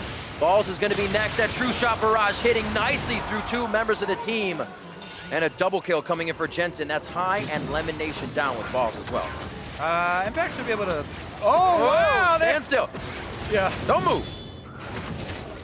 A little bit closer than it needs to be. But again, this team fight is exactly what you want to do. Have your tank initiate, Impact goes in first. Then what C9 actually did is wait out the duration of the Swain ultimate. Yep. It's a long cooldown on re-triggering the Swain ultimate. So as soon as Balls took off the Swain ultimate, because, you know, the mana cost goes up and you don't want to leave it on, right when he takes it off, they go for engage #2 and they re-engage with contract. So here's engage #1. Impact gets it started off, they get the Swain ultimate out, you can see. It looks like nothing's happening, but that Swain ultimate triggering, now it's gone, boom, they go for the re-engage, and Elimination is dead. Plus, since Balls doesn't have ultimate for a while, there's no real front line, and they just steamroll on through. I did a good job of, you know, keeping his eyes on the back line and getting a big shockwave, but so much of the team had already died, it does not end up mattering. Altec was not able to snipe anybody as Impact still big beefy tank on the front line. You kind of see how quickly they go for Lemon Nation. Balls is on Swain, and he can do a lot of damage, but that's over time. He's not just going to run in and burst everybody and make you change your name or mind about the fight. So that's Change again. your name to ow, Swain hurts. Yeah. They take out Lemon Nation without thinking twice. A lot of the crowd control for Fly is down, and C9 just run amok in the fight. 4-2-2 for Jensen in the mid lane. Majority of kills on him, and Sneaky's been picking up a few as well. Muramana finished up for him quite some time ago, and they have just been happy to get the Scatter the Weak out from the back, have Sneak continue to throw down the True Shot barrages, which we see are cutting Fly down as well. Yeah, and FlyQuest are trying to get their top wave pushing again. They actually have High up on top side, so they're 100% going to give up this turret and allow Cloud9 to grab it. Maybe a little bit of a fight there, but not quite enough. They're not going to commit to anything until High arrives, because they need one of those big shockwaves for him if they have any hope of winning one of these team fights. Cloud9 feeling very comfortable now as they can retreat and clear out some vision. Now, you're talking about a bit about Swain. Let's go over how you frontline as Swain, because the Zonias is a big part of it. Not only do you have to actually manage your ultimate cooldown pretty well, but you usually want to have it running when you Zonias on the front line, so you still have threat. Jensen has to dodge here, though. Oh! He went to flash the end of the line, a collateral, and the shot from Curtain Call. Yeah. Not much you can do about a wombo like that. Great job by Altec holding on to that bullet until Moon is able to move up and remove any space that Jensen had to dodge. Let's see what they can do with that pick, though. You know it's going to be one person's down. High says that's 100% Baron. We're going to hit this 50-50, be damned, and they may pull off for the fight. It's going to be Balls taking a lot of damage. He needs to get the heal up here. He could easily be a focus. Impact gets absolutely shredded as the tankiest one on the team, and that means C9 has to look scared here. Oh, Sneaky in! Sneaky with the flash in! No, we know the results of the flash in! Sneaky does his damnedest to stay alive now. There's the shields. Great job by Smoothie and the rest of the team to keep him alive. Shockwave now onto Contracts as he goes down. There's your arcade step forward! 9. Get the fight lost there. 3 down for them. Jensen just came back up. Fly is low, and Baron has full HP. Oh, it's still touch and go! Jensen won't have time. We've seen the Glitter Lance steal, and a Mystic Shot can do the same. Too many members in front. That's the Baron for High, and the team FlyQuest make it out alive with all 5. Just in time, too. Jensen's on the way. He has Ghost up. He's looking for a straggler kill here, actually. Ooh. Not going to get it, though. They don't have any deeper vision, so, man, FlyQuest are able to get out with that Baron after a really good pick onto Jensen. As Altec opening up, he has really not been stingy with his Jhin ultimate. I mean, he very, very frequently just looking for picks, looking for, you know, an odd man out. And even if FlyQuest don't have complete vision and they don't know for sure that it's a pick, they've been going all in on it. You know, they've been throwing cooldowns at it. And it really pays off here. Now, hopefully for FlyQuest, they can make this Baron power play positive and actually get something out of it. They should be able to, as the outer turrets have been weakened pretty substantially. But the wave clear from Cloud9 is definitely not anything to laugh at, as they are pushing FlyQuest back once again. Side wave management is just not there for FlyQuest. They can't really afford to split up, I guess. I would still send Balls over, you know, just to get one at least side wave pushing. Bottom lane is doing it itself, so, you know, Balls does have teleport, and you can send him to get the other one pushing there and try and disengage to allow time for his teleport channel to go off, but they're just sticking with 5 members mid. They throw down Beatrice onto Impact, slows him down. That's the ultimate coming in from Lemon. Contracts looking for an over-the-wall jump. Whoa! Onto Balls. He actually didn't find the target he wanted. Nice true shot barrage. Sneaky goes forward, picks up the first kill of the fight. Lemon Nation gets back. He is very low, and Cloud9 eat a shockwave coming in from High that settles the fight a little bit. Jensen gets the hit, the shield on him, keeps him alive. And he didn't go down to the end of the line as it comes back with damage. Slivers of health as C9 is limping away from the fight. They will lose mid. Jensen had eyes just on the back line and almost walked into certain death there. Takes a chunk of damage. Now FlyQuest, even though they don't get a kill, they move up and they get an inhibitor turret in the end. And these turrets have been set up. We were saying before, there's 600 on the top, there was 600 on the mid, and I think there's 20 on that bottom tier turret. So they have so much to come back and take out. It's not going to take much time. Sheesh, this is getting crazy, Riv. FlyQuest, in the end, they opened up the C9 base, but with how it's been looking, that won't be super impactful. You know, the big change is going to come from, you know, who wins the fight out on the middle of the rift, where the Elder Dragon is spawning, and you know the next Baron is coming up. Everybody's fighting over the vision to set up for this next fight around, you know, the middle of the map, where Elder Dragon is going to draw everyone's attention. Max level impact.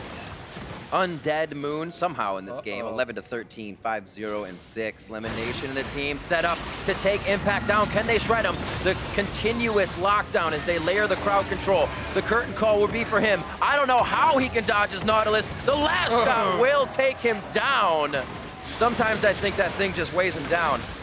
39 minutes on the clock. They're going to be going for Elder Drake on the side of FlyQuest. All right, Contracts might go for a steal here, or actually, C9 move in to contest. Balls, very nice job on the front line, but he gets shredded. The Sanyas for the ultimate of Jensen. Pulls it out, baits it in, and they take him down. Impact and Jensen now waiting to get back up as FlyQuest start to take everything on the map. And FlyQuest at another big objective.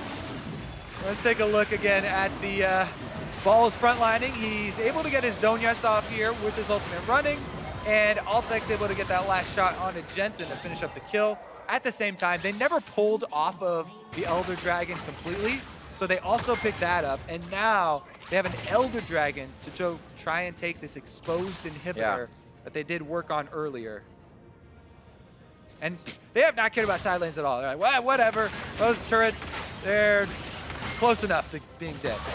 their eyes are for mid lane only. The thing I love about these games we don't get to see very much, and any team can do it, FlyQuest does it a lot, is they go for the pull-to-trigger fights. Usually when it comes down to 35, 40 minutes, it's set up under the second tier, try to get behind them, flank them. They're pulling the trigger. We saw it on Jensen when he was down the ward, and then in the same spot again when Moon flashed forward, Altec took the kill. They are doing things the other team isn't expecting, and Cloud9 has to answer with the same. Yeah, looks like we're in waiting for another 5-on-5. Yep. As the Cloud9 don't want to give up this inhibitor. It is just a single Elder Dragon with no elemental drakes to boost up the damage. So the burn's not quite as big. Open it up. Good shot. Getting past the Nautilus there. Smoothie's at 50%. No time to go back to the fountain yet. You have to be able to provide a full fight. Contracts with the ultimate off on the side to make Fly a little more wary of approaching the turret. And the minion wave in the bot side slowly pushing in as well as top. The Dragon still ticking for a little bit longer. Pull in, three-man depth charge. And it looks like the damage is going to be over. Now on to Altec. Down high was already dropped in the beginning of the fight as Lemon Nation is a focus. Jensen soloing balls on the bottom side towards mid lane. And he may be able to drop the last Q. He will not. The hammer doesn't follow. Balls and Moon get out alive. Cloud9 has been waiting for this fight and are able to stop what was a Baroned up, then Elder Dragon FlyQuest on a push. Yeah, they not only stop it, they're going to push it right back down FlyQuest's throats here with these two minions. Looks like they're going to be able to put some hurt onto this turret. They did Impact go to go deal with the minion waves, but Contracts is going to face tank so that the minions don't die and the extra resistances aren't applied to the turret. Oh, those are the ones that hurt. You're in the lead the whole time, but the game is so late. Anything that happens now gives the team so much more. And this is the power of that explosive initiation from Impact. Gets in there with the wombo. Wow. Jensen also combos it with his stun. And they just massacre that little clump from FlyQuest. FlyQuest, to their name, like, they went hard on the other side. And they tried to get the kill on the sneaky using Lemon Nation there going in, but they weren't able to dive the backline in a similar fashion. The AoE CC wasn't there, and Cloud9 just pushed them right off. Well, a little bit of love from the minion waves being pushed up causes C9 to have to clear those, allowing Fly back onto the map. So a bit of the work they set up for themselves pays off here to get back into position. Level 18 is just about across the map now for the main damage dealers, except for the AD carries. So we're getting to max items. It comes down to that potential of how well you can play your champion at this point in the game now. It truly does. Who's going to get the jump next? Can't wait around for another large AoE combo. Cloud9 moving right back out, and now they have Vision. They did use the Rengar ulti for Vision previously before they were able to get wards out, so Contracts might want to wait on that one. Cooldown in the end game is not very long though, especially since he's got a lot of cooldown reduction, so definitely a useful tool to try and check if they're on Baron without having to put yourself in real danger. And just usher up those super minions into the mid lane. It's going to be very tough for Fly now. One thing Impact and Contracts have is that Guardian Angel. Going to have to kill those two guys twice, and Impact was able to be the focus once they got the Leandries down, and Lemon Nation could get that. Now they have to do it twice, and Lemon can't nether grasp twice. It is a very, very big point here for the next team fight. Basically getting double value on your front line. No GAs purchased for FlyQuest so far. And they're just trying to hold on to these super minions in mid lane without giving up too much vision around the Baron. They're actually taking turns going back for purchases, and Moon is the recent one to go back, able to refresh his potion, and he is ready to fight. It's full build Graves with Elixir channeling. Like, you don't get stronger unless maybe you sell your Berserker Greaves for Phantom Dancer or something. But And he hasn't died, so he's got to be feeling good. yeah, he is kept that positioning up. Or he's just not in the fights. Who knows? Okay. Gonna go attend to some side waves. Aha! Actually got full kill participation. Or near. Feel nice for him. Maybe he can upgrade his Quicksilver into a Mercurial with this money. Ooh. Get himself some damage. Affect these fights. I don't know. He might even just be able to get that now. He is such a beast with the item build. He is gone. All right. As we see Cloud9 hovering Strike over Orb towards used Baron. and Teleport used as well. This sucker is dead. Look at that burn. No chance, Baron. No chance. Whoa, flash in. Lemonation's the hit. If they can clear out Lemonation, that means a lot of the crowd control here is gone. Besides that ultimate from high, he's forced to flash. Throws back the dissonance to hopefully slow the aggression of Cloud9, but they have bought time. They held their breath. They got the fight they wanted in the mid lane inhibitor, and I think they may have just closed it out on FlyQuest. Oh, yes, they have. Baron there for C9. Plus, they jump on FlyQuest as soon as they come through the jungle. And that is going to be an end to the series. What an exciting game number 2, though.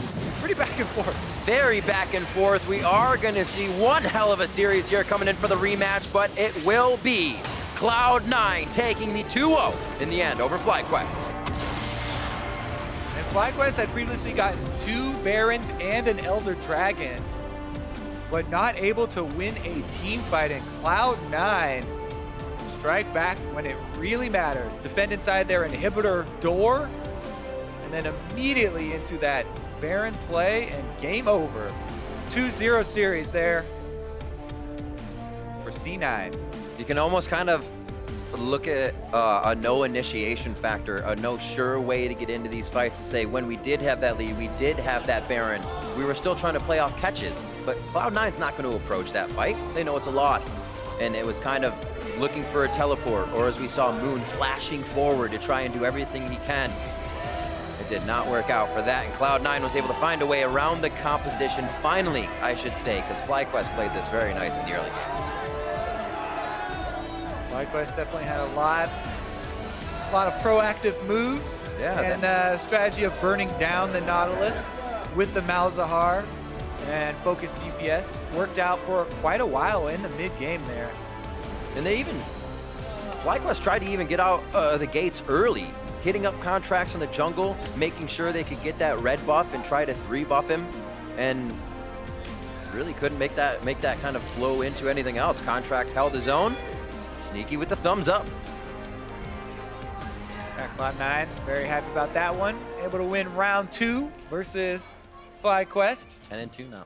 And they said, Sneaky himself was like, yeah, you know, sometimes you need a loss to really re-motivate a team. Absolutely. Actually, Bjergsen just said today, we saw mistakes in our wins, and it's actually good to be able to find weaknesses in those. So we're going to bring up the replay of that final fight here, 45-40, into what was quite a long game here in a C9 4-0. And actually the first time they really could get to the Baron by themselves. Yeah, so not only was this the Baron burn down before FlyQuest can react, but also really important was Impact's teleport in with those, you know, home guard speed. So they got these kills also. So not only did they have the Baron to easily be able to end out the game, but chase down all of these kills. And that's why it ended so abruptly after fighting so heavily for so long over those picks. And you know, as many picks as Altec got and Lemonation got, you know, with the Malzahar ultimate and with the Jhin ultimate, you know, finding Jensen on wards, finding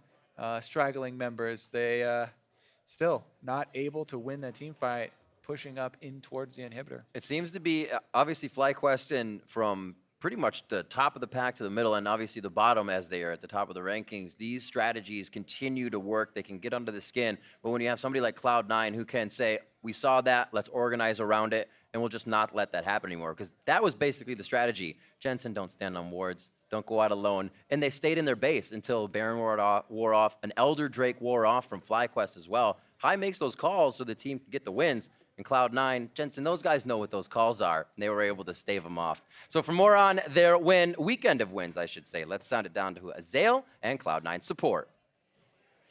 Thanks, guys. Great castle in the day. I'm here with Smoothie, victorious support for Cloud9. Congratulations on your 2-0 weekend, first off. You guys struggled last week, though, before the LCS, coming off an 0-2 week. How was preparation on the week off for you guys coming back here? After coming off the 0-2 week, we found out like why we were struggling. And it became really evident. Before that week, we didn't really have a direction. We just like blamed all our losses on pick and ban. And that's just not the way to look at it. We just found out why we were losing, and yeah, we just built off that. So what was that lack of direction? What was the cause of these losses if it wasn't the pick and ban?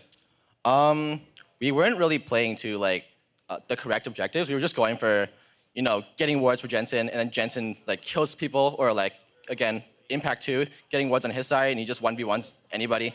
And we're just going for like those kind of super plays, and that's not how we're supposed to play the game. We're supposed to play the game like more controlled and just go for objectives more than just solo kills. All right, well, that makes a lot of sense. So, coming now in a new patch, people are talking about there being a lot more flexibility in the meta in pick ban, with a lot of the OPs kind of being knocked down a couple tiers. Do you think that's true, and how have you found the new patch?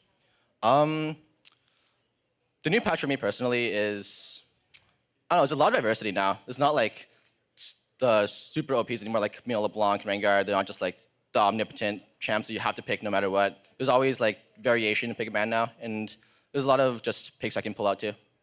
Cool. Well, TSM now, you guys are both at the top of the table. You're still ahead because of the match score difference, but 1-1 in your series score. Going into playoffs, would you guys be confident in a rematch against TSM? Yeah, for sure. Before we versed TSM, we were pretty much winning a lot of our games, so we didn't really have like any direction of like how to improve. So that's where like the whole issue of always blame pick and ban came from. But now that like we have a direction to like learn from, we're gonna be a lot better for next time for sure.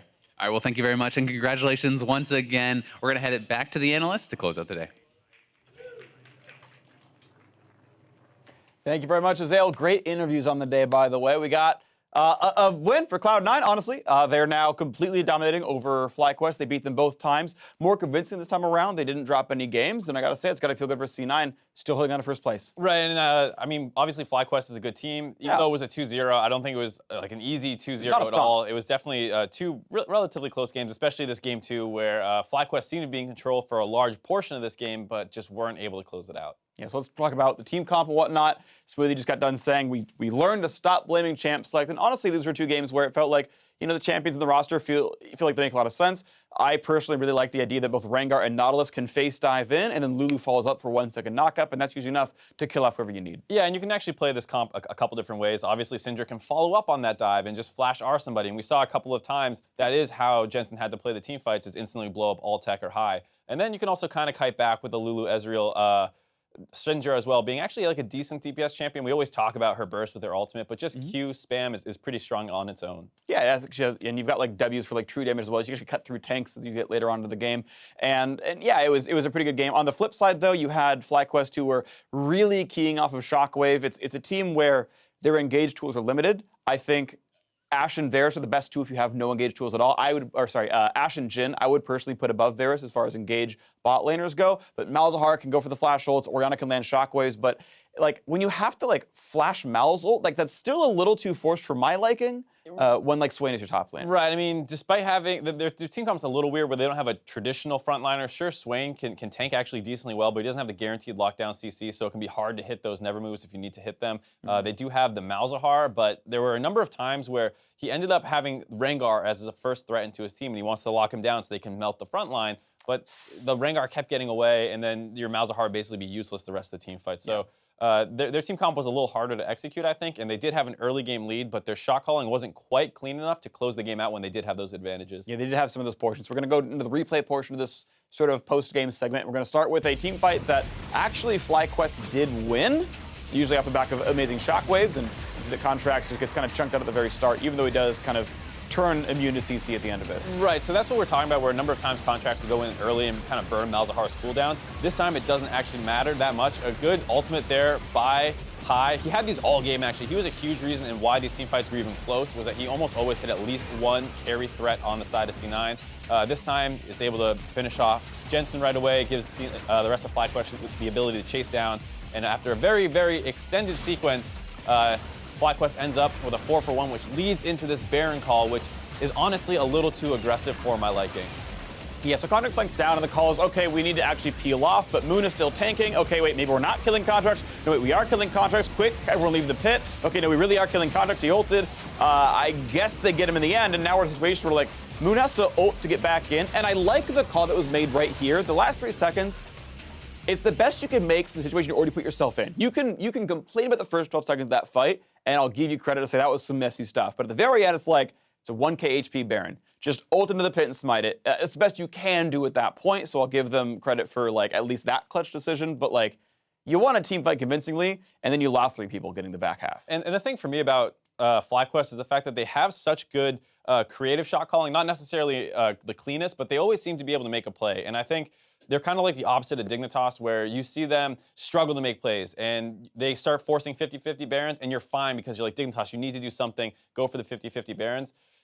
FlyQuest isn't the team that struggles to make plays. I don't think they need to opt into as many 50-50 Barons as they tend to, and I think they could benefit from pulling back a little bit more and saying, like, we're going to trust our own shot calling. Yeah. We don't need to risk this because we'll find another look. We will. We're good enough to find another look. Let's not force this one. It is really strange. You've got teams like Dignitas or Envy where they're still learning shot calling. And so it's like, let's just do Baron forces. We hope we get into a team fight. Maybe it'll be okay. And you're right, FlyQuest should be better than this. High should be better than just going for like 7 YOLO Barons a game and hoping that like Moon lands his might and whatnot. And you're right, it's been backfiring. So we can start looking at some cleaner plays. Basically, C9 started really wiping up the end of the game. And you know, these battles were always back and forth about who can land shotguns, who can land CC, but this time C9 just had much better engage, and they got the cleaner kills. Right, and so, like we said, High was huge in this game. Once again, you see the Malzahar go onto the Rengar, who just baits those cooldowns out, runs away, and then High gets caught out here, but he does land a big enough shockwave before he goes down to be able to stop C9 from being able to get too much more off the end of that fight. So a lot of this came down to High, and there was the one team fight at the end of the game that was just a little bit too much for him to actually be able to win.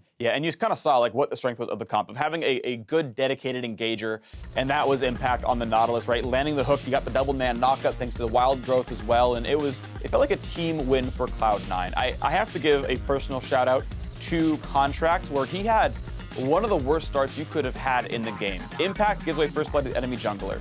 He loses 2 camps at level 1 and level 2 to the invade from C9. And then Moon just comes back into the base and is like, oh, I've got a Sight Stone, and now your entire top jungle's got wards in it, and then taking Raptors again. And Contracts managed to actually be very useful this game, despite the fact that he lost 3 camps on the first 2 jungle spawns. Like, that's horrible. That's really, really rough. Right, and I think you can look at everyone on the team having good plays at different points. Obviously, Jensen struggled a little bit, got picked off once or twice, but also had some team fights where he flashed in and was able to blow up key targets. He killed Alltech in a couple of fights that they wouldn't have won if he wasn't able to do that. And then generally, Sneaky didn't die early in the team fights, which is exactly what you want out of Ezreal, and he was able to get damage in. He got hit by a couple too many shockwaves, but it seemed like everyone was kind of stepping on High's Orianna ball right then. Stepping on the shockwaves. So player of the game ultimately does go to Impact for this one. We thought that he was kind of the big cornerstone where he's landing the very important anchors in onto the primary targets. His ults were getting like 3 to 4 man knockouts as well. Like, he was the cornerstone that was actually winning the team fights. Right, I think because the game was so close, you kind of have to give it to the guy who won the biggest team fights. He had the huge base defense, comboing with Jensen the time that they were able to get onto the carries.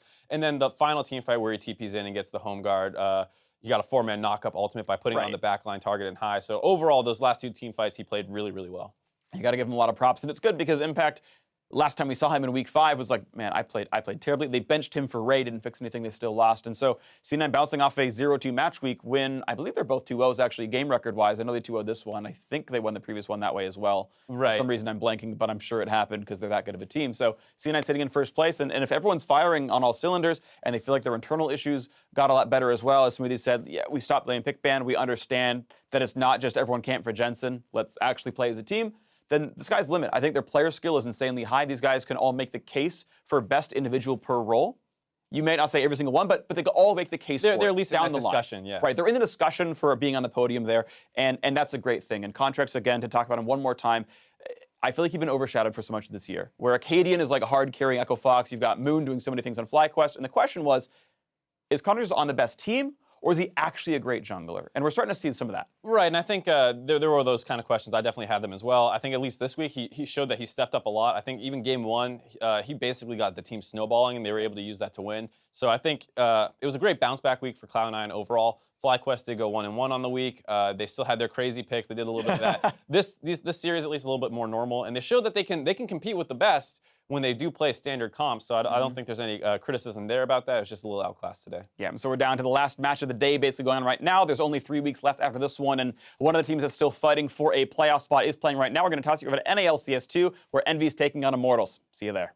Again, likely knows his matchup. It's almost certainly Jace here. So last pick support will be the go for Immortals, unless I've got something with the Camille Flex going on, which is another possibility. We'll see how Envy finish their draft, though. That's kind of where we'll have to start this one. Bit of curious chance for game 2. Yep, and like to welcome all the viewers from NALCS1 over to the stream. You're here for Immortals versus Team Envy. And Immortals took game 1 off of having a Talon mid, and now they have another Assassin mid laner with the Ahri. Well, it was a lot of fun in that first game. It was. So slowed down a bit. Might have a fun game in store once again. That's true. The Elise for Lyra, though, so now we do know that the Rumble will be going top and the Jace will be going mid here. So it's kind of the composition that Immortals was running, incredibly squishy for Team Envy. So do they pick a tank? No, it's just disengage. So they have disengage, poke, pick, and then they have a bit of team fight.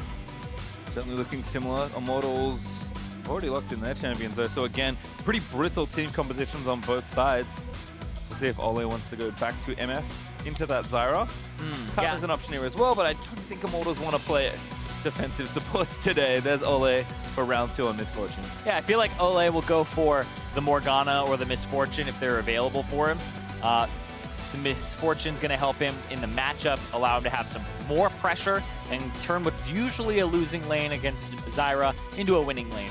And certainly Cody-san looked very good in their 2v2. Lots of good combinations. Cody-san was playing perfectly fine in lane and then team fighting while even winning a 1v1 versus Ninja and his Echo, which we didn't really expect. Yeah, 2 minutes in, just killed by Pobelter. Ridiculous. It's kind of a bloodbath though in game 1, and we have opportunity for that here as well. Big damage junglers that can get aggressive. One's more gank-oriented. Dardoch maybe a bit more farm-oriented, but it's Dardoch, so I doubt it. He's probably going to walk into the enemy jungle and look for your camps or you and your life. Yeah, if it's Dardoch, you can usually bet on him being inside your jungle and being aggressive or being in your lanes. So does not like to sit on his hands, does not like to just farm.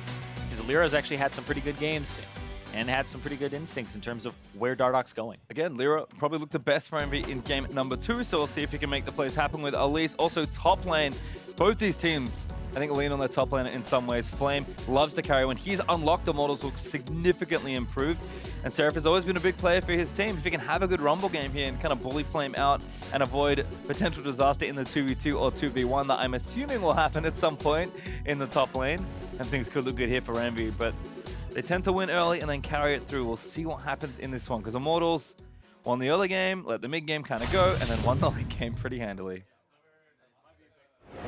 Like you said, they lean on their top laners a bit. Seraph, he struggles a whole bunch. He starts getting behind, and then it just seems like he's flailing, but there have been times in the past, and sometimes this season, where Seraph looks like the shining star of the team. But it's the same thing for Flame. These guys have actually made a name becoming inconsistent, having their ups, having their downs, but also being hard carries for their team. So they kind of live by them and die by them. Well, we'll see what happens here in this one. I almost feel like Immortals just said to themselves, you know what, we're going to go as hard as possible in game 1 and just try and win this one out. I mean, if you're going to limits, Envy's not a bad team to up against, but I think Envy do want to kind of embolden themselves and do the same. The one thing they were really missing in the last game was any sort of decisiveness. So Envy, they can be aggressive. We know they like to in the early game. I'd like to see them do it together as a team, because if you're gonna lose, might as well go down swinging. Go down in a blaze of glory. That's how you do it. Don't be 2016 spring TSM. Be 2016 summer TSM. There you go. Yeah. I mean, both made the finals, so I mean, Envy. I don't know, man. I can't explain that. Oh, still, Envy. You have to play fast, right? Like yeah, I think the point you're getting at is you want to lose fast, because losing slow sucks. Yeah, I mean, if you're gonna go down, might as well make some big plays. And Immortals just really dictated so much of the pace of that game. I mean, you think about the dilation of time in the middle and how much it slowed down. That was also just Immortals saying, this is our game, we're going to keep playing it, build up our pressure, and then go. Envy, you can't let that happen to you. You have to just get in there and try and break it open. And even in the late game, I feel like they maybe could have forced a fight, but the Raptor invades somewhat continue. Oh, warded the red. Seraph's investigating.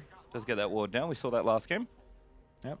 Dardoch could walk all the way around on his right side and go for his Krugs, or he can just say, I don't give a damn, show himself, get the red.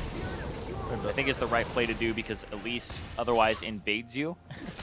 That's invaluable, so we're going to take that one. See, Flame already leveled that W. Going to get the passive proc there for a bit of shielding, but Rumble a very good laner, especially into melee champions, so should be expected to win the early stage of this one. Flame was bullying Seraph in the last matchup, Rumble versus Renekton. See what Seraph can get done here now on the Rumble himself. So Dardoch's running straight for his blue, though it doesn't want to get it taken by Lira, although he's actually stopping by his wolves, so it doesn't have too much information here. Interesting. Caught onto it now. Flame actually took one of the small raptors. You're wondering why he was level 2? Yeah, that's why he gets level 2 alpha 6 creeps. Because he already had one. He was ready. No, but it's interesting that Seraph would actually play that far up when the level 2 is about to come out. Lira, though, looking for a gank mid lane. Not bad positioning. Probelta does have his summoners. Already used the Q, so no speed. Now Zinja going to dive in. Cocoon will miss. Exhaust is down. Probelta just going to walk away from that one after flashing. Ninja, though, does take a big heap of damage from before. It does have the potions, of course, but now he's shown himself. And Lira is actually exposed. He's on the top side of the map, and he actually goes back to the top side of the map, too. So Flame will play under the turret still. Not like he has many options, unfortunately, in the matchup. Dual lane continues to be very frustrating for Envy, though. Cody-san and Ole pushing in as often as they can. Ole getting the harass down with the Make It Rain and consistently pushing them into turret. It's such an interesting pick when the Misfortune support just started coming into the meta after Worlds, because Zyra just wins every single support matchup, and then people are like, wait, by the way, this is a thing. And so they get to shove them under turret, and Zyra no longer has the effect that the pick normally does. Aqua, though, hits level 3. Dardoch's like, you don't want to face check me. No. Walks forward, going to continue taking the Krug camp, smites the big one away, and then walks out, gets himself snared, but just going to keep walking away. That's Dardoch. Yeah, a lot of damage onto him, though, so that means that you're going to see Lira run all the way to the top side, maybe go for a gank, maybe go for the Krugs, maybe both. We'll see. Krugs right now, the Poly takes another big chunk of damage between the volley and the Make It Rain plus Thunderlords there from Ole. And Zyra plans just don't last very long when you have two people that can shoot them. Envy's bottom lane going to have to hold steady there. In the meantime, top and mid looking decent for them. Slight CS leads in for Envy, and Lira I think going to have to play proactively. Don't fancy this dive on the Flame, but they might try something here. It's hard to gank a Camille because she has the E. She'll be able to trying dodge. something. Hey, they're going to try it. The Krug following them. Good flash from Flame. Insta-repel away. Flame's like, I'm going to keep hitting you. Yeah, he missed the E onto the turret. He may have. He shot the E straight at him. Nah, I don't need this. Well, it doesn't matter either. Flame just has to extend the summoner spell. Dardoch was behind as well, so nothing for Flame to really worry about. He's out of potion charges and going to have to get this farm and then likely back away, but first gank attempt does fail there for Envy. See if they revisit after taking the flash. Yep, it's the matchup right now. 3 points, of course, for Flame in the W in the tactical sweep. Gives him the heal whenever he hits minions and also the enemy champion with the edge of it. And so that's how he's going to try to sustain himself in this lane. Ole getting chased down kind of. Cody-san briefly left the lane to go toward that tri-bush, but instead does return, should be okay. Now Dardoch continuing to take jungle away. Tough as Elise, though it does get the big Raptor there, so good smite from Lira. Dardoch didn't have his available to try and take. But Dardoch again just applying pressure. He's upper level here versus Lira. This is the thing that Graves wants to do. Walk into your jungle and find you and just take your stuff away. Yeah, and the big thing here is he also doesn't have anything to take on his side of the map. So what Lira's going to do is he saw Dardoch go to the bottom right, is try to check his jungle for what he can take. He'll ward it up and he'll walk all the way through, but there's nothing there for him to actually pick up. Dardoch is power farming now. Going to take that Grom down. Lira wasting some time walking through what's an empty jungle currently. This is where it gets tough for Elise. Part of the reason why Graves is such a good jungler. Very safe. Stays extremely healthy through the jungle, and if he ever finds you, he probably kills you. Yeah. Good uptime, too, in terms of staying in the jungle, staying healthy, so he can actually counter jungle, and there's really no risk on him from the camps themselves. Don't think he spotted out here until now. There, they see him. He knows, he doesn't care. Dardoch gonna flash forward, gets exhausted instantly, and now the TP down for Envy. Dardoch gonna have to dodge up. Pobelta's here already. Level 6 roam is good for first blood. Charming miss onto Apollo, but he's gonna keep going forward and getting himself the double. Seraph's here, but it's awfully late. In fact, he might just go down as well. No charm up for Pobelta, so he can't convert for a third kill. Shock Blast. Ninja's going to try something. Shock Blast going to miss. Dardoch going to go down, though. Good trade for Envy. Picking up a 1v2 at the end of the play. Interesting that he went onto Dardoch there instead of jumping onto Pobelter. Pobelter had really nothing left either. But he knew for sure that Dardoch's flash was down. Pobelter's, they had to time it because it's almost back up. But this here, Dardoch, the flash and then the Q to try and predict the flash out of Hakuo didn't actually root him. So the grasping roots was just short. It actually right out of range. So that's how Hakuo dies there. And Apollo gets picked up. Pobelter just massive in both these games so far. Doing a great job on these assassins, but then Ninja comes from behind. This could have been more than one. That Shock Blast dodge from Pobelter, and then the flash in from Ninja to try and continue. Yeah, it looks like he gets out at the end there, so Pobelter also escaping. Yep, 2-for-1 now up in kills for Immortals. They'll find themselves up 500 gold. And I do like what you said about Pobelter leaving lanes very early and very often in this matchup. Had it on Talon at level 6, now the same as Ari. And maybe that's just where Pobelter wants to be, helping the side lanes out. I mean, if Cody's on an earlier, is someone we look at saying, hey, these guys aren't always the best in lane. Pobelter having an impact on these side lanes, huge deal for his team, given how aggressively they like to play as well. Yeah, and he's also sacrificing his own farm for it. So Pobelter is being a big team player here. And Immortals had talked about how they lost a lot of leadership with Reignover leaving the team. And so Pobelter really had to step up in that time. They brought Dardoch on to kind of fill a shot calling gap as well. But they've been looking for Pobelter for that leadership, the only returning member of the roster. And this game, or this series, where he's roaming around and doing well in the mid lane, is paying off for them. Well, certainly struggling in the getting poked out department and the CS department as well. They've catched a decent number of minions here, but they're just still going to have a 10 to 15 minion lead, excuse me, as yet. You can see part of the issue. Jace is exceptionally strong. Yeah, it is hard to jump in onto an Ahri to finish her as a Jace because of the charm, and she just throws it right down the Q path. Won't interrupt the Q anymore, but it will still charm him underneath turret or whatever he tries to do dive-wise. Does mean that Ninja can pin Pobelter against the turret and prevent some of those roams. Pobelter did go over and get blue buff. Dardoch starting that one up. See the donation happen. Should make it a bit easier to show out the lanes as hard as possible, but now Ninja going to go back as well. Pick himself up a pair of boots, 2 longswords, and a serrated dirt. So belly lethality and AD purchases. Always good for Jace. See if Ninja actually can maybe do the same and leave lane, or just continue to pressure the turret and keep Pobelter in the mid lane and unable to get to side lane. Yeah, mid Jace is interesting because it's kind of just like top Jace, where you just try to go for the turret and whittle them down slowly.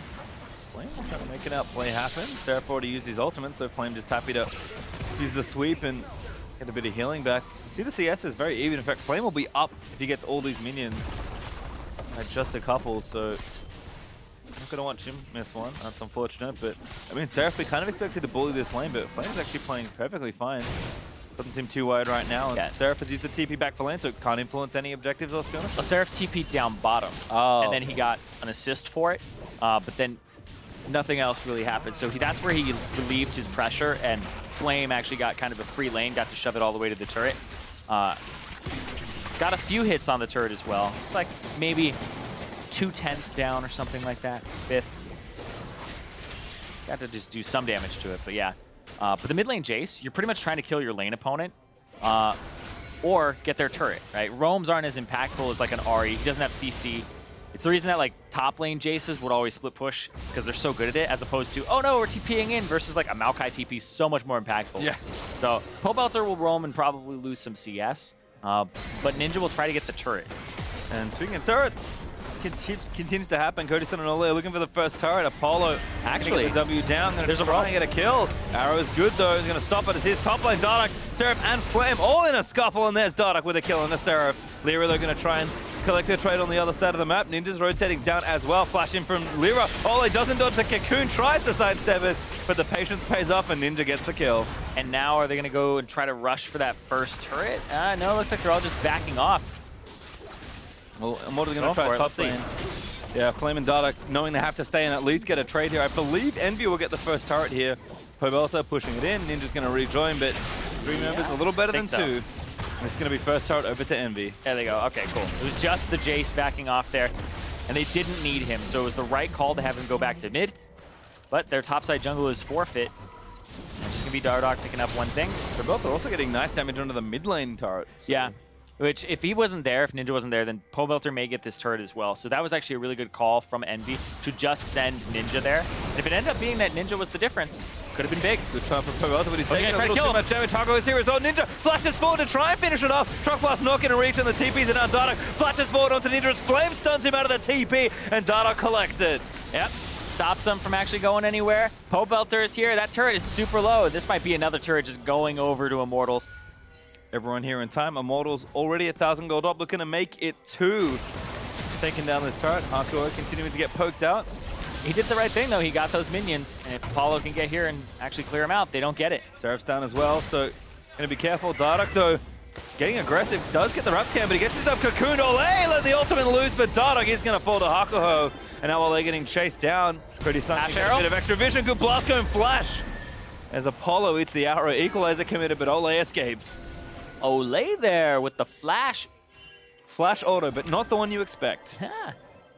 Well, it's nice to get himself out. Actually saves him there as he starts running away from him. So those new mechanics there, Irene. Got to be on top of them. Got to master those. Ole looking good. And again, bottom lane has been a bit of a disaster here for Envy, but we'll look at this play once again. Dardoch, this is just too aggressive. Yeah, the chickens, man. You always fight over the chickens. And he turns for an auto there. Almost gets Hakuo with the ulti. But Ole, boop. Not quite the bunny hop, but that's actually the right way out, too, because if he had gone pretty much any other direction, he goes over a a Rumble ultimate there and Equalizer for at least a second. Well, Ninja still here in that mid lane. Pobelter, though, has played catch-up in CS. Was about 20 behind at one point. Now, looking a lot closer, about 5 or 10. Oh, here comes Flame. He's going to try to cut him off as he's going for the blue buff. Nope, actually just spends his time on the control ward. Yeah, don't have any more vision or people either, so Ninja going to get the blue buff safely. They're going to try and get a pick in. Lira gets turned up. Really good pick from Immortals, and now the ultimatum is down. Ninja trying to get out of it, but he has to wait his turn. Pobelter forced to actually get over the wall with a dash. I did not know you could make it over that. That was a long dash, yeah. Ninja actually knocks Flame out of the Hextech ultimatum and cancels it. So he's able to walk away and get some distance between himself and the Camille. Get me out of the cage. Yeah, Whacks him. Let me out. Well, doesn't manage to Worked escape. Ole, again, looking for vision, but Cody-san going to get the turret they've been working on. And this is what I've been trying to mention here. The dual lane of IMT are smashing this game. Yeah, this series as well. Like, Cody-san has been up in CS both games. He's the highest CS in the game right now. And this guy actually fell under a lot of criticism. He's adapting to being on stage, though. And this week, though, he has played against Envy, and he did play against Youngbin. So temper expectations just a little bit, but it is looking better. It's not this gigantic liability in the bottom lane. And I will say Ole as well, low-key has been actually looking better and better. Yeah, I mean, this is a pretty aggressive dual lane they picked, but it's worked out, at least in game one, and looks good here as well. Immortals, off the back of all that pressure, are going to get themselves the Mountain Drake. Seraph working on his own turret. Flame happy to concede this, but IMT going to take one extra in the exchange. And there's that mid-outer turret that Pobelter worked on. So again, Immortals pushing out their lanes, giving up the lane that they know they can't really threaten here in Flame and letting Seraph take this turret. Dardoch continually played to this bottom side of the map. It's got him killed in this spot quite a number of times already. But Immortals are kind of doing what you need to do here. All these pushing lanes are just enabling Dardoch, and the rest of the team are playing well together. Yep, and the fact that they have those pushing lanes, they have those winning lanes. But I think like Flame, his lane is kind of sacrificed in the Rumble matchup, like you said, so he's not visiting the lane at all. But they have the winning matchup bottom. They have the misfortune into the Zyra, so that's where he was making those plays. The bottom lane has actually died, and you can see that Dardoch has put himself at risk a lot. 2-2 and 2 as his scoreline. Most deaths on his team because he's taking the risks. I mean, Dardoch will always take them, it feels like. Good equalizer onto Ole, but the arrow is landing. Lyra repels out under it, but the exhaust is done as well. Heal burnt by Cody-san. Gonna try and save his support, but now the Jit ultimate's getting added in. Ole dodges one, can't dodge the next one, and Lyra just kills him with a Q. Sometimes you just gotta let your AD carry have it. I'm like, I know Lyra's performing really well, but the fact that Cody-san is ahead of Apollo is something you do have to be conscious of. Apollo has just picked up assist after assist. He's got 100% KP right now. He's the only person on his team to have that. Well, certainly been looking good there. Envy continuing to fight back. Gold lead up for Immortals, but not huge as Ole. You wouldn't think this would cost you, but didn't have too much vision here. Yeah, it's a really good ultimate from Flame, because... Or sorry, I'm Seraph, sorry. It's a flaming ultimate, but Ooh, that's a good dodge too. Okay, you know what? He earned that one. I'll give him that. You can take that one. I'm a jungler, and I think he even earned that one. Normally, I'm just like, let your AD carry have it. No bias here for giving it over to the rest of your guys. Damage building up for Lyra, so don't think you'll get to Dardoch status quite as quickly. That's true. First game, but certainly on track to take out some of the squishier members of Immortals, and they're all kind of squishy with the exception of Camille, although Flame does have the early Trinity Force, so certainly more of a bruiser. Does dodge himself out of the way, gathers to the wall correctly this time, and pretty tough to track down here. Flame with his ultimate and his flash up as well, so not a whole lot MB can really do, but Lyra at least applying some pressure. Cody's now transferred to the mid lane. Gonna get those lanes pushing, and Pobelta back on the side lane. They might go after the top lane here. Yeah, they are. Yep, Dardoch here. Flame already got the ultimate down. Seraph trapped in for a little while longer. Now finally gets out, but he's forced to flash out of the way. Flame gonna keep chasing. Oh, he misses the wall, I think, but he flashed on. That was an interesting one. I'm gonna try and get the 1v1, but Envy here to answer. Lyra does take out Dardoch, and Flame now caught in a 2v1. Seraph doesn't go down. Arrow lands in onto Haku over there. Might actually buy enough time for Flame to live here. Going back in onto Lyra, but he gets himself cocooned. Adaptive defense is not enough. Lyra on a killing spree. Crazy play there, and Envy end up coming out on top. Seraph plays that so well, and Lyra gets there in time.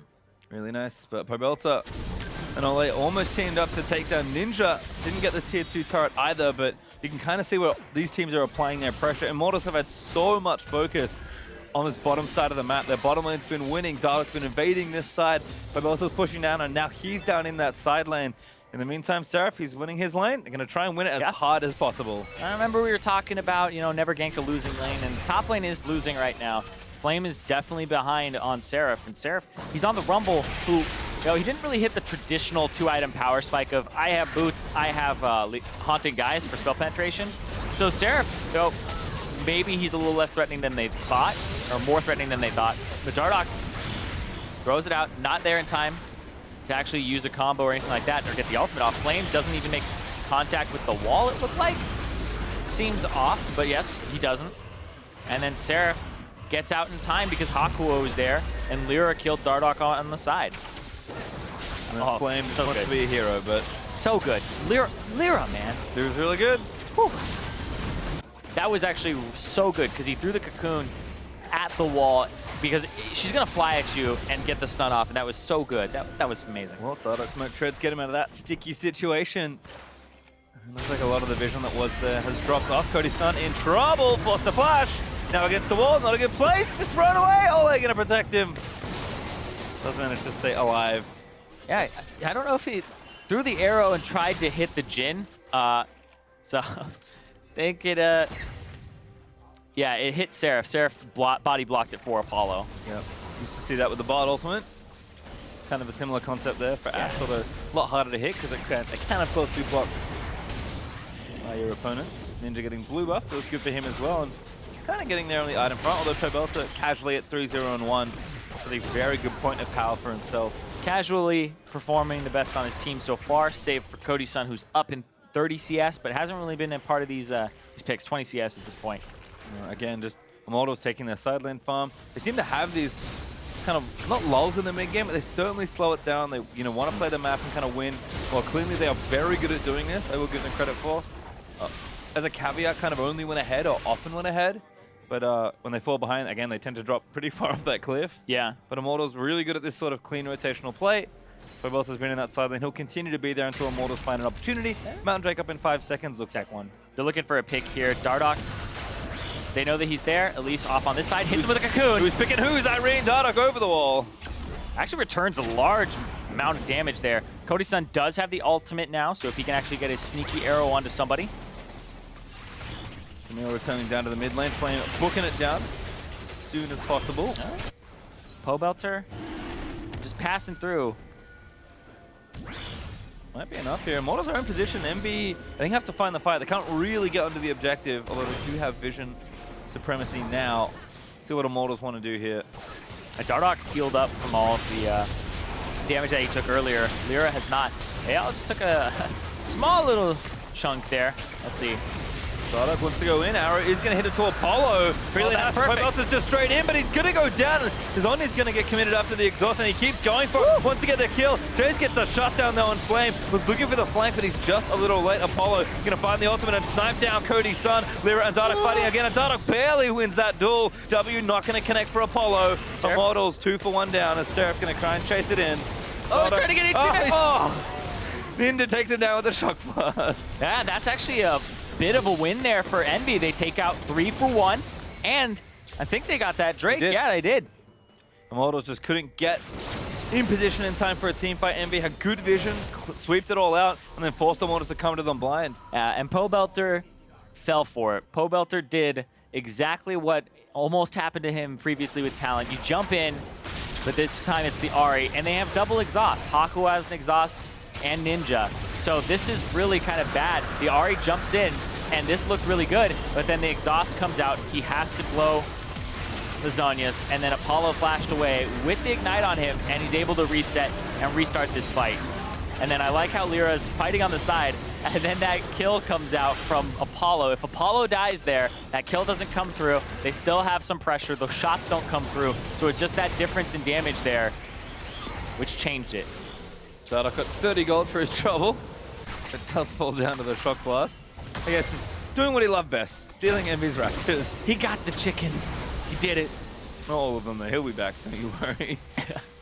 Pobelter and Ninja meeting in another side lane for our second game in a row, but matchup feels a bit more even this time. Pobelter not nearly as far ahead as he was on Talon, and Ninja can return a lot of damage on the Jace, close to the echo he had in the last game. IMT looking to make something happen here, maybe. Pobelter needs to land this charm. This is the first one. Gonna keep dashing forward. Ninja's gonna flash out of the way. Seraph's here to defend and might even turn around. On Pobelter. Damage is down. Seraph, ooh, he's getting cracked out too much. Dardoch deals so much damage. Good zone is there from Pobelter. Dardoch needs to protect his mid laner, does do so successfully. Apollo is shooting at Ole. Oh, he's oh, Cody's son saves his support. Well done there. Deathfire Touch ended up doing a lot of damage at the end there, too. Really risky. Cody's son doesn't even throw out the heal for him. Knows he's okay. So it gets confusing sometimes with 2 marksmen in the bottom lane. You don't know which one's the which one's the bot laner. Cody's son reverses rolls briefly and to save the other marksman. But yeah, I feel like that might have been just all the damage from the curtain call there, because Apollo's at those 2 lethality items against the support. Pretty squishy support at that. In the meantime, Flame did get the bottom tower though, so he's starting to exert split push pressure, which is never what you want to see. He's fed. Big damage with the Hextech ultimatum. Ninja can get out with a thundering blow, but it doesn't even matter. Yeah. This is what it looks like when the Camille actually has a good matchup for herself where she plays it back. This Rumble is going to punish her early, but the TP from Seraph early stopped his pressure onto Flame. Flame is now 2 levels up, CSing a bit better. And Flame playing quite a bit safer there, although does get himself Cocoon, going to sweep away, try and turn it around, but he's exhausted. Lyra, oh, good flash out. He just needs to use the E, does get through the wall. Repel's not there in time, and Immortals are straight onto Baron. Wow, okay, they're going straight after it. They're going to have to back off here. Apollo, pretty close, but yeah, that's interesting. Interesting that they are like, all right, they called us on our bluff. And that's going to be the turret. Immortals doing the right thing with Flame's pressure. Flame overstayed a little too long, didn't have quite enough vision to face check where he did. But getting himself a solo kill, took the tower earlier, and Immortals was setting up the play on this top half of the map. You can see Pobelter getting the push started again. Immortals think they can fade back to Baron and try and take it. Flame, though, gets himself caught a little too long. Can't buy enough time for Immortals to secure that objective. But again, heart's in the right place there for Immortals as far as the play goes. They're 2,500 gold up, but continuing to play Envy around the map. And Envy, at some point, they just need to force. They've got damage. The gold is much closer than it was in the first game. So if you know Immortals are going to go to Baron, just go there and fight them. Oh. What happened? Yeah. What happened? I was looking at the Scrying Orb. So what happened is the Scrying, there was actually no vision there, and Immortals could have continued to do the Baron, but the Scrying Orb actually revealed for long enough. They saw Dardoch walk out. Another 1v1, dodges for a little while, but Lyra gets the kill. And that's what Flame shouldn't be doing in the bottom lane. 1v2. It kind of sucks. And they don't have position on Baron to actually punish on the top side of the map. So Immortals actually get nothing out of that. Scrying Orb though, what happened? Yeah, it actually just revealed the area for long enough. They killed it, but there were no wards as well in any other capacity for Envy in that area. But they saw Dardoch leave the pit because he got low. That's all they needed to see, so they kept pushing mid. If that didn't happen, maybe they show up there, or maybe Immortals actually continue onto it. Well, See what happens for the next advance onto Baron. Infernal Drake also up if the team's on a different objective to fight over in 55 seconds. Ole booking it back home though. Oh, the teleport from Seraph. Where's home? Ole doesn't have a flash. He's gonna be saved again by Cody's son. Nice Ash Arrow.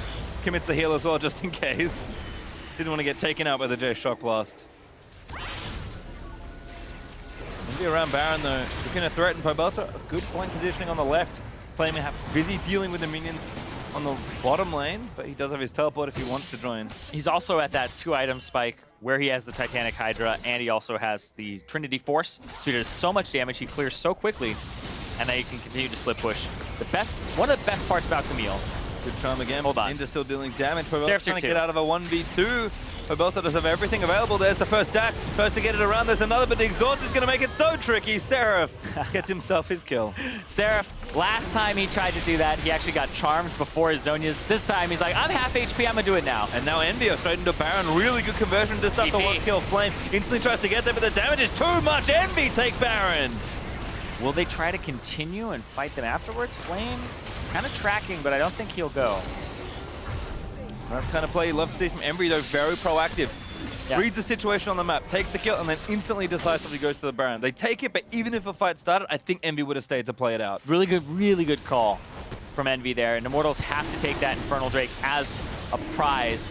Kind of no consolation. I mean, you know, still get a medal for second place, but it is second place. Yeah, second place doesn't get anything in the standings here. Well, Lyra and Hakuho now sweeping back throughout their jungle. Baron though up for 250, so we'll see what damage Envy can get done. Pretty close as far as the overall gold goes. Envy even the game back up by taking that Baron, but have a turret that Immortals have on them and then plenty of extra damage they can do across the map. So Envy looking to get a big lead in this game now that they've kind of got themselves back into it with that nice decisive Baron call. And they still have team fight potential as well. It's hard to engage onto them with the double exhaust, so Pobelter trying to dive in isn't really a great idea. Same thing with Flame. Like, that's how you start these fights, is that Ash Arrow into a combo with Ole, or if you don't have that, well, Pobelter has to dive the back line, and so does Flame. But the double exhaust really puts a damper on that. The Zyra puts a damper on that. I actually really think that Zyra is probably Hakuo's best champion right now. Usually when he plays it, he gets the highest damage on the team, and you're just like, wait, what? Okay.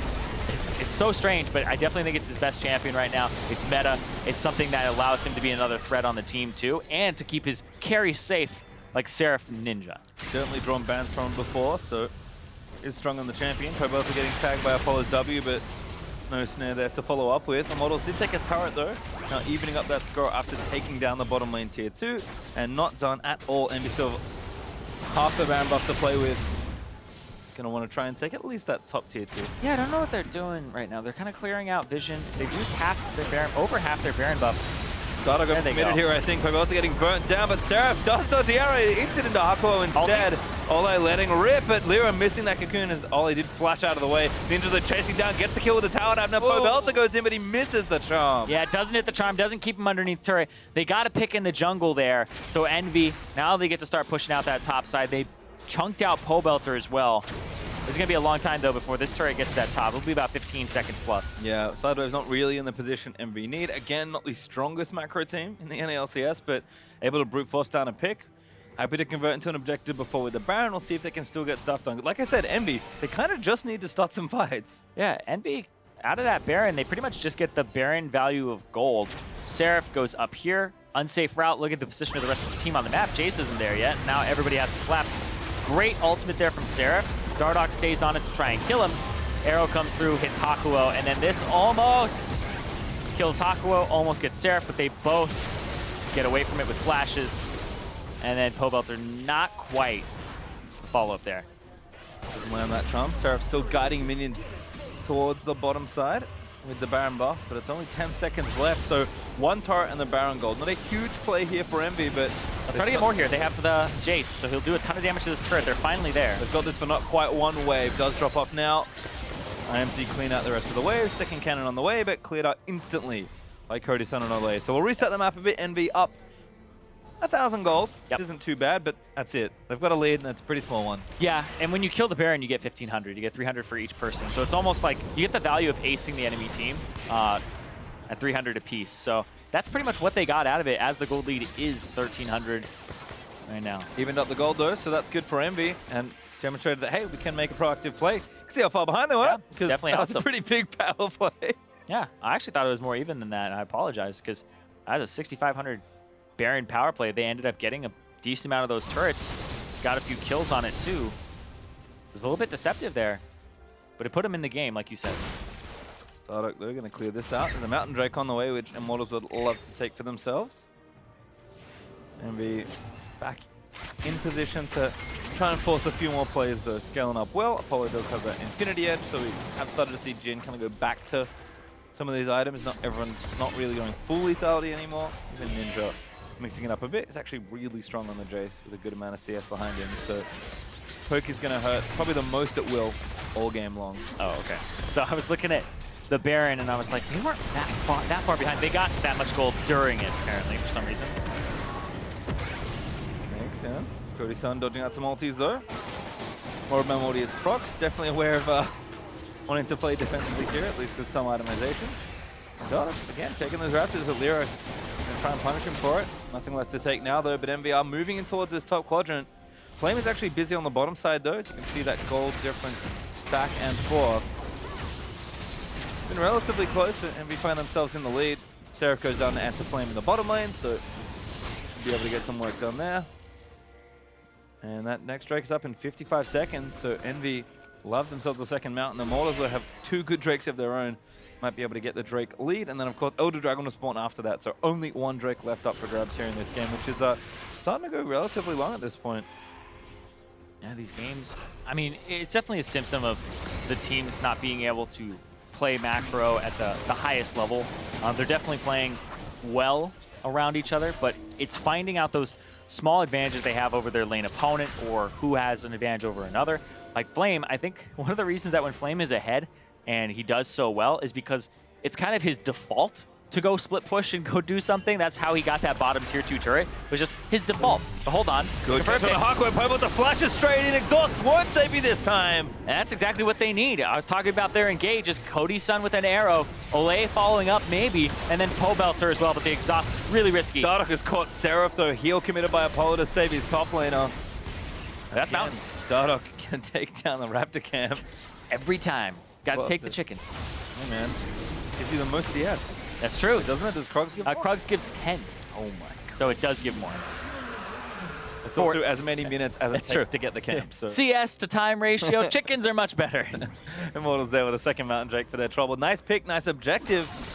Immortals again continuing to keep themselves up in this game. Gold lead, I'm going to say means practically nothing at this stage. So yeah. We're looking at how these teams execute around the big buff that just spawned. Yep, that Baron up now. Ninja will clear out the top side. Seraph looking at Flame, trying to deal some damage, but will he be the one who's caught? Stun out there. Seraph getting chunked down. That's big damage. Flame going to proc that GA. Dardoch though goes down. Ninja and Apollo teaming up there for that one. Flame is reviving back in. Good dash out with the tether. Pobelter dashing out as well. Oh, the Deathfire! That's enough. Deathfire touch in. Ninja flashing forward. There's a flash kill for Apollo as well. Envy start cleaning up house. That's going to be Baron for them right there. No Dardoch, no Smite, just Olay and Flame. No problem at all there. Plenty of damage as well. Envy shredded the Baron the last time they took it. And Olay is only here with not a lot to offer. Nope. No ultimate even, just to be annoying. Make it rain? No, wait! The support steals with Make It Rain. It's like, that thing ticks. You can still wait for it to just go away. Lyris might it down though, and Flame wanted to get something started here. Seraph got pretty exploded. Yeah, Hakuo isn't here, so this actually looks like a good fight for Envy, or for Immortals, but they get split here, Olay over the wall, and then Dardoch gets blown up because Ninja does so much damage. Goes in, almost kills Flame, but then the W counts as a single target spell, so Deathfire Touch, full duration, full damage. And that 700 crit there from Apollo had the Infinity Edge, I believe, at that point. Yeah, he did, but I don't think he had the rapid fire cannon, which is now what he's finished. Right. You can see he just had a Brawler Club. Most damage in that last team fight for Apollo. There's double marksman coming in real handy for Envy. Look at that. Hakuo, 0 damage. The big fat goose egg there in that fight. He didn't do anything because he wasn't there, and so that was a 4-on-5 that Immortals thought they could take off of the back timer of Hakuo. but it just turns out that Envy just placed their ultimates in better positions, and Ninja and Apollo's damage, very deceptive when there's nobody building really full tank on this squad. Flame got blown up right off the bat. Can't afford a face check. Yeah, and Flame also mostly took magic damage there from the Rumble. So he's actually itemizing towards armor with the Ninja Tabi and also having the Randuins. Ninja, Flame again, going in onto Ninja. Should be a good catch. Great arrow from Cody Sun to set it up. And he deserves a shutdown. He will get it. Yep. And I don't know what they're really fighting for there, because top side is their better side right now with tier 2 still up. The easier objective to get.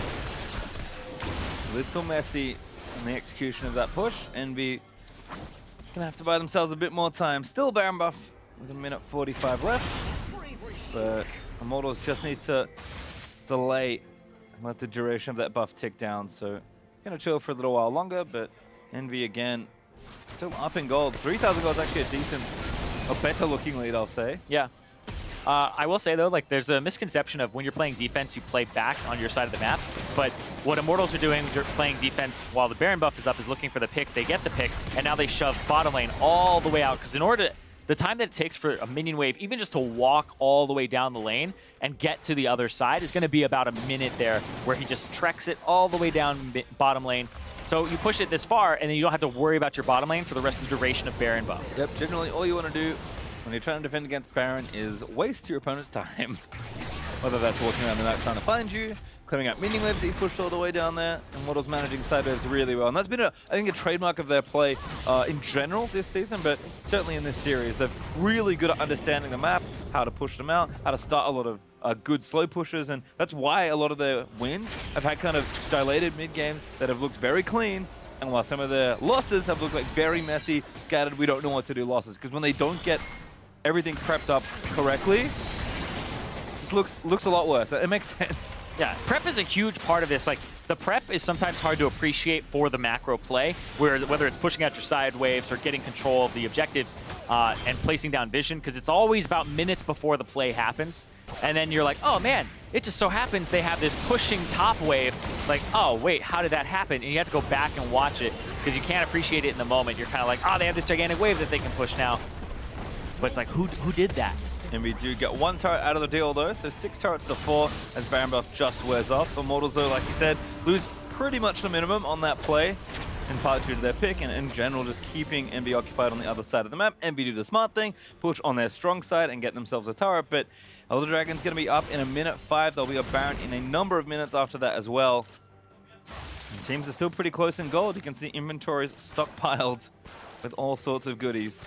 These are high damage teams, so very volatile team fights.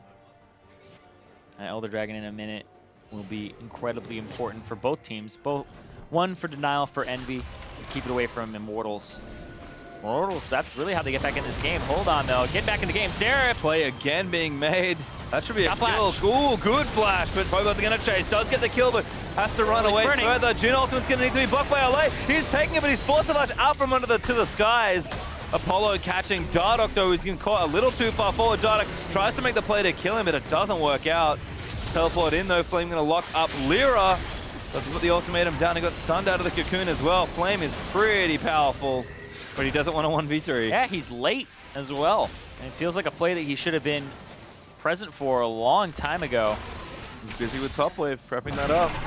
Elder Dragon's up, but Dardoch is dead. This is not an objective Immortals can take right now. Yeah, he was top, shoved it all the way in. So what he does is he'll shove the wave and then he'll TP in, but the reason is if they lose the fight, then there isn't a top wave to push in. There's no wave that they can push in. It'll take them longer to get there, and then the death timers are usually back up by then. Looks like Dardoch, with only 20 seconds left, will be out of the death chamber in time, but we'll watch this one again. Dardoch again just going in for it. Yeah, Dardoch going in. He had the help of Pobelter right there. Seraph, nice flash, but it's still not enough because he gets hit by, honestly, both right there. He got hit by Pobelter and the ulti. And Dardoch, he's trying to go on a mission here to, like, get Apollo. Apollo gets interrupted. Yeah. We've all done it. We've all done it.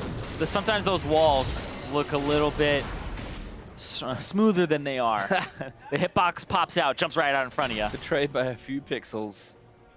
Dardoch wants to be a hero, does not complete the play, and gets himself killed. Yeah, the Ash arrow did come through from Cody's Sun and interrupt Apollo on that ultimate. So it was a good arrow there, but maybe it would have been enough for Dardoch to actually have a good combo And it turns out Dardoch didn't really need to use the ulti either to kill Seraph. So there's a there's a perfect world where Dardoch does get the play and it's different. I mean, the play looks.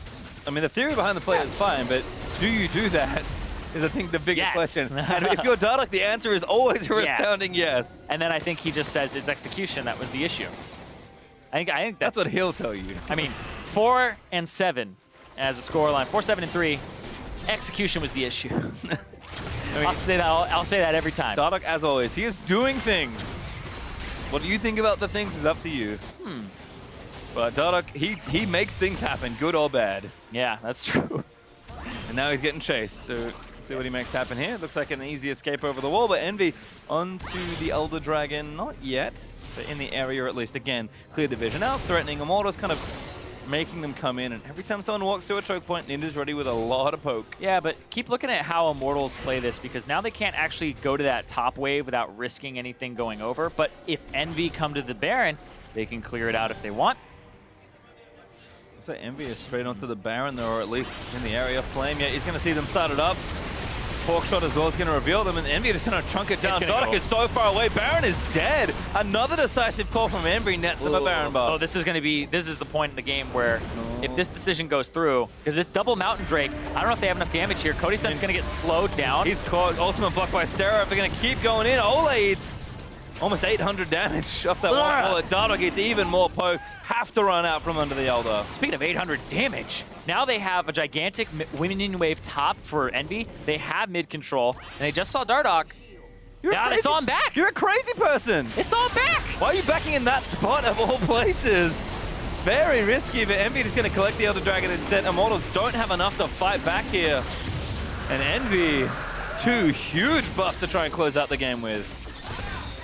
Yeah, Immortals dropping the ball there, but also I think Envy playing the map a little bit better in that situation where you're pulled between Baron and Elder Dragon. Elder Dragon is definitely a harder buff to do in terms of it's longer. It takes longer to do. It has more HP.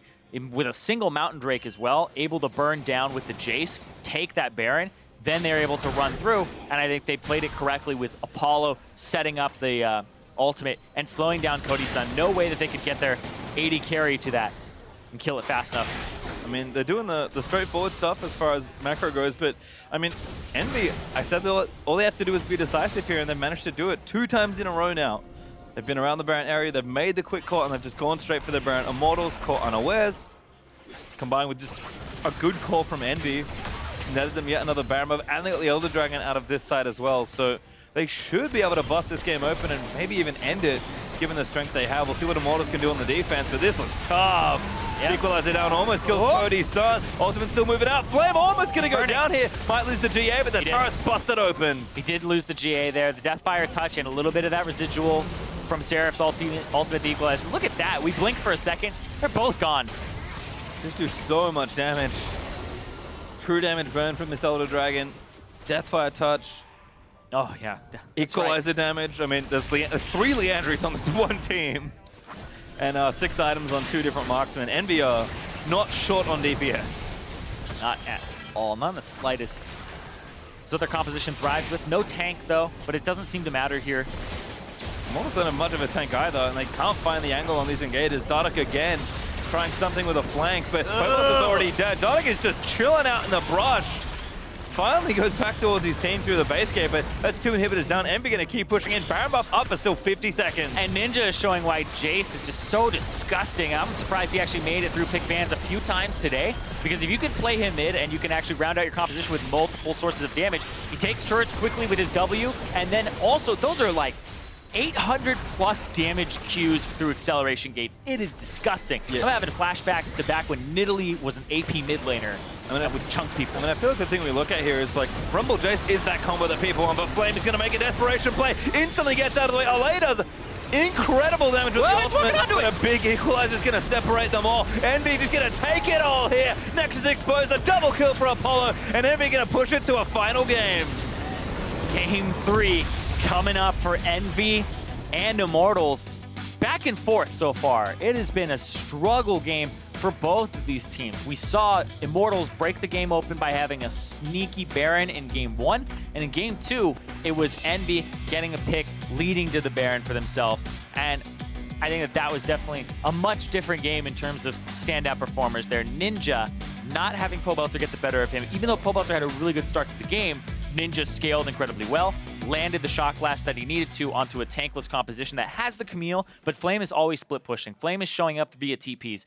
If you're playing against a team that's going to poke you with an Ezreal or a Jace, you need somebody with armor to stand in front to absorb shock blasts that aren't going to do 800, but maybe like 300 damage to him instead, because that ends up being, oh, we can't fight anymore because I got hit by a shock blast. Yeah, and it just feels like maybe it was a product of the draft, but Immortals, when they're not ahead, I mean, they didn't like massively lose that game or anything, but it just felt like they were sitting around twiddling their thumbs, not doing much of anything. And that's the symptom of Immortals that are losing to me. Yeah, it feels like Immortals they tried a few things where it's like Cody Sun gets an arrow and they engage, and that's where they start. And then they tried, okay, Pobelter goes in, oh, he got exhausted, that sucks. Flame goes in, that sucks, he got exhausted and he can't kill anything. So it came down to really their only good source of engage was Cody Sun with an Ash Arrow, and then that ended up not being enough to kill people in an Ash Arrow, and people started absorbing it. So they weren't able to get any clean engages when they were ahead, and then it got to the point where Envy just had way more keep away, where if you did dive in, Zyra's going to disengage you, Jace is going to poke you from afar, and so those team fights just started going Envy's way, and they played them well. Looked really good for Envy. Certainly did play them well. For a deeper dive into the Envy victory, though, let's check in with Freak and Mark Z. Thank you very much, Pastry. And we've got a Game 3 coming up on our hands. But first, let's talk about Game 2.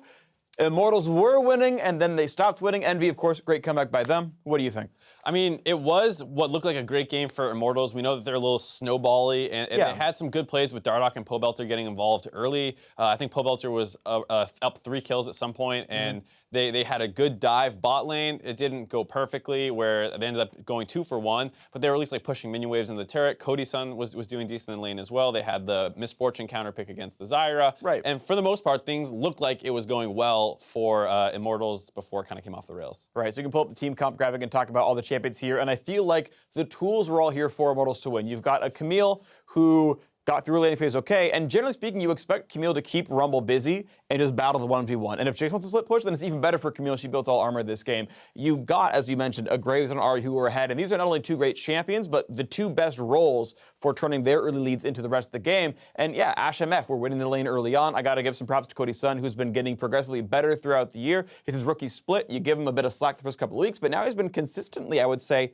solid to good almost every single game at this point. Right. I mean, there's not many times anymore where you see him like horribly misplaying a team fight where he's like flashing into a wall. Some of that stuff we were seeing early in the year. For the most part, he's shored up his play and it looks good. And this was a game that, based off the early game, the other team comp is very squishy. They don't have a ton of defensive tools. You think if you start winning around with your mid and top lane, you just dive them. Yeah, you start 1-3-1. You set up these dives with your Ash Arrow. Maybe you TP it to the Ahri. You have a lot of plays that you can make. But before they really got online and opened the map up, they made that big mistake around the Dragon. Yeah, 22-minute Drake fight is what I'm going to bring up here, and it is Pobelter really screwing the pooch. They land an arrow, and he's like, it's my time to shine, bring out the sundials, and goes badly. You still got it. Even though there's a stunned AD carry, you need to consider that you're diving past the other 3 members of his team, and your team can't follow up at all. He could have waited, played that a little slower. Flame was on the TP flank, just wait for him to get involved in the play. Camille will isolate him, and you can slow play that fight. You're in a good position, and you're ahead over the course of this game.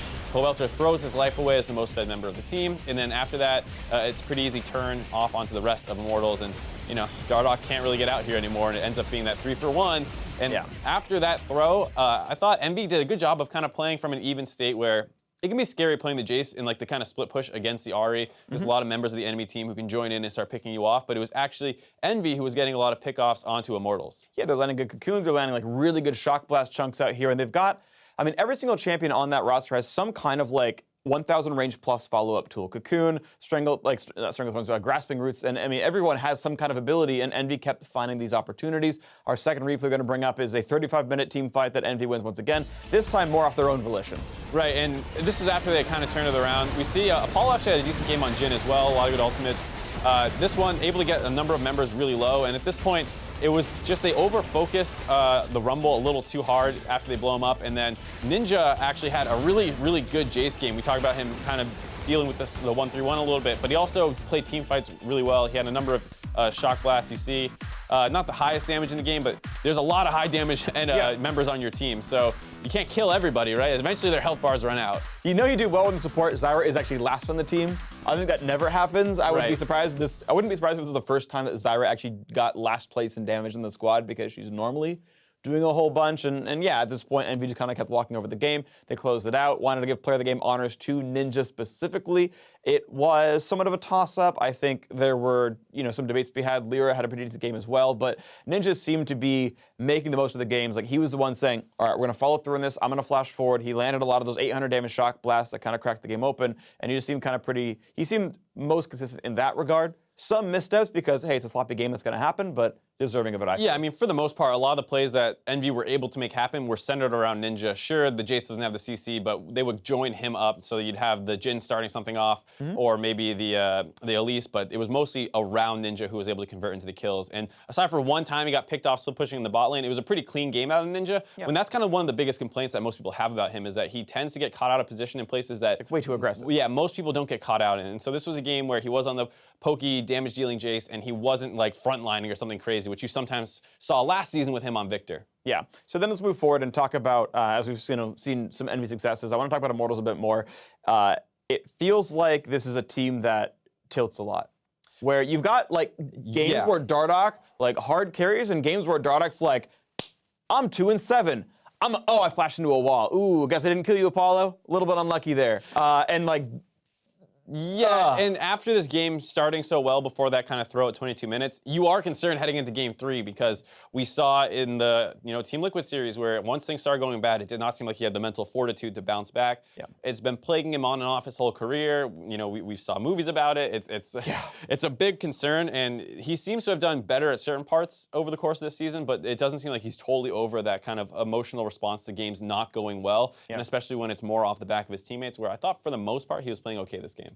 Yeah, he was, until they start just kind of stringing everything up, and then Envy gets the control back, because it was certainly a winnable game for like almost the entirety of it. Yeah, the last 25 minutes is within 3K. Any team can win that game if you just say, okay, focus, win a team fight, get a pick, we're good to go. I mean, Cody's son was landing arrows. Of course, Apollo is landing the deadly flourishes and the current calls as well. So like, the opportunity to open up people is there. Both these teams had the ability to start the fights out, but Envy just started playing the late game better, and they kept control of it. So now we go into the game 3 where it's anyone's to have. Yeah, and I think a big thing to look at is also Flame a little bit that game. Yeah. He didn't have too impressive a Camille game, like wasn't a ton of split pushing, wasn't isolating people out and kind of blowing anyone up. He built a lot of armor, which kind of made some sense given the team comp they were against, but it was a little too much because they still have... Rumble Elise Zyra is still... Yeah, it's still a lot of magic damage, so it was a little surprising to see him so tanky, and I don't know, it felt like he could have done a little bit more in the split push situation versus just what he was up against. Yeah, I definitely agree. Well, we're going to see if these teams can shape up and play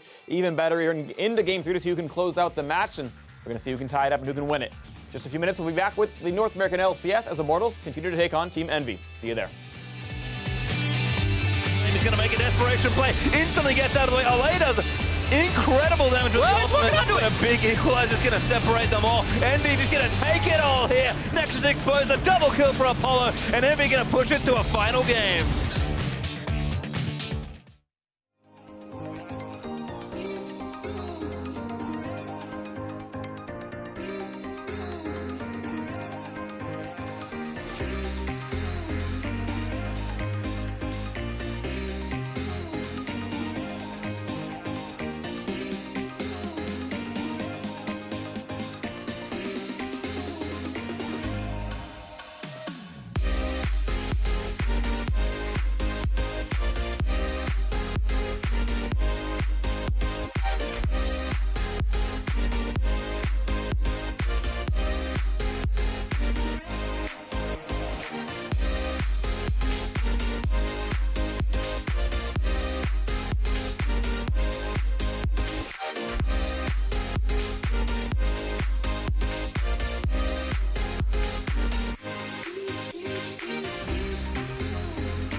We've had a full day here in the Battlefield Theater, but there's one game left to decide our current series between Immortals and Team Envy. Before we get there, though, player of the game does go to Ninja, but it was a team victory, and Apollo does deserve an honorable mention. Yeah, the fact that he was actually providing so much damage during those crucial fights, the one where he gets a crit for 700 at the Baron, helps them get the Baron, and then also the one down bottom, which helped them get a lead and back into the game because it was off of the shots that he had after surviving from an Ahri that was exhausted. Yep, and that duo in general was outputting an disgusting amount of damage overall. And I just think that Ninja, like, played the Jace well, didn't fall behind in lane, just had a really that was for me. Okay. I was like, oh man. Shout out to the audience for singing Zyrene happy birthday on his birthday. Zyrene, I got you a present. I hope you like it. It's 6 straight games of League of Legends here in the Battle Theater. I said I wanted to cast more, and so there you go. Yay! Camille games. It's all great. Everything you want. What do you? What else? What champion do you want for your birthday? You got one more. Might have just enough time to tell Envy to pick it for you. Oh man, I would really like to see. Okay, it's gonna sound weird, but I'd like to see a Rek'Sai just personally, because I you love Rek'Sai. I love Rek'Sai. I mean, when I was on the playtest team, I was her lead playtester, and that's my baby. All right, I got it. Immortals, Envy. It's my baby. Ban like 6 junglers. Yeah, push Dardoch all the way onto it. Pick one. We'll find a way. There are possibilities, but we'll have to see what happens because we're going to get ourselves into Champion Select relatively soon between these two teams. And draft has been an interesting function of this game. Immortals, super good draft in game 1, picking themselves into a good 1-3-1 comp. Envy had just a super strong damage comp and played it very well. I think Immortals could have reacted a bit better, playing more of a tank and less of a bruiser in their top lane. And we'll see what happens here in the last one. Rise Camille ban for Immortals, Varus ban for Team Envy. And again, not expecting too many surprises here in these first 6 bans. Yeah, expect a LeBlanc, expect a Shen as well, and a Rengar. I expect Rengar from, Shen, and I expect Rengar.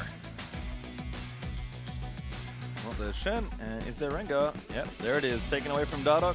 First so where do we want to go? First pick Graves, that seems like the wait, one. no.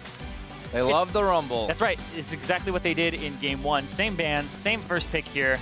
It's how Immortals won, so I guess they're going to go with it again. I think it's also, honestly, how Envy won in part as well. Jace Rumble is such a good duo because you have huge damage in 2 of your lanes. They tend to either win or split most of their lanes as well.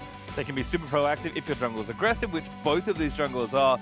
And we saw it with CLG's drafts yesterday. You don't want to stack too many ADs because then they just build armor and beat you. So having diversity as far as your damage types go, Rumble and Jace kind of do that together, which is always great to see. Oh boy.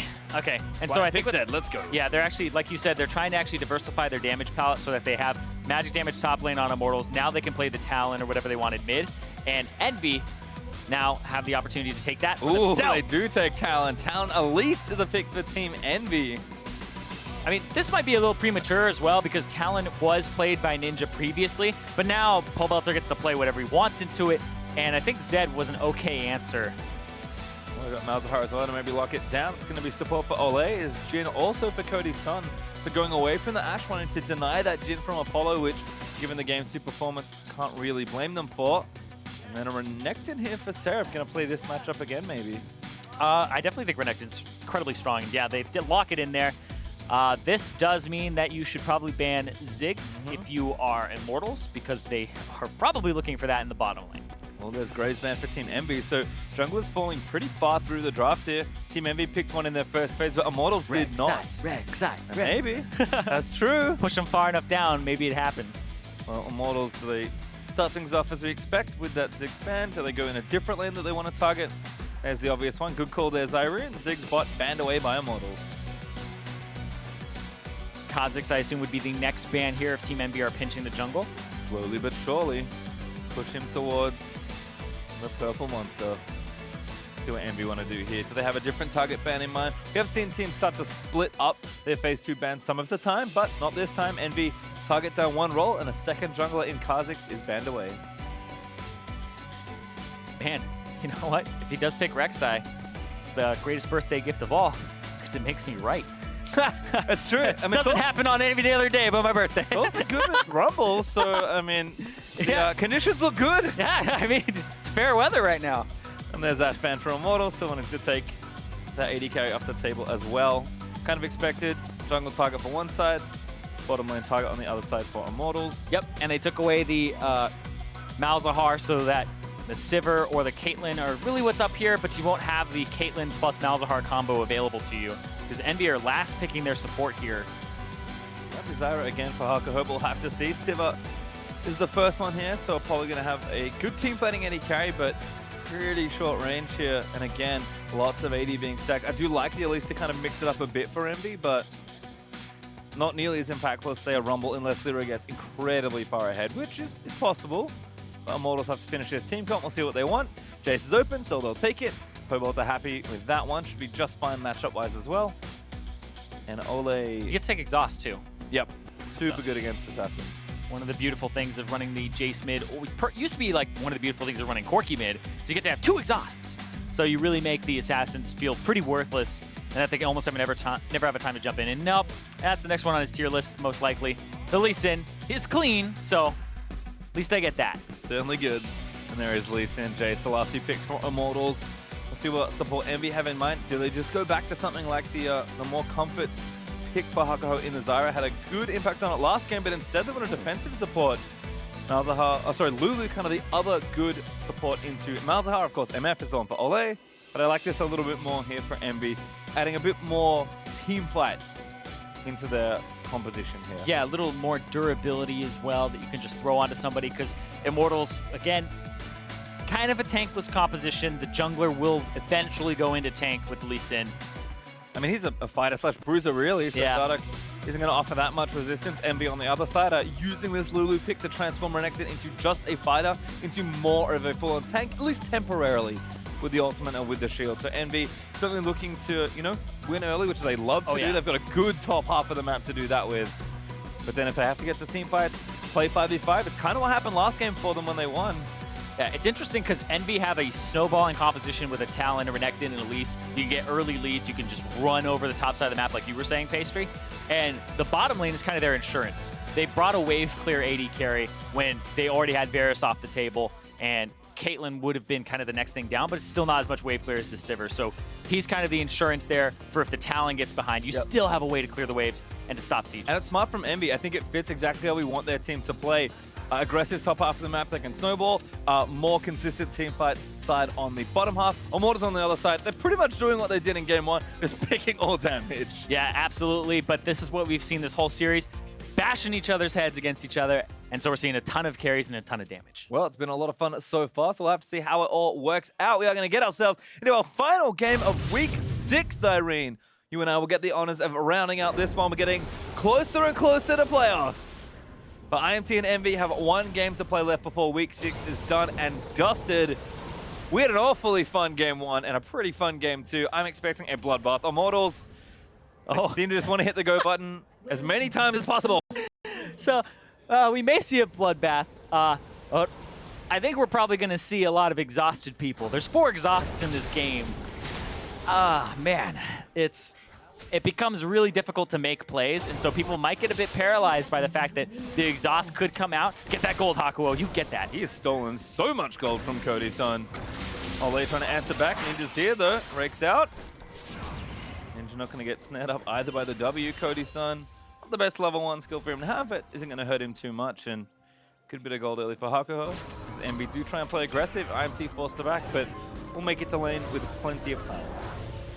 We'll see if Pobelter ends up respecting Ninja's ability to combo, because the amount of damage that you're able to do with the Talon on both pass-throughs of the W, plus your Noxian Diplomacy, ends up being a gigantic burst. We're talking like 300 plus damage on just a level 2, and most characters have about 600 HP. And we saw what happened to Ninja in game 1.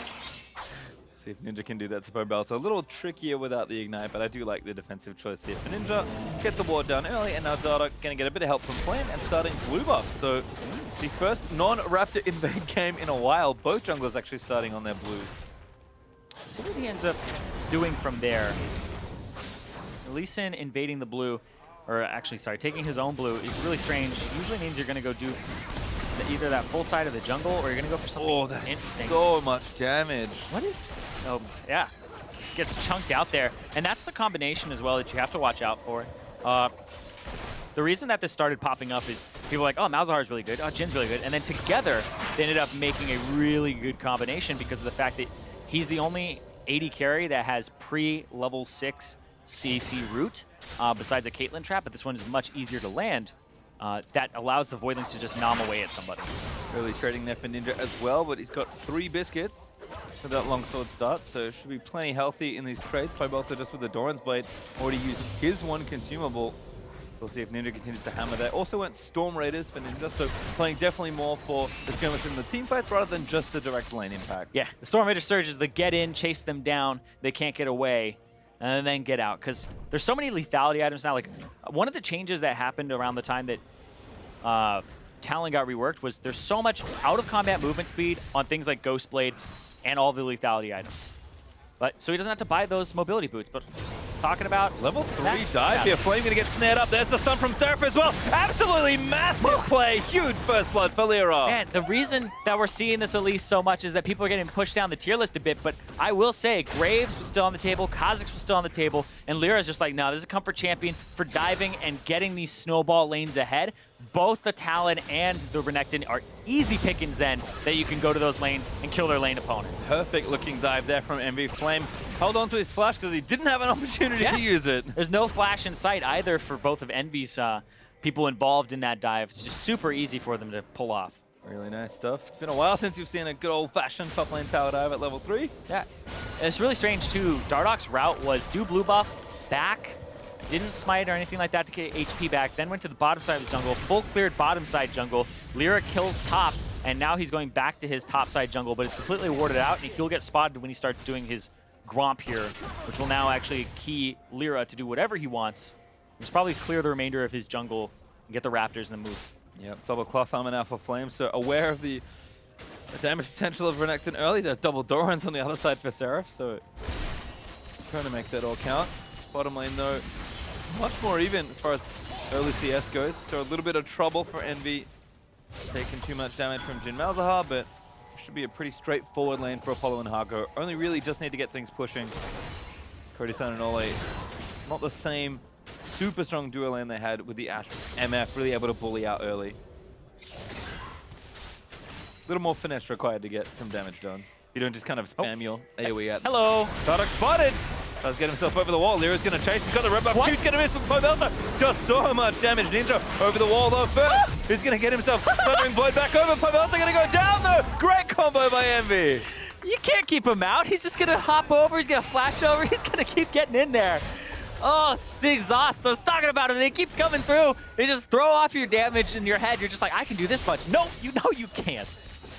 Well, they all get expended, so mid laners with no summoner spells, but Envy find themselves 2 kills up to nothing.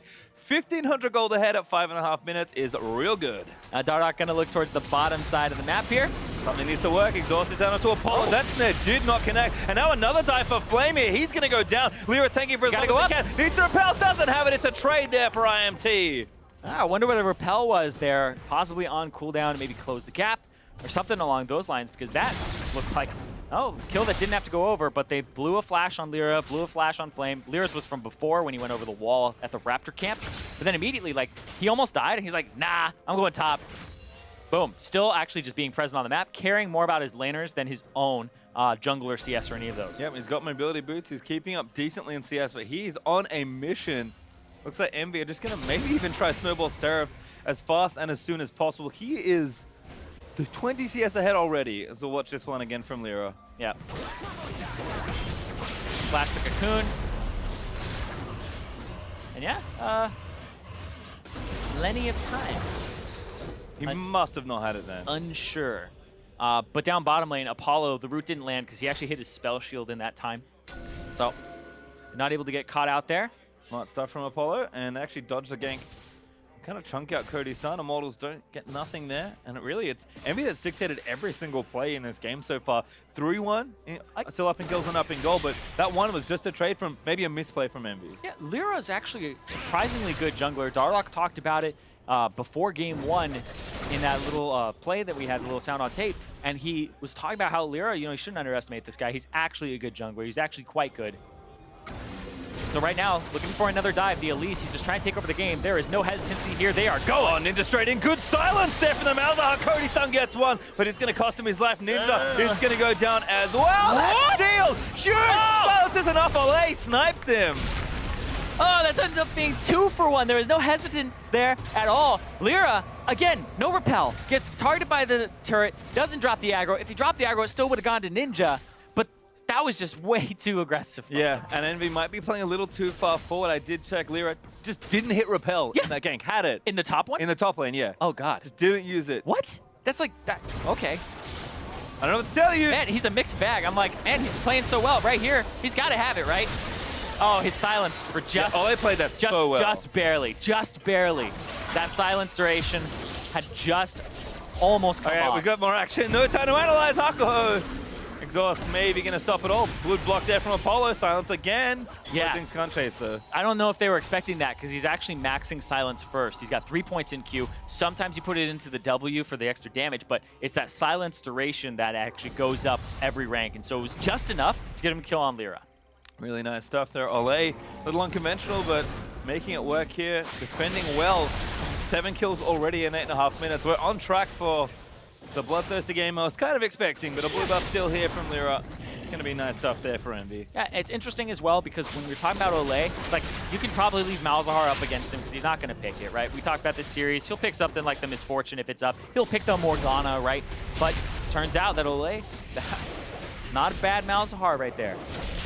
Landing those Qs. I think in general, Immortals are finding kind of a combination of the meta stuff and then their personal style and getting it all together. Flame's Rumble is a good example of this for me, where it's a strong meta champion and enables Flame to do what he wants to do, which is try and carry. It was talked about at the start of the day today, where the meta seems to be play what you're good at, but still respect the meta, because comfort and the difference between the comfort is worth so much, and the difference between the champions in tier lists, it's like, oh, this is S tier. It's like probably just LeBlanc. The rest you can just piece it together and it'll work out. Yeah, LeBlanc, Varus, but that's kind of it. Yeah. As far as the super strong champions goes, Ninja getting harassed down by Pobelta, going to grab his blue buff, but impact hasn't really been felt just yet for Ninja. Had the one roam down bottom lane, but got himself killed. Only able to really leave lane once. Pobelta's doing a good job keeping the lane shoved in and anchoring Ninja to his turret for as long as possible. Yeah. I mean, it's hard for Ninja to really get too much done here up against Pobelta because the Jace, just the running the exhaust will stop him from all-inning. And then the Jace also does a gigantic chunk of damage. And if you walk up to try and CS it all, well, he just actually punishes you. Let's see Pobelta having this wave kind of push back a bit. Good rake there from Ninja. Missed the creep, but Pobelta slaps these down. And again, able to leave the lane very quickly if he needs to. Dardoch still back in his bottom lane. Had an awful lot of attention here from Immortals. They're just going for a clear. Just sweeping out the area, making sure that they get rid of all the control wards in there. One was in there and actually just got replaced. So he's going to take this, and it's Mountain Drake that's on the table. Might want to take it. He's going to maybe make a play in bottom lane first. Dardoch lining up for a tower dive now, but control ward's going to spot him. He'll take that down. Wasn't there before. That's the one that got replaced. Now Envy know the threat is there. Dardoch, though, just going to get some deeper vision down. Doesn't need to rush this play. Yeah, watch how back these guys play. They're like, nope, nothing happening here. No possible gank, because they have nothing. It's like it's actually completely dark bottom side of the jungle for Envy. And they can't see anything. And Lyra's going to make a play on the top half. And look at that. Flame's like, nope, I'm out of here. And it's the correct play. Spots it this time. He's still behind 20 CS. Seraph is doing a nice job with that early assistance from Lyra bullying this lane. But, I mean, bottom lane's up for IMT. Dardoch's been applying a lot of pressure there as well. Mid lane's the even one as far as that CS goes. And again, Pobelta's just happy to play back and farm because he knows that if Ninja doesn't leave his lane, he's not going to do too much. Yeah, it's definitely where both junglers are playing to. For the top side for Envy getting the dive, and the bottom side for Immortals where they picked up a few kills early on. Hakuho again taking that damage. So much silence DPS under Hakuho. Olay nailing those skill shots time and time again. And again, just chilling out. Has everything available. Maybe look for an all-in here. I think Immortal's going to try and press for a play. Dardoch on the wrong side of the map for that, though. Seraph roaming down, seeing what he can spot. Actually got a very deep, two very deep wards into their jungle. And it looks like a roam from Ninja. It's just a bait. Feints going down bottom lane. Instant call from IMT, so Cody Sun and Olay back off. No need to overcommit there. Nope. Pobelter interrupts his back to continue to deal with Ninja. It's not a cannon minion wave, so Ninja will clear this out. Actually has superiority in mana, so Pobelter, yeah, he's actually just kind of suffering here. You know, again, we had those 7 quick kills in this game, but IMC playing a little slower now. NB starting to find some more pockets to make plays in. Ninja, with the blue buff especially, was really shoving down the lane. I think maybe there's some gold discrepancy. No, they actually both have a lot of gold to spend, so it's not that. Dardoch down bottom. There's the Ole flash ultimate snare up as well. Hakuo not going to get to ulti, he does barely. Kick's going to get him out to safety. Has to flash, but he gets out. Oh, man. Is the kick for the execute there, but he's locked up, I believe, during that time by Ole. If he's not doing enough damage in that time and not even getting behind a rooted target, then that's an issue. Ruining his reputation about that cleanly sin. I mean, he might die there. Oh. He's bled. Oh! Talon is sniping him down. That was an insane amount of damage, actually. It actually does so much. That's one of the things that I think is giving people an edge with Talon, is they don't know how much damage it's going to do when he gets the 3 and then it bleeds. It's a significant amount of damage when he has the 3 wounds and the auto attack behind it. And Dardoch, it's just looking a little rough for him. Although Pobelter might be able to trade one back. Exhaust are traded. Ninja, good flash. Whoop, and then he gets out. Able to zip away. There's plenty of walls to get to. And now Envy converged with 3 and strong onto this outer turret. Going to try and take the bonus gold for themselves. Ole and Cody Sun trying to AoE it down. Pobelter going to come down, but he might be a little late. Envy teleporting down. But here's the teleport from IMT. Cancelled for both. And everyone walks away. Yep, still pushed them off the turret. Got the Sivir ultimate as well. Seraph looking top up against Flame. Not teleporting in. Not roaming either, but he has definitely an advantage here. And this is right after the play where Dardoch no longer has his kick. He's also 2 levels behind. Q's in. Ninja. That was a smooth combo. That was actually super smooth from Ninja. Because he actually gets an auto attack woven in there too that you don't really see. Well, Dardoch pays for it with his life, although he's back onto the Mountain Drake. Ninja looking for something topside though. Seraph is very strong in his 1v1. So Immortals are going to get an objective off of it, but can MB take down Seraph or maybe even just the turret? Looks like they might be on the blue buff right now as the Mountain Drake goes over to Immortals. Blue buff's going to be stolen away by Ninja, and Flame is completely zoned off this turret. Seraph actually going to proxy this way. Proxy, yeah. He's playing as if it's already gone. First turret has not gone down yet. It's an early lead for Envy. We talked about in Champion Select, the top half of the map, the Renekton, the Elise, and then also having the Talon. This is like Snowball City. You want to play towards your top half of the map. You want to get them rolling. And that's what Envy have been able to accomplish so far. You look at even where the kills and assists are right now. Bottom lane hasn't had much to say, but Envy, even top lane turret here goes down. This is the snowball that they're looking for. Pure gold going to Seraph as well. He is 1,500 gold ahead of his main opponent. Yeah, he's getting up there right now. The Immortals do try and trade back on this turret. Blue buff was given over to Pobelter, so it's just a trade. No steal forthcoming for Envy. Yeah, their top half of the map is actually just incredibly far ahead. 1,800 gold ahead for Seraph. In the jungle, it's 1,400. And then in the mid lane, it's about 800 there. So all 3 of those members of Envy pretty much are the gold lead right now. Yep. Whereas the 80 carries pretty even, and same with supports. And that's kind of, again, all Envy really want to do. Ninja backing onto Pobelter, though. That's a collapse.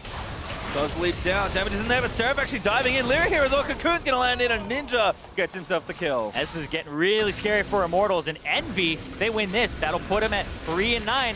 And put him back down. Flash forced on the Cody Sun. Blast Cone is there, gets him out, but Lyra going to get ultied up. They left him. Ninja now has to get out to safety, hops over the wall. Lyra getting chased down, but Seraph able to block the last few shots. Oh my god. It's okay, he repelled, he didn't die. Lyra didn't dodge the last one, but didn't do enough damage either. That's interesting, because the Blast Cone got taken at the same time as Ole's like, time to ulti. Maybe could have killed a person or 2 there, but everybody got out of dodge. Desynchronized just a bit. Envy will hold onto their lead. Does feel like the top half of the map starting to come alive here for Envy. Just such a good dive on the Pobelter. Yeah, I like this. Ninja pops the ulti that also pushes the minion wave up because it kills that last one that's up there. So they start taking some turret shots, then the flank in, and then here, a little bit caught out. Cody Sun over the wall. Has to get away from Hakuo and Apollo. Then they go over, and it's like, wait, guys, I swear. Maybe could have, but it was still very risky to do so. Yeah, ultimate not going to pick anyone up either for Jin, so play dissipates, and it's just the kill on Support Belter that they get. No extra turrets taken for Envy, but now Ninja is topside, looking to maybe get some damage done onto Flame. This is pretty tricky for Flame to deal with. Already having trouble with Renekton. It's not going to fare much better with Talon. Yeah, not much better at all, especially with all those armor penetration items, the lethality. And this is what you do with the Talon. If you're trying to play it in solo queue, even if you're top, I mean, he was one of the highest win rate top laners. Hold on. Caught here by Lyra, equalizer down for Flame, but Pobo's going to get jumped on by Ninja. Too many people for Envy to kill. Hako takes out Dardoch on the other side. Lyra looking to line up yet another cocoon. Just get some auto attacks down. Envy instead going to start sieging. Yep. And if you're playing this Talon, you just jump over the walls, you take control of a side lane. Don't stay in that mid lane, because that's just where you get to other lanes roaming. And then when you play to a side lane, you cause pressure, and then you can take over the jungle. And if there's any fights or skirmishes in the jungle, you have ways in and out. Looks like we might have found Envy's early game trying to take this turret down. Seraph for the 1v2 situation as the TP's coming in. Now 1v3. Has to run out from under the ultimate. First bullet's going to tag him, next one's going to miss, and Seraph just hogging all the walls, able to dodge out the rest. Flame canceling the TP to help out. And it looks like Hakuo and Apollo on this mid lane turret, and they're going to get that second outer turret here, whereas Envy had already claimed the tier 2 top. Yeah, that's 3 turrets now to nothing there on the Immortal side, and Envy's early game is snowballing out of control. They are 6,000 gold ahead at 18.5 minutes. And we've seen a lead similar to this from a composition similar to this as well, and it needs a little bit more before you're comfortable. But when you hit that point, about 8,000-ish, you're definitely taking over the game. You're able to get those Barons quite quickly. And also, the fact that Immortals got that Mountain Drake first is kind of a godsend to them, because it definitely would help Envy so much. And it also helps Immortals a lot with Jace. If Jace ever gets to a point where Pobelter is able to get to these turrets, or if they're able to look at a Baron, then it's so much more damage, and you're able to actually shred it and get away back into the game. Well, Envy gonna go back, spend their gold, and reset the map once more. I've certainly given a lot of credit to Immortals this weekend for how well they've played cleanly once they've got a lead of this nature. Envy, certainly a team that looks pretty lost in some of the mid to late situations, but if they can execute well here, it's a big boon for the team, and of course it'll give them the win in the series. Yeah. Envy, of course, they went 3 games against FlyQuest, so I want to talk about these 2 teams in their games or matches this week, because they went 3 games against FlyQuest. They played Mordekaiser, were thrown for a little bit of a loop against Envy. Envy dropped that series, but it still went to 3 games against one of the top teams. Now, they're game 3 right now up against Immortals, who were 5 and 6 in the standings.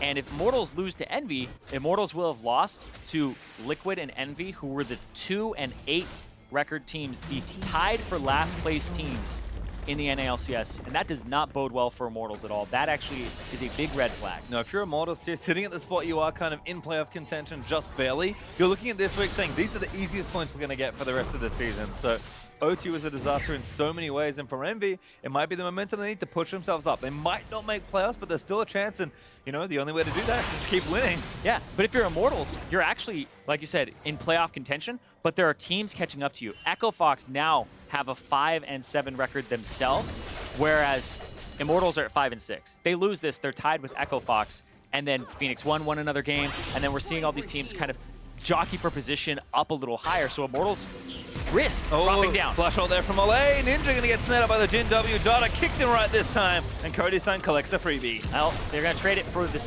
Drake. That was he was kind of trying to provide pressure on the side lane. It's not wrong to do his Talon, but if you get caught like that and you're not up against the wall and have your escape routes, that's the easiest place to kill the Talon. He can't jump off the map. He can't use that one. Did get the turret out of the deal before, but overstayed a little too long trying to get the wave pushing back in their favor. Envy, though, still holding firm the 6k lead. Apollo, much easier for him to just take down these waves and get them pushing in the right direction. Yeah, and I definitely think Ninja made the right decision there. Like you said, was going after the turret. Now has a QSS, so that won't happen again to him in terms of just getting locked up and destroyed. And that's really only the CC on Immortals that is good for hard engaging. Cody-san can ulti and maybe get a W afterwards, but that's stretch in there. That's like throwing down an equalizer and a Nami wave type hard engage. Those are just multiple soft engages. So Dardoch had to go for a kickback as well, I guess. Seraph is still firmly ahead in this top lane. But the team got the Black Cleaver. Now Spectre's Calcio starting to maybe itemize a little more defensively. But as far as 1v1 versus the Rumble goes, Flame has not a whole lot about that 1v1. Will be impactful in if you can position the equalizer well. Zonya's, and of course that Haunting building into the Leandries. So he's approaching kind of some relevant points for him, but maybe should have a 3-lane pressure if they want it, or maybe if they group Seraph like this together, they can get some sort of 4-1 going. Because I can tell you, Ninja ain't leaving the side lanes. No, he's not leaving these side lanes until something happens that really requires him there. I'm looking at the items, though. Ninja Tabi across the board for Immortals. I feel like everybody's realizing just how much they negate with their, I believe it's 30 armor, and then the fact that they reduce 12% of the damage from basic attacks. It's quite substantial, and that means it's constantly scaling up with people critting you and dealing extra damage on those basic attacks. Even 80 carry has it with Cody's son, and it's just apparently so good that Flame, even though he can play from a distance, is still taking them over his Sork shoes. Yep, and Envy do need to press their lead, kind of for that reason. Talked about the team fight insurance with the Sivir and the Lulu, but IMT, despite having no pure tank, although Dardoch is itemizing pretty defensively, given that he hasn't had a superstar start to the game. Yeah, it definitely becomes quite easy to shred through people like the Lee Sin. It's strange. It's so strange because like you'll play Lee Sin and you'll buy exactly the same items as like, let's say you're playing Maokai and you even went the same build. Not like Sunfire Cape or anything, and you just went the same build. It's actually going to feel like you're way less tanky because you are. Yeah. Base stat-wise and abilities to heal yourself. Absolutely are, but Envy make a gutsy Baron call here. You have to maybe try and finish it. Ninja hops over, looking to run interference. Baron is going to go over to Envy. Dardoch not in time to steal it. Ninja going to just 1v1 him instead. Lyra flashes over, but he doesn't land it. Envy trying to disengage successfully. Ninja tagged by the Q, but Dardoch, he's booking straight out of there. Almost went down there, but Ninja did the right thing. He jumped over the wall and played interference and made sure that they weren't able to pick it up. Now has the ability to clear out this minion wave. Very quickly, actually. Oh, Gotta here get comes out. Dardoch. Once Dardoch went a little too deep. Actually, he's using everything to get over and try and chase the kill down. Ninja, he's the one that can really chase him down. There's one wall. Looking to maybe go up another. Pops a Ghost Blade, finds Flame. Equalize it down. Ninja gonna go over that wall too? Flame got snared. Ninja, he There he does goes. dare. Zonya's now popped. Lulu ultimate doesn't get the knock up, but Flame is gonna get caught out of position. Envy chase him all the way down. Yeah, and this red buff's about to come up too. Maybe they'll take that on their way out. There they will. And then they're going to look at that bottom wave. Ninja back to split pushing. Yep, big wave. Actually, Envy might just join together here. Seraph going to go back, spend some of his money.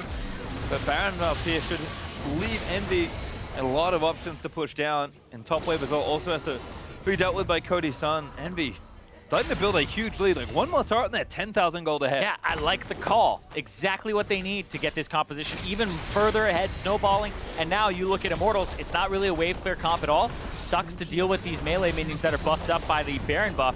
And so they're just going to take all these outer turrets. There's no more outers or inners right now for Immortals. It's just those turrets that are guarding the Nexus and those inhibitors. Love the guts there from Envy just to make the big call. And Envy, they've certainly got a lot of heart.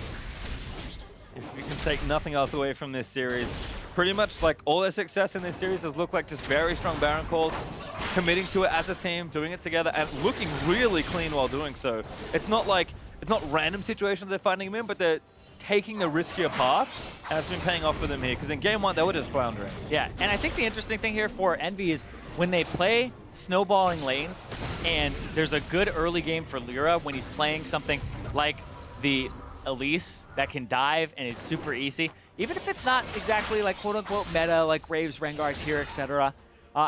It's working out because he gets the Renekton ahead, he'll help get the Talon ahead, help get some pressure there, and then he just takes over the jungle. Dardoch 2 levels down, pretty irrelevant this game in terms of pressure, and Lyra's just been complete opposite. Highest kill participation on his team. He's been doing work, and this guy, Seraph, highly praised him and said that this is the best jungler he's ever played with. And some people were like, oh, you know, what are you talking about?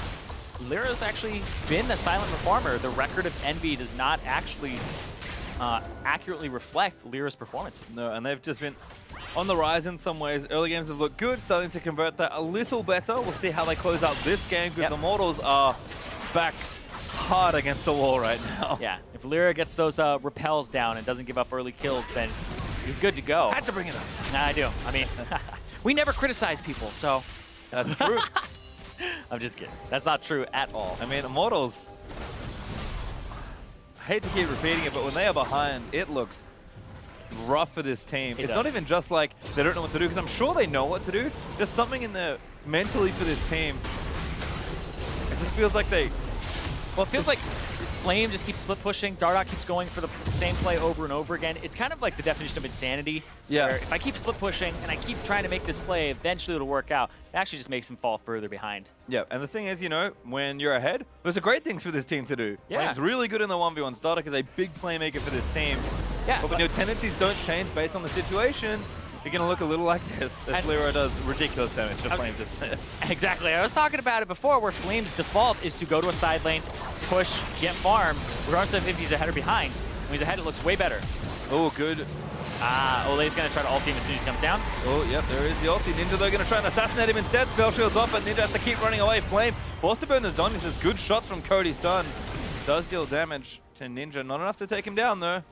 And Envy still broke the bottom side of the map, so Inhibitor open for them to take. They're going to fall back and get the Cloud Drake here. Yep, Inhibitor also open mid, so they have the mid and the bottom side of the maps completely open for Envy to go towards. And Cloud Drake, quite good for Talon. Talon has so much out-of-combat movement speed.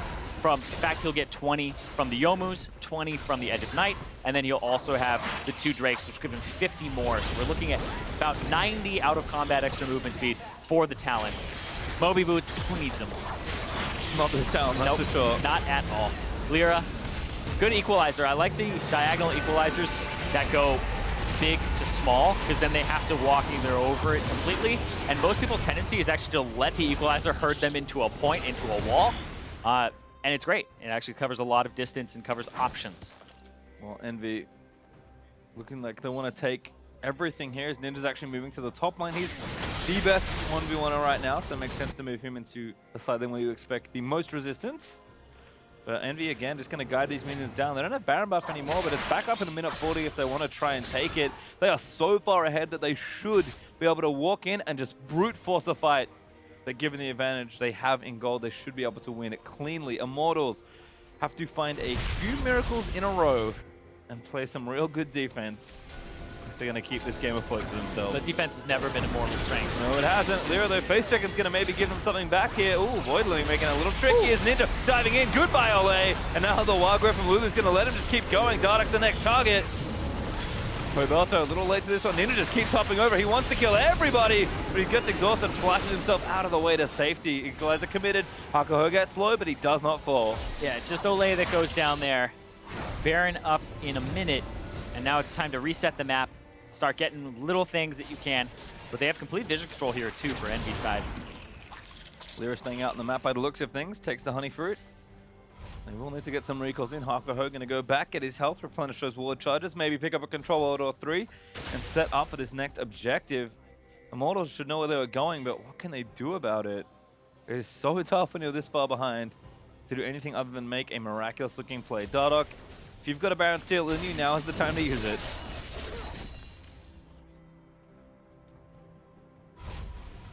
Everyone again, just going back, making sure they do the standards. Apollo, 3 damage items already. Maybe has the Infinity Edge done as well. Yeah, I was looking at damage items, and I was looking at Ninja picking up the Lord Dominic's Regards. And it'll shred the 45% bonus armor penetration. And so I was like, okay, how much armor is there really? There's actually a substantial amount of armor with everybody buying Ninja Tabi. If you just look at Ninja Tabi and say that 45% is basically 50, it's so close. Just for the sake of math, you're actually getting about 15 armor penetration off of everybody who has Ninja Tabi. That's their only item. So it's actually a really good purchase here for the Talon. Well, there's the play from Envy. Seraph TP's deep into enemy territory, trying to cut off somebody, but Baron is up. It's going to run straight towards it and bait them in. Not going to start it just yet. IMT are acutely aware of what Envy's plan is here. Envy do a lot of damage. This Baron, they're going to start it up. Getting shredded. About half HP now. It's dead. Yeah, they'll get a Shock Blast in there, but... Nope. Barely. Ooh. Barely not. Oh. Equalizes down. Seraph locked up in the front line. Ninja Flame in the back. Assassination. Flame just dives straight in, looking for Hakuho and Apollo, but Apollo flashes over the wall to live. Lyra now diving back in on a Poebuster. Seraph is doing so much damage. Flame goes down to Hakuho. Seraph going to look for Poebuster. He gets kicked over the wall by Dardoch as they're still trying to chase him, but he takes down 1. Crocodile's going to slay 2 more. Oh, he gets hit over the wall by Dardoch. Dardoch wants an escape. Dardoch even has Flash there, but he still gets killed, and then it gets Poebelter killed on top of it. Don't have enough damage. Envy just too far ahead. Gonna guide the Baron up minions into the only vulnerable spot left. might end the game, might just take 3 inhibs. Whatever they decide, Immortals are going to be 1.5 feet in the grave at this point. Yeah, almost there. Almost there. Almost there for Envy. Envy looking for their 3rd match win against Immortals here. Gonna look for Immortals this week. Would have looked so promising for them. Seraph goes down though. A little too aggressive from Envy. Cody gonna save it? Oh, Lyra goes down as well. Cody's son doing the DPS. Oh, now the TP in from Immortals. There it is. IMT's gonna try to turn this around. Doesn't have an equalizer, but he's all fully speedy. Hakuo trying to slow him down, but misses. Apollo burns the ultimate and just turns tail flame. Gonna get a turn around and gets Whimsy down. Wild Growth using, he's gonna die. Hakuo gets a 3rd kill. Oh, this bottom lane is so consistent from Envy. You can play to the top side, and it just does so much to get all these kills, these turret dives, etc. But you have a deathless bottom lane here. Incredibly consistent. Hakuo plays this really well, too. Watch Flame jump into the back. Hakuo is like, okay, I whimsy him when he turns around. Then they just burst him out, and Apollo gets over the wall as well. That's where he blows his flash and heal to stay alive. Ninja pushed Cody's son out of the fight, and Cody is the damage on Immortals right now. He's 5-1-2. He's actually doing really well for himself. The issue, though, is everybody else is struggling. 1-5-1 for Flame, 1-3-2 for Dardoch, 0-3-1 for Bowbelter. It really is Cody's son is trying to put the team on his back, which is not something that people were expecting. No, and we'll see if it's enough here for Immortals, because they are still far behind with a minute left on the Baron buff. Super Minions pushing top lane. A Mountain Drake up for Envy in 25 seconds, and 2 very vulnerable inhibitors. Exactly. And I feel like every time a team fight starts, Ninja is just going to lock onto Cody's son and go straight after him. He has the QSS to deal with Olay trying to lock him up, and then the Malzahar will really contribute the exhaust, and then you can just use your ultimate if you're Ninja, wait out the exhaust and re-engage. I mean, a lot of the reason Cody's son is doing so much damage because he doesn't have a defensive item. Yeah. So it's a pretty He's got Ninja Target. It's an easy target. Okay, that's true. He's an easy target, though, for the Talon. As Envy looking to shove this down. 40 seconds left on the Baron buff. Seraph doesn't have it, though. Who does have it left on Envy, actually? Yeah, lost a couple of members there. There we go. Looks like Apollo, and, of course, the Deathless bottom lane still has it. So they're going to stick together and try and take this one down. Seraph moving over, making sure they have full 5-man pressure. Very consistent bottom lane for Envy. Apollo's going to throw out the damage. Call comes down. Silver also going to help disengage. Good heal there. Able to block out the shots. Seraph takes the last one. He's got a big pool of health to work with. This inhibitor's going to fall.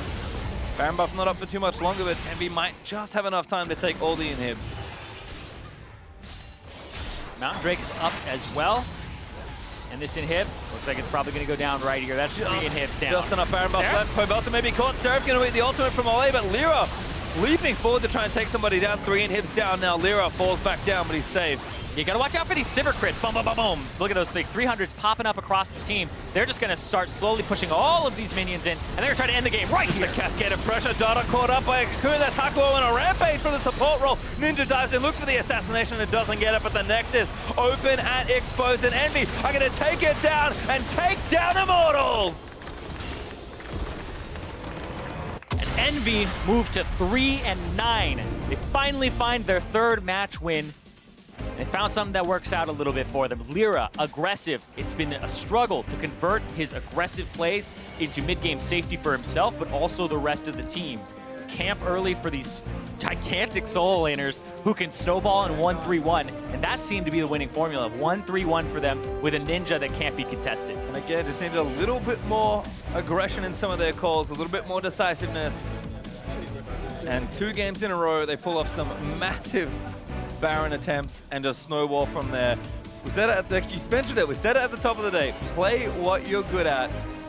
And this kind of comp makes perfect sense for Envy. They get exactly what they need to help them win the game and how they want to play, and it just looks easy. Yep, looked really easy for them. Immortals, though, on the other hand, it was a struggle. Their top half of the map did not function really well at all, firing on different cylinders. And Cody's son and Olay have looked better. That game, 5-1-2 for Cody's son, Olay 1-1-6. They're not really the issues in these games. They got some attention from Dardoch, but then the top half of the map was sacrificed. Ended up being what Envy needed to win. And when Immortals didn't really see coming apparently. Coming into this series, you expect the opposite, honestly, for Immortals. You think they've got 3 strong players. Pobelta, Flame, great carries. Dardoch, excellent jungler. And you think, you know, if that's how they're going to win, they should have an advantage on paper versus Envy. Bottom lane's been looking better, which is good because that's the traditional weakness for Immortals this season. But does none of that seem to matter? Envy just had the answers today. Yeah, and this was also consistent for Immortals throughout the last few days because the 2 matches they played, Liquid and Envy, they lost to both teams that were tied for last place, which is really bad looking at the standings because they could catch them eventually, and then there may be a tiebreaker that has to get played for bottom slots. So Immortals, those are not wins that you should be dropping. Everybody else around you is picking them up, and you're not, so you're falling down the standings, and you're in danger of falling out of playoff position as we only have 6 more matches to play. Yeah, and Immortals, I mean, when they look good, they look great. When they look bad, it looks worse. Like, the inconsistency of this team, it felt like they were getting it together. Yeah. Like, bottom lane's starting to play better. It should all be coming together, but they can't run together. Something always has to fall off the cards. Right. That's where I was going to go to because Cody Sun and Ole, they're like, we're doing it. We're back on track. Pobelter's like, I dropped the ball against Piglet, guys. I dropped the ball against Ninja. And Dardoch, you know, he's jumping in a whole bunch as well. And then Flame is off doing his own thing. And then there's games where it's like Dardoch's going off.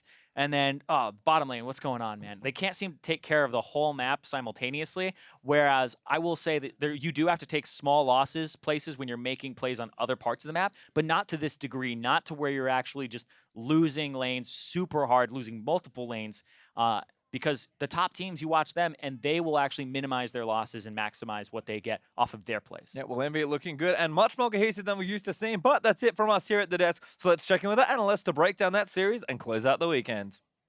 Thank you very much, gentlemen. Great cast on the day, as always. And let's talk about the fact that Team Envy come up with a much-needed win, to be honest. Yesterday, we said, okay, they looked pretty good against FlyQuest. Maybe they're improving.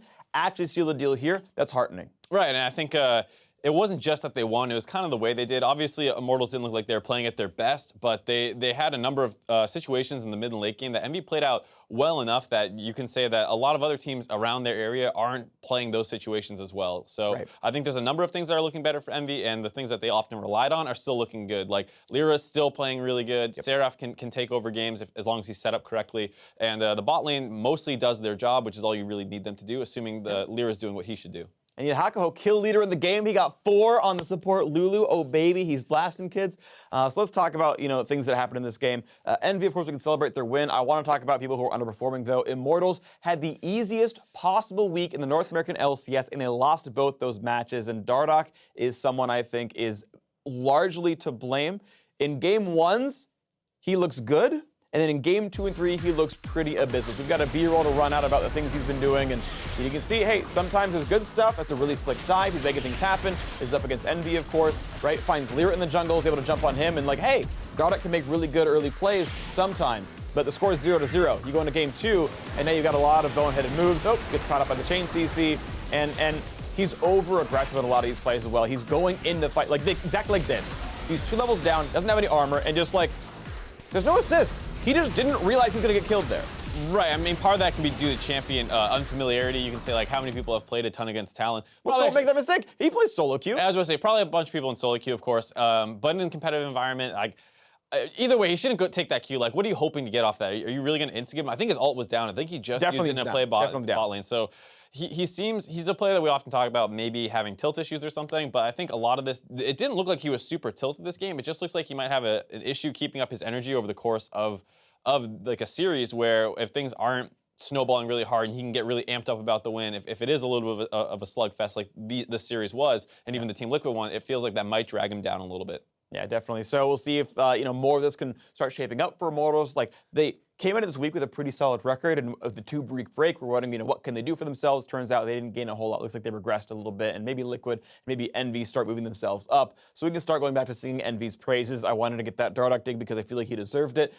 Overall, good stuff from Envy, right? Yeah, and I think we talk about how important Lyra is for the team. He had the initial dive top at level 3. This is an old school, Season 3, Season 4, everyone remembers it. Like, the Elise Renekton combo was brutal. You're dead at 3, almost no counterplay. And that's what happened this game, and it's something that you're going to see a lot more. Teams have been trying it and actually been doing it in multiple regions, so it's definitely a play that's going to happen a lot more. And then with that, he reganked again. There's the jungle skirmish that went Envy's favor as well, and there was a small overaggression in the bot lane during a dive, but that was also well played by Immortal's bot lane there, with Ole getting a good silence off. Yeah, absolutely. So, I mean, there were some good plays on all sides. We can talk about player of the game real quick. Lyra getting it this time around, I think deservedly so. Hakuho gets an honorable mention for being that kill leader, Lulu making good plays, but Lyra's the one who got the snowball rolling, got all the start, and as you mentioned, he's playing consistently well, and that's something that Envy can key off of to continue to do better.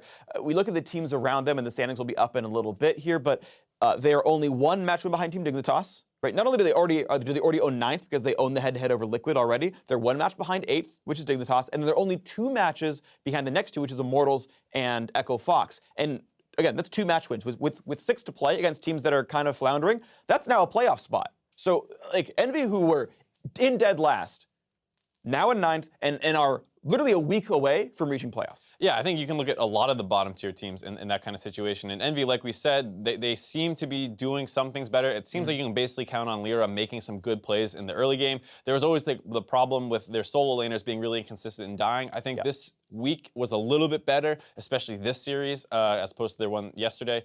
And as long as they can keep up this kind of, you know, not super clean play, but against the other teams that they're competing to get out of relegations with and potentially into playoffs, none of those teams are playing that cleanly. So I think with this level of play, they might have a chance. Yeah, and that is the thing, is as you mentioned, inconsistent solo laners, Seraph and Ninja, very often just get into really stupid scenarios. Ninja had it controlled the last couple of games, and that was good, but we saw yesterday, like, Seraph got solo killed as Rumble against Nautilus. Like, you can't let these kinds of things happen, and if this gets cleaned up, I mean, as with any of these teams, right? Like, these are, you know, challenger solo queue players. We know they can be good enough. It's just a matter of not screwing it up any farther than they have been, and you just kind of hope for the Envy fans that they start seeing the better version of this team. Yeah, and I think it seems like potentially the meta is moving a little bit in their favor. I think a lot of the players on this team like being playmakers, and you see playmakers in the jungle, top, and mid lane right now. Even though Lyra's talent has left a little to be desired for a lot of us, I think. Right.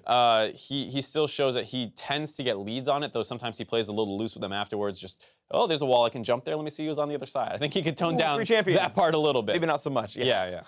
Yeah, and again, we can recount the fact that, you know, I've always liked Apollo as a player from basically back with Coast and everything. And Hakuho seems to be pretty solid as well. And there are the pieces of the puzzle, right? The consistent bot lane, the playmaking top 3, and they seem to be starting to work better together as well. And this is a team that I think can definitely continue to scale up throughout the season. And with 3 weeks left, I should say, in the regular season, we'll see who ends up grabbing that 6th place spot. Maybe it does become Envy. But now, before we pull up our team standings, let's take a look at the player of the game standings and which one specifically stood out in this week. First off, Impact leads the week with 3 player of the games, a max of 4. You can only win 4 games any given week. Of course, plenty of players at 2. Haunter, Piglet, and Lyra. Piglet, by the way, doubling his total player of the game, as he was not very successful in the bot lane, but certainly has looked a little bit better in the mid lane. He got 2 player of the games and the 3 game wins that Liquid had. Then Pobelter, Xmithy, and Balls each earned their first player of the game honor this week, and so props to those 3 as well for getting into the standings. So let's look at split wide. Well, now Impact's in first place with the several that he grabbed this time around. Dardock and Moon still pretty close behind, but not quite as good weeks for them means it's Impact who's leading the charge and doing very well for himself. So player of the game, always fun to look at, but let's look at where the teams overall stack up amongst each other. Standings. Who's in the best? Well, it's Cloud9 and TSM, obviously. Number 1 and number 2, Cloud9 does still own head-to-head thanks to the overall game record, as their head-to-head is tied 1-1 in matches. FlyQuest still holding on to 3rd, although they are now 3 matches behind, just like Phoenix 1 is a bit of a lead gained by C9 and TSM. Of course, only 6 matches to go. It means they're almost guaranteed those buys. Pretty soon they will be. Echo Fox right there just under player position in 7th, but they can still make up some space as they're only a few games behind Immortals. Meanwhile, Envy finally into 9th themselves. Even though the game record is bad, they have 2-0'd Liquid in matches. They own the head-to-head. That cannot be broken. In a 2-way tie, Envy owns it outright. Now we'll be back again next week with more North American LCS, of course, and on Friday we have Team Liquid going up against first place Cloud9. Good luck in the battle arena, and then FlyQuest take on Phoenix 1. Battle for 3rd and 4th. That's going to be a whole bunch of fun to watch. And if you need even more league action, then make sure to tune in to the start of the North American Challenger Series playoffs Wednesday with this guy. I'll be there. Gold Coin United featuring Mad Life versus Tempo Storm featuring Freeze and Quas. Gonna be a bunch of fun to watch for. And Whoever wins is going to be in the promo tournament against, maybe it's Liquid, maybe it's Envy. We'll see who it ends up being. It's going to be one to watch for sure. Now stick around after the show for North American LCS tonight, where myself, Azael, and Kobe will be checking out the responses you guys sent to our Twitter question of the day. So now for me, casters, the wonderful analysts over here, the camera crew, everybody who made the LCS possible, thank you very much for watching the North American LCS. Good night, and we'll see you for NALCS tonight, about 15 minutes. You seem so good in the mid lane right now. Like, why didn't this happen sooner, and what actually made you make that swap?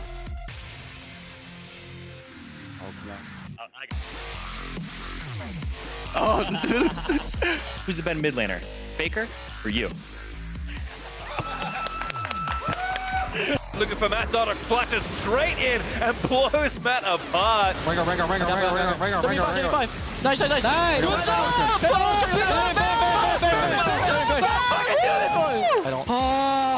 We got this!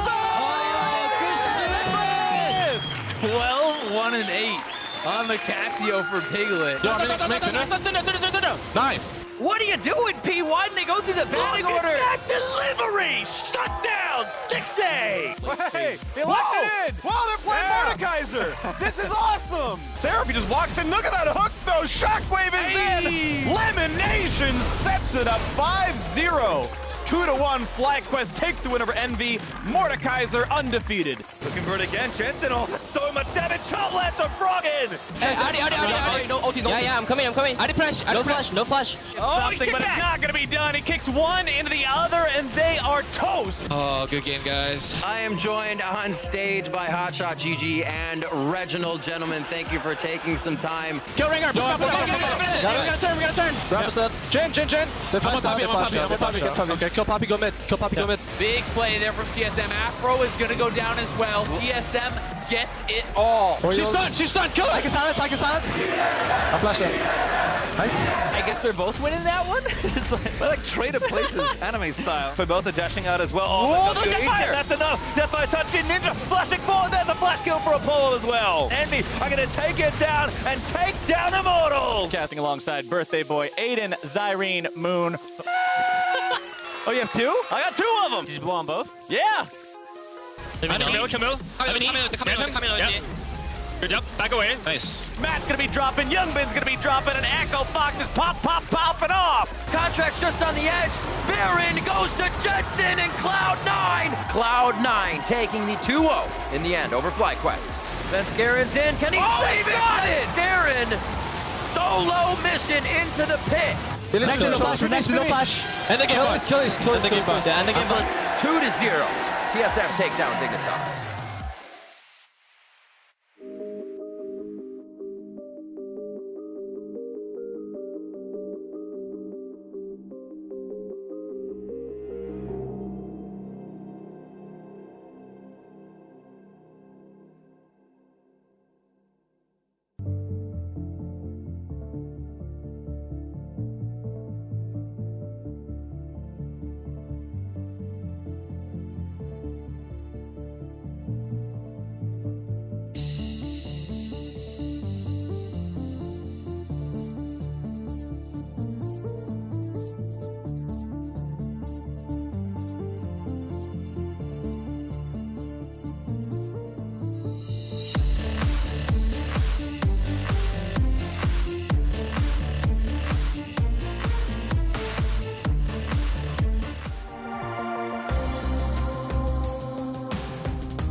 Yeah, yeah. Jin, there,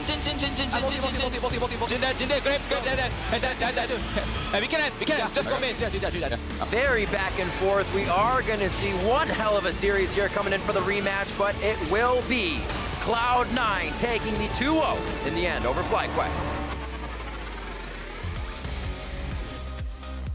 Welcome, ladies and gentlemen, North American LCS tonight. I am Freak, joined by Azael and Kobe, and we're going to talk about this week's NALCS games tonight. We had 2 weeks. We had a week off. Yeah, it's time. It's happening. It's happening. So, what do you guys think? Just very quick hits. What stood out to you this week? I think Cloud9, TSM, they stood out. Probably to everyone. Return to form. I think TSM is looking better than ever, and to me, it's probably looking like the best team in the league right now.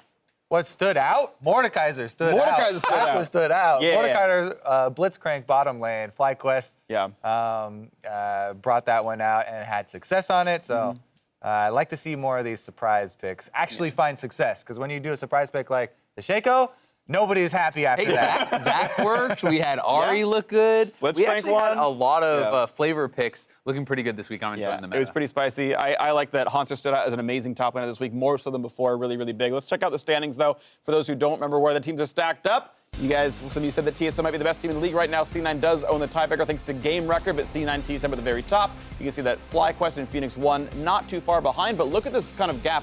7, 6, 5, 4, and 3 wins between 3rd and 10th place. Like, there is some real close sort of stuff right here. Envy moved up with their win. They own the head-to-head over Liquid thanks to their 2-0 match record, so they're up to 9th right now. But again, a lot of these teams are in striking distance of playoff spots. And Azael, you've been talking kind of off camera about the fact that this league feels a lot closer than before. It really does. It just feels like it's kind of going top to bottom, everyone moving towards the middle. And it's pretty exciting for the most part. I mean, when you look 3rd to really even like 8th, a lot of these teams could be in the playoffs or still could fall out. So it feels like it's anyone's game. I feel like we even came, that's saying something, because we came into this season thinking, oh yeah, LCS is, the top teams lost a lot of their key players. Immortals lost all their all-stars.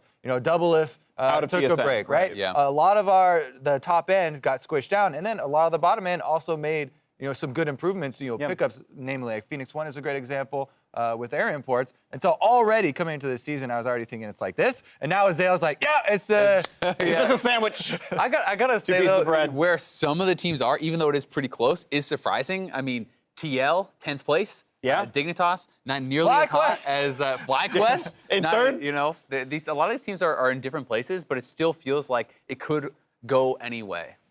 Yeah, absolutely. So let's talk about Liquid overall. They won against Immortals, right? Mid Piglet came in. They played all 6 games. They went 2-1 on both these records. Yeah, Midlit went pretty well for himself, and then they beat Immortals, right? This first series, he was actually smashing. He was doing so well. The Ari game was massive. His Cassiopeia was insane. Even in the game 1 loss, his rise was pretty good. So I was coming off this, and I was like, okay, wow, that was actually super impressive, because I had very low expectations for him. I thought it would be a disaster, and I thought it was most of the games were going to look like game 3 that he played today, where he was getting blasted. Yeah, I was trying to talk to people, there's people that know him, people that have been playing with him, and they're like, oh yeah, well, he's actually a pretty good mid laner, but obviously he's switching over roles. You're not going to have a deep champion pool. He'll probably only that's play what I heard. champions 6 at chances, LCS 6 level. games. But then boom, he just plays a different champion almost every game. People told me he could only play Ryze and Zed. I was like, okay, game 1, he plays Ryze. All right, everything's on track. And then I'm like, what is this? Got Cassio, got Ari, got Vladimir, got some. And to be fair, his Orianna game looked real bad. Oh yeah. Like in one of those games, he got straight blasted by Frog, and they lost to Echo Fox. That was actually pretty brutal.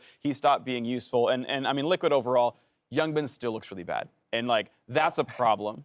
Yeah, it's a huge problem. And it's the other part of that. Oh, what are Team Liquid doing? Switching Piglet over to mid. Yeah, the switch over to mid didn't look so bad. Like the switch over to mid seemed fine. It's the replacement AD carry doesn't seem fine. And the big scary part for me is he has not yet faced the best bot lanes in the league, right? Yeah. He's getting absolutely trashed by Cody Sun, down like 100 CS at the end of a lot of these games and stuff. Cody Sun and Keith. Yeah, what happens when he goes up against the C9 bot lane, the CLG bot lane? Like, do they just lose their inhibitor at like 8 minutes or something? I mean, where are you going? Lane swaps. You're talking about this, huh? Maybe everybody.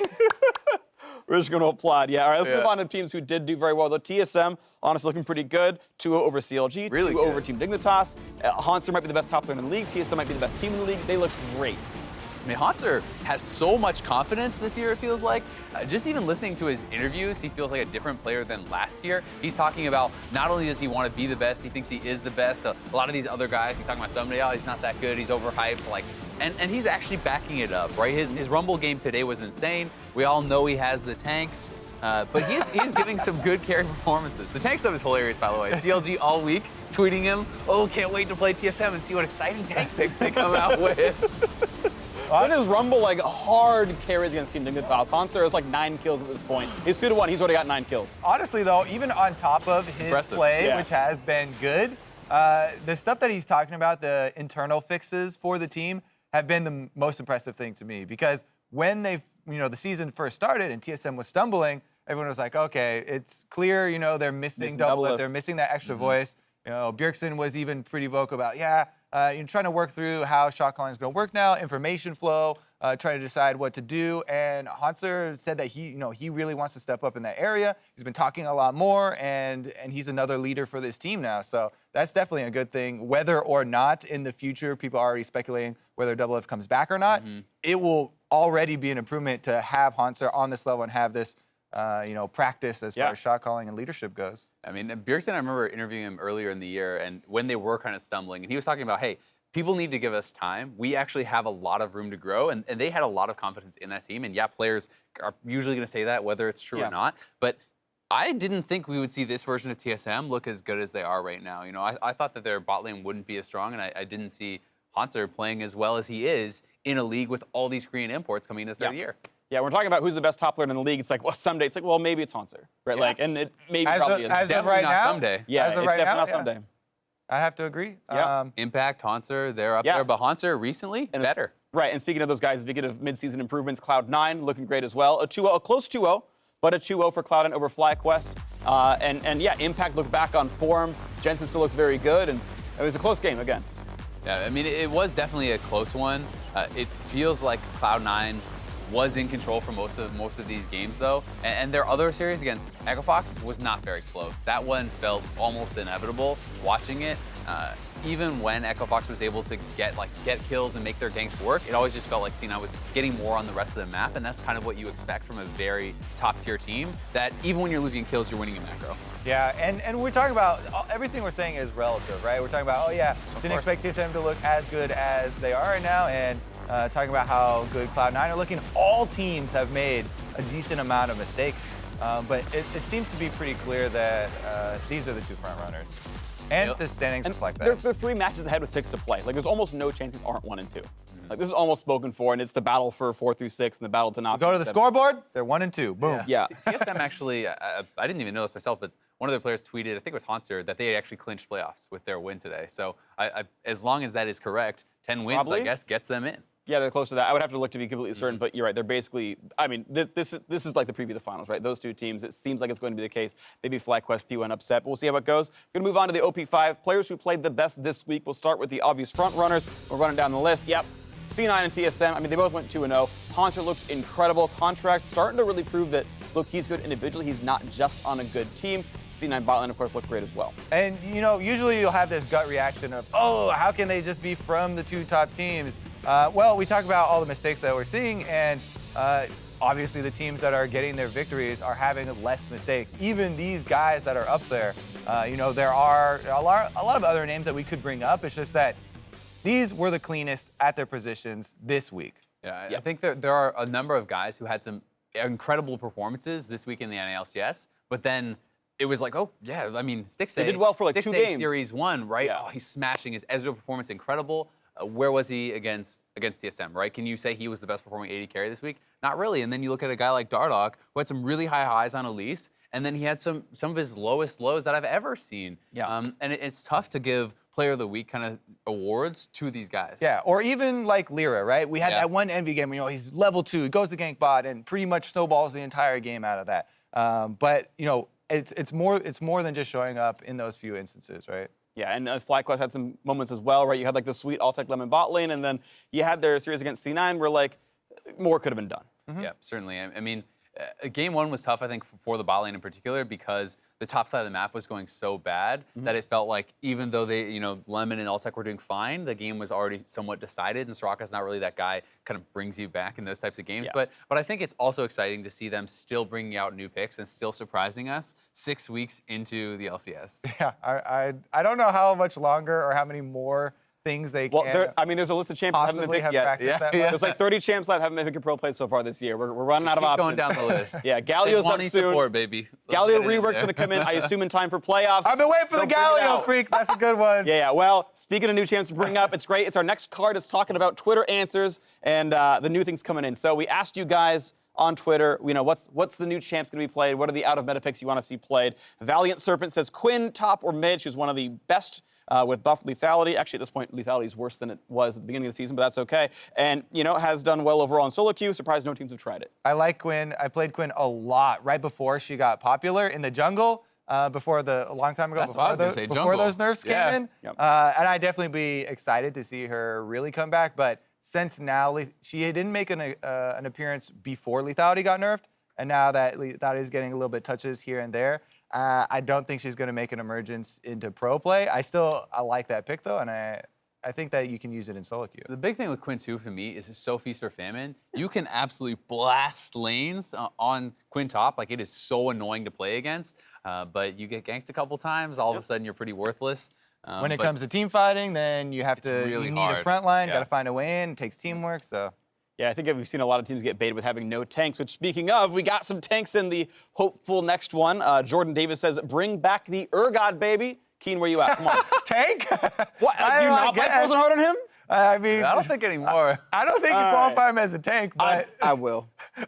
Okay. He's got damage reduction in his shield. It's good enough for me. Regardless, he has popped up a surprising number of times in professional play, at all-star games, and Urgot finds a way. Urgot finds a way. Urgot finds a way. I feel like if there was any time for him to come out, it was with all the Zed hype. We used to see him as that kind of assassin counter pick, even against Zed. It actually worked pretty well because you could build early armor, and with the ultimate buff being % damage reduction, that's pretty strong. You have the shield.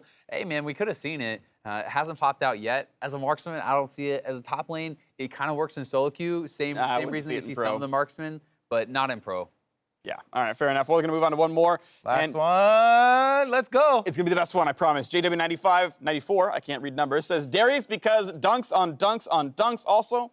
He's a pretty decent bruiser top, and my main. We saw him this year. He was played in LPL, and he was used as a counter to Camille. And he smashed Camille with a lot of help from the Camille player, if I do remember. But he was in there. And I still think he absolutely blasts tanks, but it's like, I don't know. Once again, these kind of picks, all of them have the same kind of theme. We have to play so aggressively and really bully your lane. And you have to play in such a way that you're so easy to gank. And in competitive play, people work too well together. It's like, great, you warded. Well, you got lane ganked anyway, so it doesn't really matter. But, I mean, in solo queue and stuff, you're playing this against like a Maokai or something. The Maokai essentially just wants to leave the game. Like, that is an impossible lane. Yeah, and I mean, we're seeing a game now where like Camille's left up pretty regularly to be picked. Teams are playing that champion. You're seeing a lot of Renekton and Rumble and like these squishy enough melee champions that could be killed. But you're right, it's risky to play. Maybe we see it come out. We saw him at Worlds a couple years ago. But I'm going to ask you guys what you guys want to see. Kobe, start with you. What do I want to see? I want to see Shaco again. Shaco again. The first time didn't count. Number 2. I didn't like the first time. Do it again. That was Faco. We got the real one coming in soon. Exactly. I wouldn't mind seeing Jax. I actually think Jax is pretty decent. Jungle or top? Both, man, anywhere. Let me get him in there. I actually think he's pretty good in jungle. I do too. I've been playing him a fair bit, and his win rate's actually quite high. I know you do count that. I played it a few times. I lost both of them, but I tried. Yeah. Anything that gets high win rate, Freak's like, I'm in there, I'm playing it. Jad is an Ivern one trick, all right? That is the key win rate champion, all right? But seriously, even top lane, I think he's pretty decent. And you want to talk about a split push threat, Jax still does have that. Yeah, and dodges will always get rid of on hits. So like you'll get rid of like Renekton W and Camille Q and things like that. True damage. So if you got the mechanics, you can actually like block a lot of the important damage that goes on other players. I'm still going for Vayne. I think she's my girl. I always want to see her get played. I love that champion. She's super fun. Pick a player mid. Who knows? I feel like she's been played already. No? She's played very little. I think Piglet did play her already. When she was OP at like IEM in yeah. Korea, sure, but she's been nerfed since then. She's kind of gone. Yeah, I think she's seen like playing like 3 patches, whatever. And that's it for us. We are out of topics. I threw the cards last time. This time, I'm just going to give them gently over to Azael. Thank you. Keep them for safekeeping. Good night, everyone. You're all amazing for watching this, and we will see you for Challenger on Wednesday. You are rude. Challengers on Wednesday. NALCS back on Friday. I don't want to lose an eye. See you guys later.